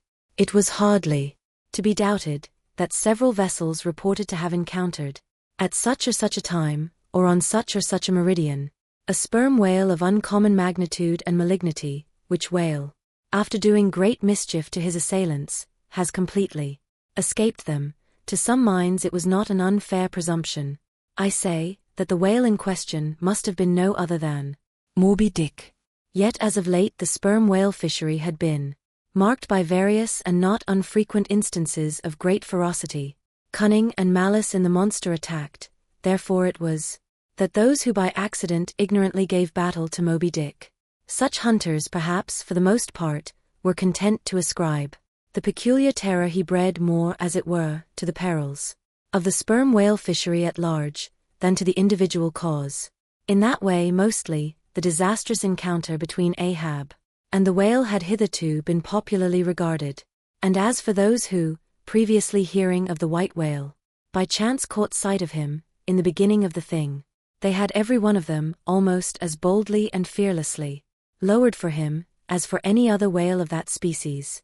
But at length, such calamities did ensue in these assaults, not restricted to sprained wrists and ankles, broken limbs, or devouring amputations, but fatal to the last degree of fatality.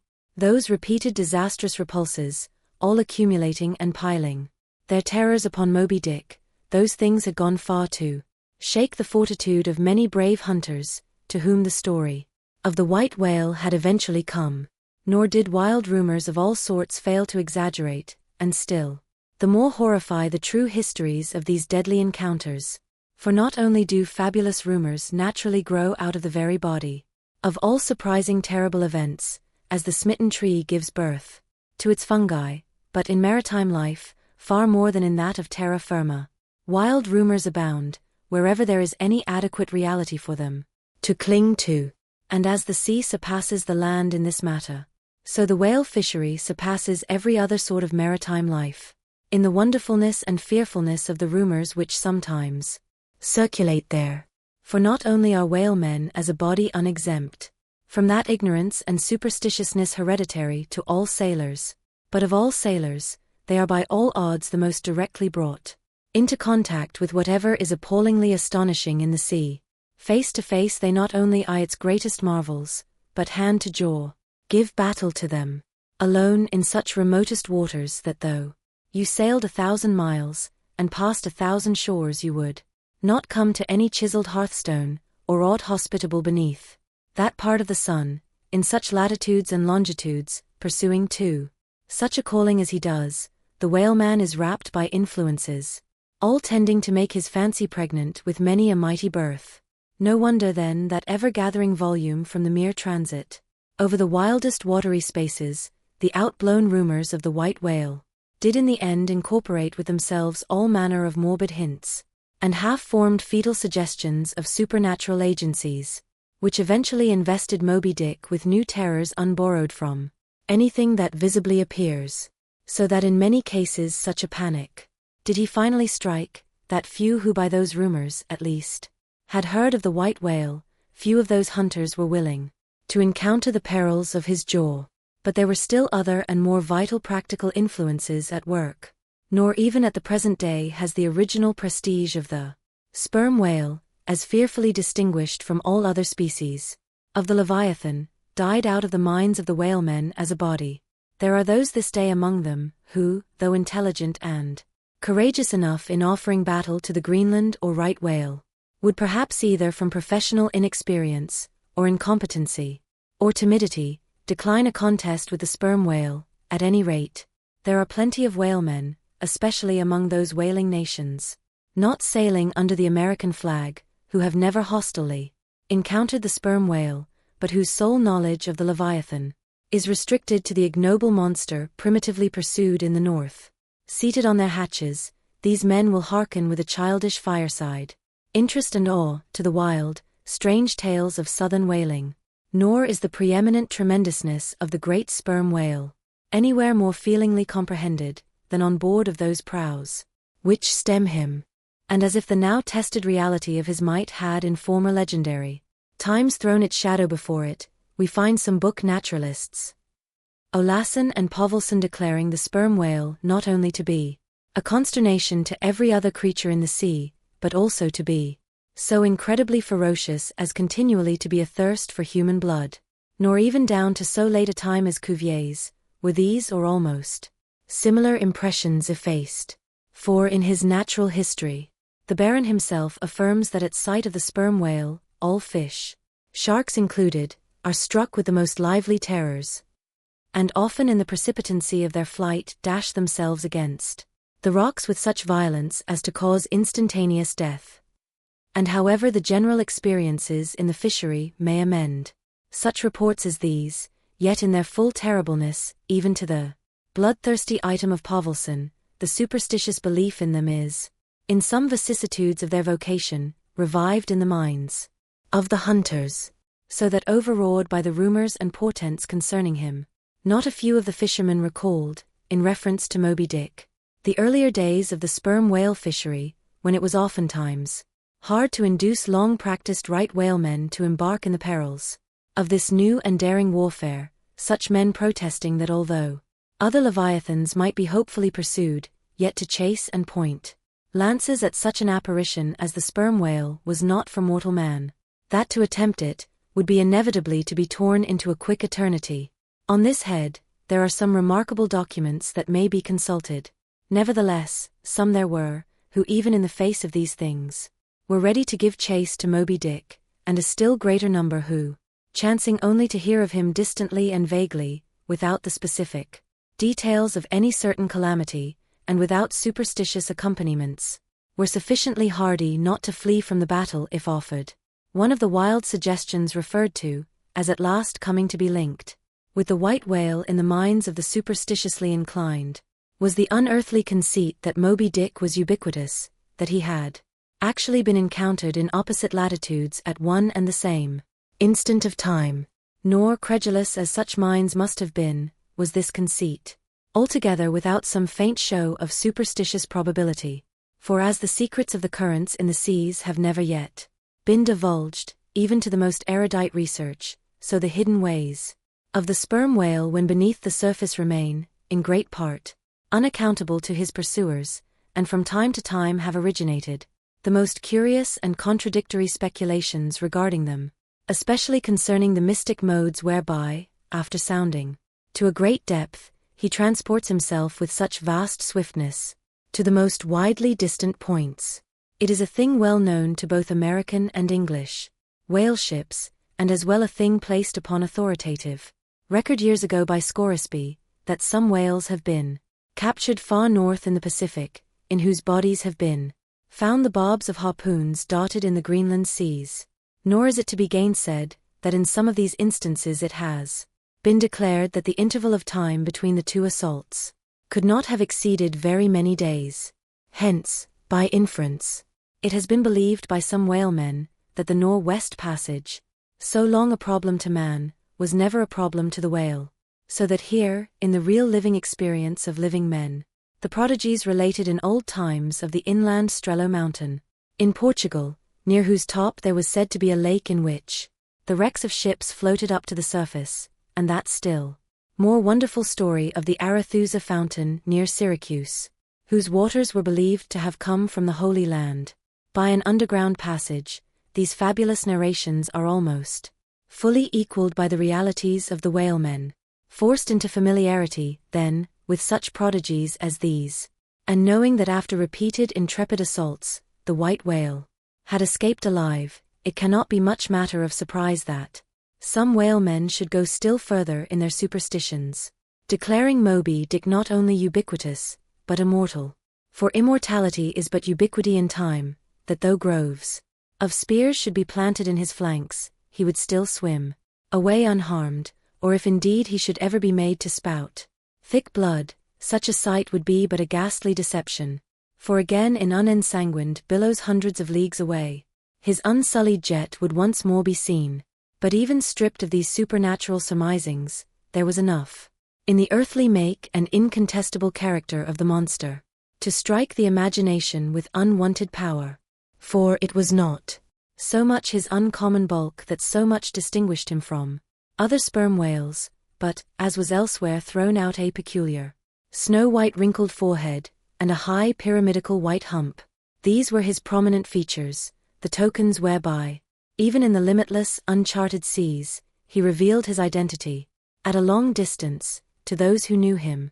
The rest of his body was so streaked, and spotted, and marbled with the same shrouded hue, that in the end, he had gained his distinctive appellation of the white whale, a name indeed, literally justified by his vivid aspect, when seen gliding at high noon through a dark blue sea, leaving a Milky Way wake of creamy foam, all spangled with golden gleamings.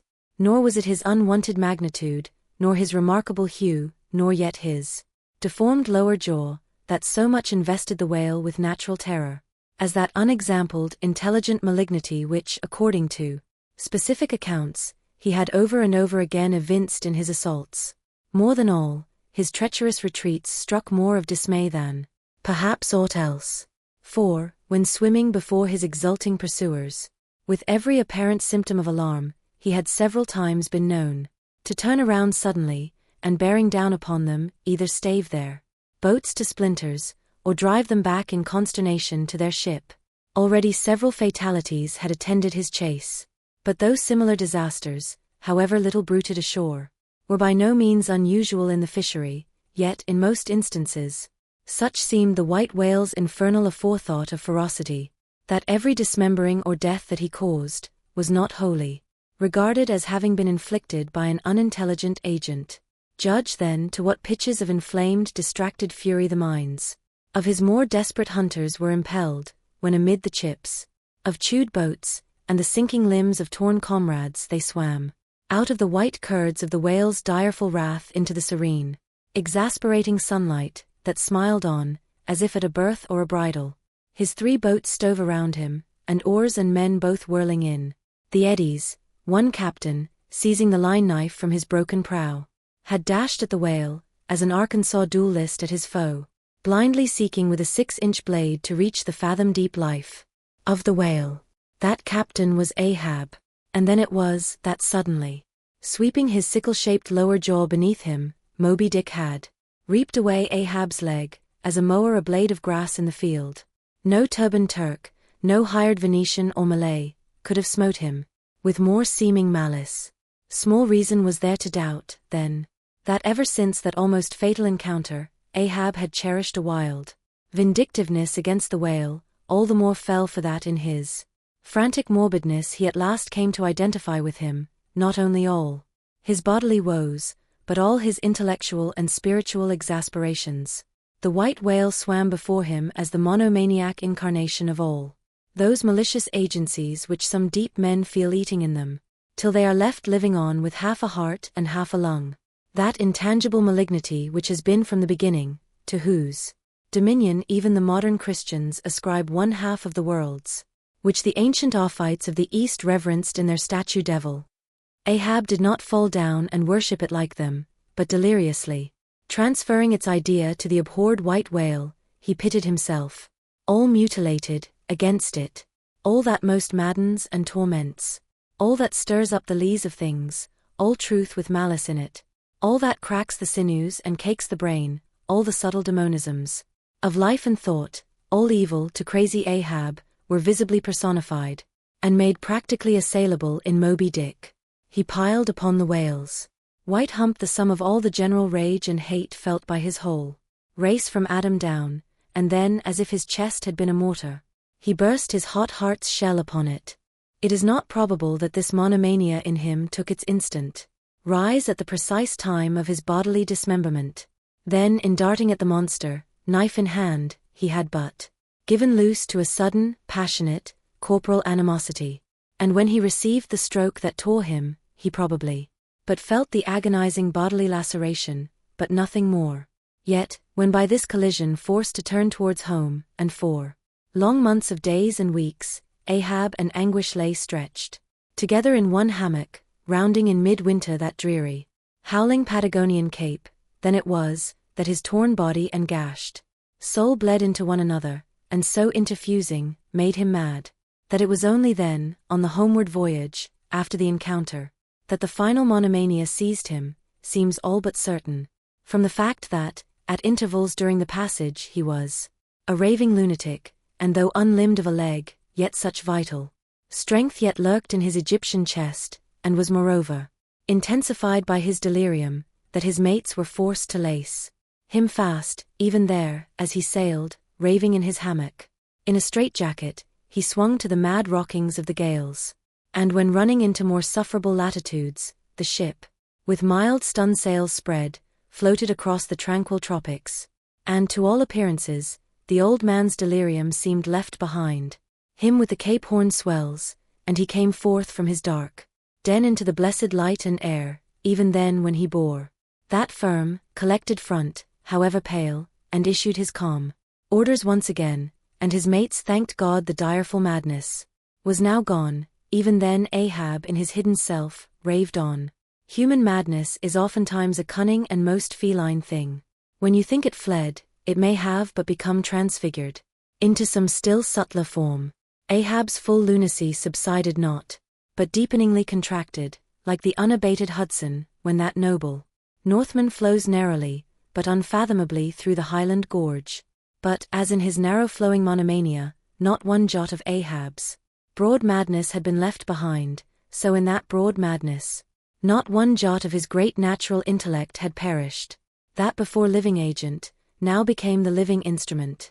If such a furious trope may stand, his special lunacy stormed his general sanity, and carried it, and turned all its concentered cannon upon its own mad mark, so that far from having lost his strength Ahab, to that one end, did now possess 1,000-fold more potency than ever he had sanely brought to bear upon any one reasonable object. This is much, yet Ahab's larger, darker, deeper part remains unhinted, but vain to popularize profundities, and all truth is profound, winding far down from within the very heart of this spiked Hotel de Cluny where we here stand however grand and wonderful. Now quit it, and take your way, ye nobler, sadder souls, to those vast Roman halls of Thermes, where far beneath the fantastic towers of man's upper earth, his root of grandeur, his whole awful essence sits in bearded state, an antique buried beneath antiquities, and throned on torsos. So with a broken throne, the great gods mock that captive king. So like a caryatid, he patient sits, upholding on his frozen brow the piled entablatures of ages. Wind ye down there, ye prouder Sadder souls. Question that proud, sad king. A family likeness. Aye, He did beget ye, ye young exiled royalties, and from your grim sire only will the old state secret come. Now in his heart, Ahab had some glimpse of this, namely, all my means are sane, my motive and my object mad, yet without power to kill, or change, or shun the fact. He likewise knew that to mankind he did now long dissemble. In some sort, did still. But that thing of his dissembling was only subject to his perceptibility, not to his will determinate. Nevertheless, so well did he succeed in that dissembling, that when with ivory leg he stepped ashore at last, no Nantucketer thought him otherwise than but naturally grieved, and that too, the quick, with the terrible casualty which had overtaken him. The report of his undeniable delirium at sea was likewise popularly ascribed to a kindred cause, and so too all the added moodiness which always afterwards, to the very day of sailing, in the Pequod on the present voyage, sat brooding on his brow. Nor is it so very unlikely, that far from distrusting his fitness for another whaling voyage, on account of such dark symptoms, the calculating people of that prudent isle were inclined to harbor the conceit, that for those very reasons he was all the better qualified and set on edge for a pursuit so full of rage and wildness as the bloody hunt of whales, gnawed within and scorched without, with the infixed, unrelenting fangs of some incurable idea. Such an one, could he be found, would seem the very man to dart his iron and lift his lance against the most appalling of all brutes, or, if for any reason thought to be corporeally incapacitated for that, yet such an one would seem superlatively competent to cheer and howl on his underlings to the attack. But be all this as it may, certain it is, that with the mad secret of his unabated rage bolted up and keyed in him, Ahab had purposely sailed upon the present voyage with the one only and all-engrossing object of hunting the white whale. Had any one of his old acquaintances on shore but half dreamed of what was lurking in him then, how soon would their aghast and righteous souls have wrenched the ship from such a fiendish man. They were bent on profitable cruises, the profit to be counted down in dollars from the mint. He was intent on an audacious, immitigable, and supernatural revenge. Here then was this grey-headed, ungodly old man, chasing with curses a Job's whale round the world, at the head of a crew, too, chiefly made up of mongrel renegades, and castaways, and cannibals morally enfeebled also, by the incompetence of mere unaided virtue or right-mindedness in Starbuck, the invulnerable jollity of indifference and recklessness in Stubb, and the pervading mediocrity in Flask. Such a crew, so officered, seemed specially picked and packed by some infernal fatality to help him to his monomaniac revenge. How it was that they so aboundingly responded to the old man's ire by what evil magic their souls were possessed, that at times his hate seemed almost theirs, the white whale, as much their insufferable foe as his. How all this came to be what the white whale was to them, or how to their unconscious understandings also in some dim, unsuspected way he might have seemed the gliding great demon of the seas of life. All this to explain would be to dive deeper than Ishmael can go. The subterranean miner that works in us all, how can one tell whither leads his shaft by the ever-shifting muffled sound of his pick? Who does not feel the irresistible arm drag? What skiff in tow of a 74 can stand still? 4-1. I gave myself up to the abandonment of the time and the place. But while yet all a rush to encounter the whale, could see naught in that brute but the deadliest ill. Chapter 42. The whiteness of the whale. What the white whale was to Ahab has been hinted, what at times he was to me, as yet remains unsaid. Aside from those more obvious considerations touching Moby Dick, which could not but occasionally awaken in any man's soul some alarm, there was another thought, or rather vague, nameless horror, concerning him, which at times by its intensity completely overpowered all the rest, and yet so mystical and well-nigh ineffable was it, that I almost despair of putting it in a comprehensible form. It was the whiteness of the whale that above all things appalled me. But how can I hope to explain myself here, and yet in some dim, random way, explain myself I must, else all these chapters might be naught.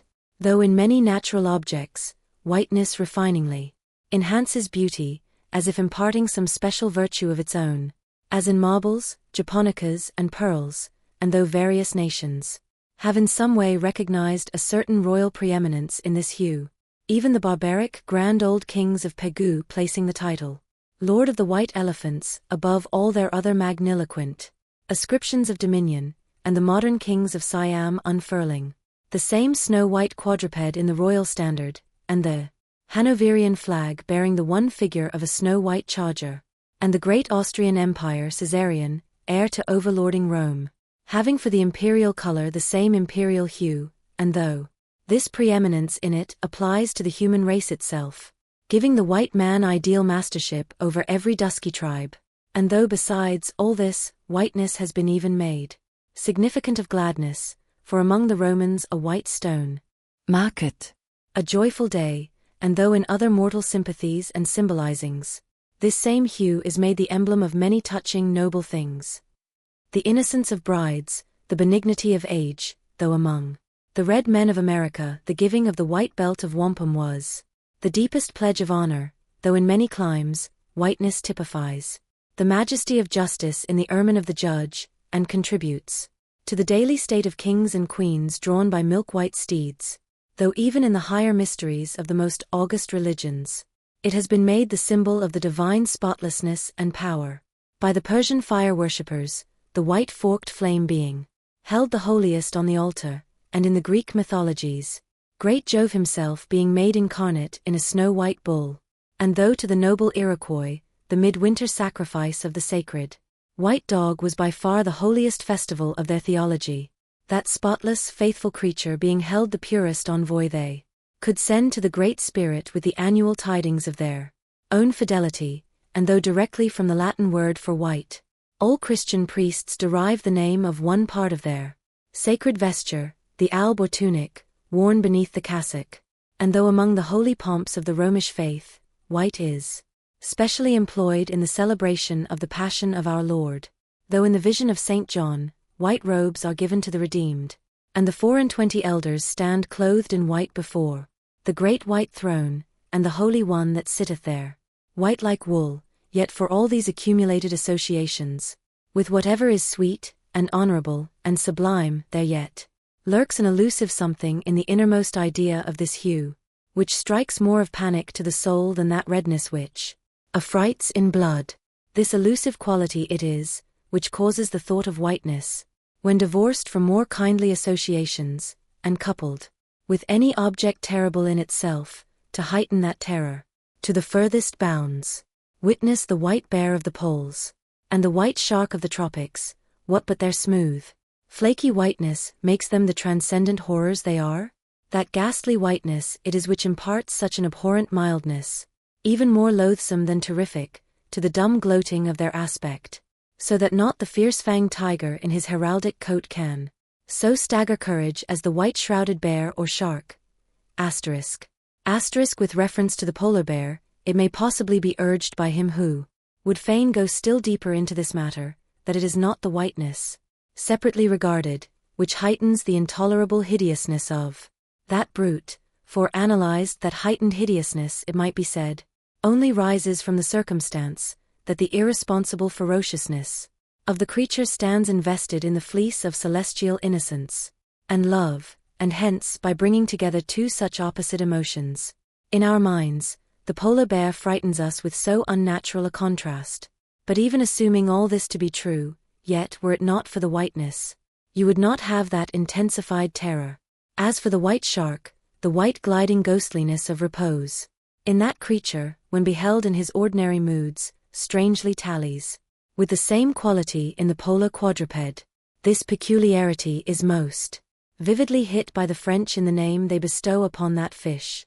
The Romish Mass for the dead begins with Requiem Aeternam, eternal rest, whence Requiem denominating the Mass itself, and any other funeral music. Now, in allusion to the white, silent stillness of death in this shark, and the mild deadliness of his habits, the French call him Requin. Bethink thee of the albatross, whence come those clouds of spiritual wonderment and pale dread, in which that white phantom sails. In all imaginations? Not Coleridge first threw that spell, but God's great, unflattering laureate, nature. Asterisk. I remember the first albatross I ever saw. It was during a prolonged gale, in waters hard upon the Antarctic seas.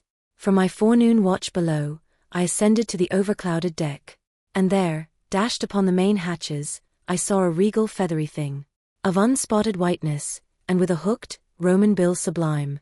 At intervals, it arched forth its vast archangel wings, as if to embrace some holy ark. Wondrous flutterings and throbbings shook it. Though bodily unharmed, it uttered cries, as some king's ghost, in supernatural distress. Through its inexpressible, strange eyes, methought I peeped to secrets which took hold of God. Es Abraham. Before the angels, I bowed myself. The white thing was so white, its wings so wide, and in those forever exiled waters I had lost the miserable warping memories of traditions and of towns. Long I gazed at that prodigy of plumage. I cannot tell, can only hint, the things that darted through me then. But at last I awoke, and turning, asked a sailor what bird was this. A goni, he replied. Goni. Never had heard that name before. Is it conceivable that this glorious thing is utterly unknown to men ashore? Never. But some time after, I learned that goni was some seaman's name for albatross, so that by no possibility could Coleridge's wild rhyme have had aught to do with those mystical impressions which were mine, when I saw that bird upon our deck. For neither had I then read the rhyme, nor knew the bird to be an albatross. Yet, in saying this, I do but indirectly burnish a little brighter the noble merit of the poem and the poet. I assert, then, that in the wondrous bodily whiteness of the bird chiefly lurks the secret of the spell, a truth the more evinced in this, that by a solecism of terms there are birds called grey albatrosses, and these I have frequently seen, but never with such emotions as when I beheld the Antarktis faul. But how had the mystic thing been caught? Whisper it not, and I will tell, with a treacherous hook and line, as the fowl floated on the sea. At last the captain made a postman of it, tying a lettered leathern tally round its neck, with the ship's time and place, and then letting it escape. But I doubt not that leathern tally, meant for man, was taken off in heaven, when the white fowl flew to join the wing-folding, the invoking, and adoring cherubim. Most famous in our Western annals and Indian traditions is that of the white steed of the prairies, a magnificent milk-white charger, large-eyed, small-headed, bluff-chested, and with the dignity of 1,000 monarchs in his lofty, over-scorning carriage. He was the elected Xerxes of vast herds of wild horses, whose pastures in those days were only fenced by the Rocky Mountains and the Alleghanies. At their flaming head he westward trooped it like that chosen star which every evening leads on the hosts of light.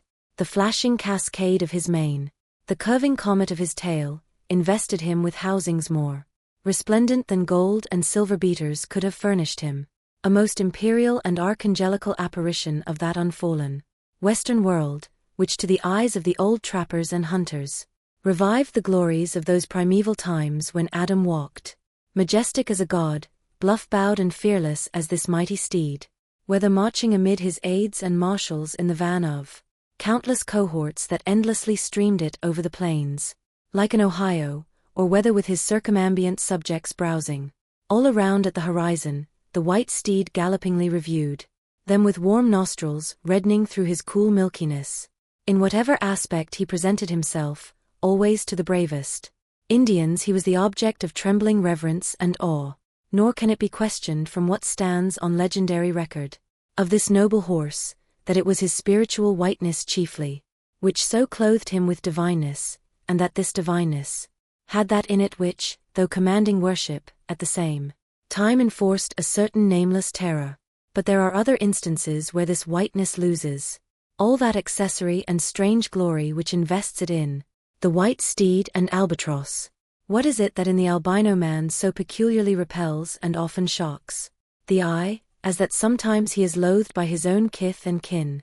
It is that whiteness which invests him, a thing expressed by the name he bears. The albino is as well made as other men, has no substantive deformity, and yet this mere aspect of all-pervading whiteness makes him more strangely hideous than the ugliest abortion. Why should this be so? Nor, in quite other aspects, does nature in her least palpable but not the less malicious agencies fail to enlist among her forces this crowning attribute of the terrible. From its snowy aspect, the gauntlet ghost of the southern seas has been denominated the white squall. Nor, in some historic instances, has the art of human malice omitted so potent an auxiliary.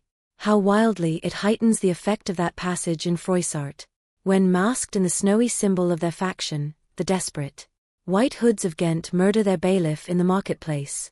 Nor, in some things, does the common hereditary experience of all mankind fail to bear witness to the supernaturalism of this hue. It cannot well be doubted that the one visible quality in the aspect of the dead which most appalls the gazer is the marble pallor, lingering there, as if indeed that pallor were as much like the badge of consternation in the other world, as of mortal trepidation here. And from that pallor of the dead, we borrow the expressive hue of the shroud in which we wrap them. nor even in our superstitions do we fail to throw the same snowy mantle round our phantoms. All ghosts rising in a milk-white fog, while these terrors seize us. Let us add that even the King of Terrors, when personified by the evangelist, rides on his pallid horse. Therefore, in his other moods, symbolize whatever grand or gracious thing he will by whiteness, no man can deny that in its profoundest idealized significance it calls up a peculiar apparition to the soul. But though without dissent this point be fixed, how is mortal man to account for it? To analyze it would seem impossible. Can we then, by the citation of some of those instances, wherein this thing of whiteness, though for the time either wholly or in great part stripped of all direct associations, calculated to impart to it aught fearful, but nevertheless is found to exert over us the same sorcery, however modified, can we thus hope to light upon some chance clue to conduct us to the hidden cause we seek? Let us try. But in a matter like this, subtlety appeals to subtlety, and without imagination no man can follow another into these holes. And though doubtless, some at least of the imaginative impressions about to be presented may have been shared by most men, yet few, perhaps, were entirely conscious of them at the time, and therefore may not be able to recall them now. Why, to the man of untutored ideality, who happens to be but loosely acquainted with the peculiar character of the day, does the bare mention of Whitsuntide marshal in the fancy such long, dreary, speechless processions of slow-pacing pilgrims, downcast and hooded with new-fallen snow? Or to the unread, unsophisticated Protestant of the Middle American states, why does the passing mention of a white friar or a white nun evoke such an eyeless statue in the soul? Or what is there apart from the traditions of dungeoned warriors and kings, which will not wholly account for it, that makes the White Tower of London tell so much more strongly on the imagination of an untraveled American than those other storied structures, its neighbors? The Bywood Tower, or even the Bloody, and those sublimer towers, the White Mountains of New Hampshire, whence, in peculiar moods, comes that gigantic ghostliness over the soul at the bare mention of that name, while the thought of Virginia's Blue Ridge is full of a soft, dewy, distant dreaminess? Or why, irrespective of all latitudes and longitudes, does the name of the White Sea exert such a spectralness over the fancy, while that of the Yellow Sea lulls us with mortal thoughts of long lacquered mild afternoons on the waves, followed by the gaudiest and yet sleepiest of sunsets? Or, to choose a wholly unsubstantial instance, purely addressed to the fancy, why, in reading the old fairy tales of Central Europe, does the tall pale man of the Hartz forests, whose changeless pallor unrestingly glides through the green of the groves, why is this phantom more terrible than all the whooping imps of the Blocksberg? Nor is it, altogether, the remembrance of her cathedral toppling earthquakes, nor the stampedos of her frantic seas, nor the tearlessness of arid skies that never rain, nor the sight of her wide field of leaning spires, wrenched copestones, and crosses all adroop, like canted yards of anchored fleets, and her suburban avenues of house walls lying over upon each other, as a tossed pack of cards. It is not these things alone which make tearless Lima the strangest, saddest city thou canst see. For Lima has taken the white veil, and there is a higher horror in this whiteness of her woe. Old as Pizarro, this whiteness keeps her ruins for ever new, admits not the cheerful greenness of complete decay, spreads over her broken ramparts the rigid pallor of an apoplexy that fixes its own distortions. I know that, to the common apprehension, this phenomenon of whiteness is not confessed to be the prime agent in exaggerating the terror of objects otherwise terrible, nor to the unimaginative mind is there aught of terror in those appearances whose awfulness to another mind almost solely consists in this one phenomenon, especially when exhibited under any form at all approaching to muteness or universality. What I mean by these two statements may perhaps be respectively elucidated by the following examples. First, the mariner, when drawing nigh the coasts of foreign lands, if by night he hear the roar of breakers, starts to vigilance, and feels just enough of trepidation to sharpen all his faculties, but under precisely similar circumstances, let him be called from his hammock to view his ship sailing through a midnight sea of milky whiteness. As if from encircling headlands shoals of combed white bears were swimming round him, then he feels a silent superstitious dread. The shrouded phantom of the whitened waters is horrible to him as a real ghost. In vain the lead assures him he is still off soundings, heart and helm. They both go down, he never rests till blue water is under him again. Yet where is the mariner who will tell thee, sir, it was not so much the fear of striking hidden rocks, as the fear of that hideous whiteness, that so stirred me. Second, to the native Indian of Peru, the continual sight of the snow-howded Andes conveys naught of dread, except perhaps in the mere fancying of the eternal frosted desolateness reigning at such vast altitudes, and the natural conceit of what a fearfulness it would be to lose oneself in such inhuman solitudes. Much the same is it with the backwoods man of the West, who with comparative indifference views an unbounded prairie sheeted with driven snow. No shadow of tree or twig to break the fixed trance of whiteness. Not so the sailor, beholding the scenery of the Antarctic seas, where at times, by some infernal trick of legerdemain in the powers of frost and air, he, shivering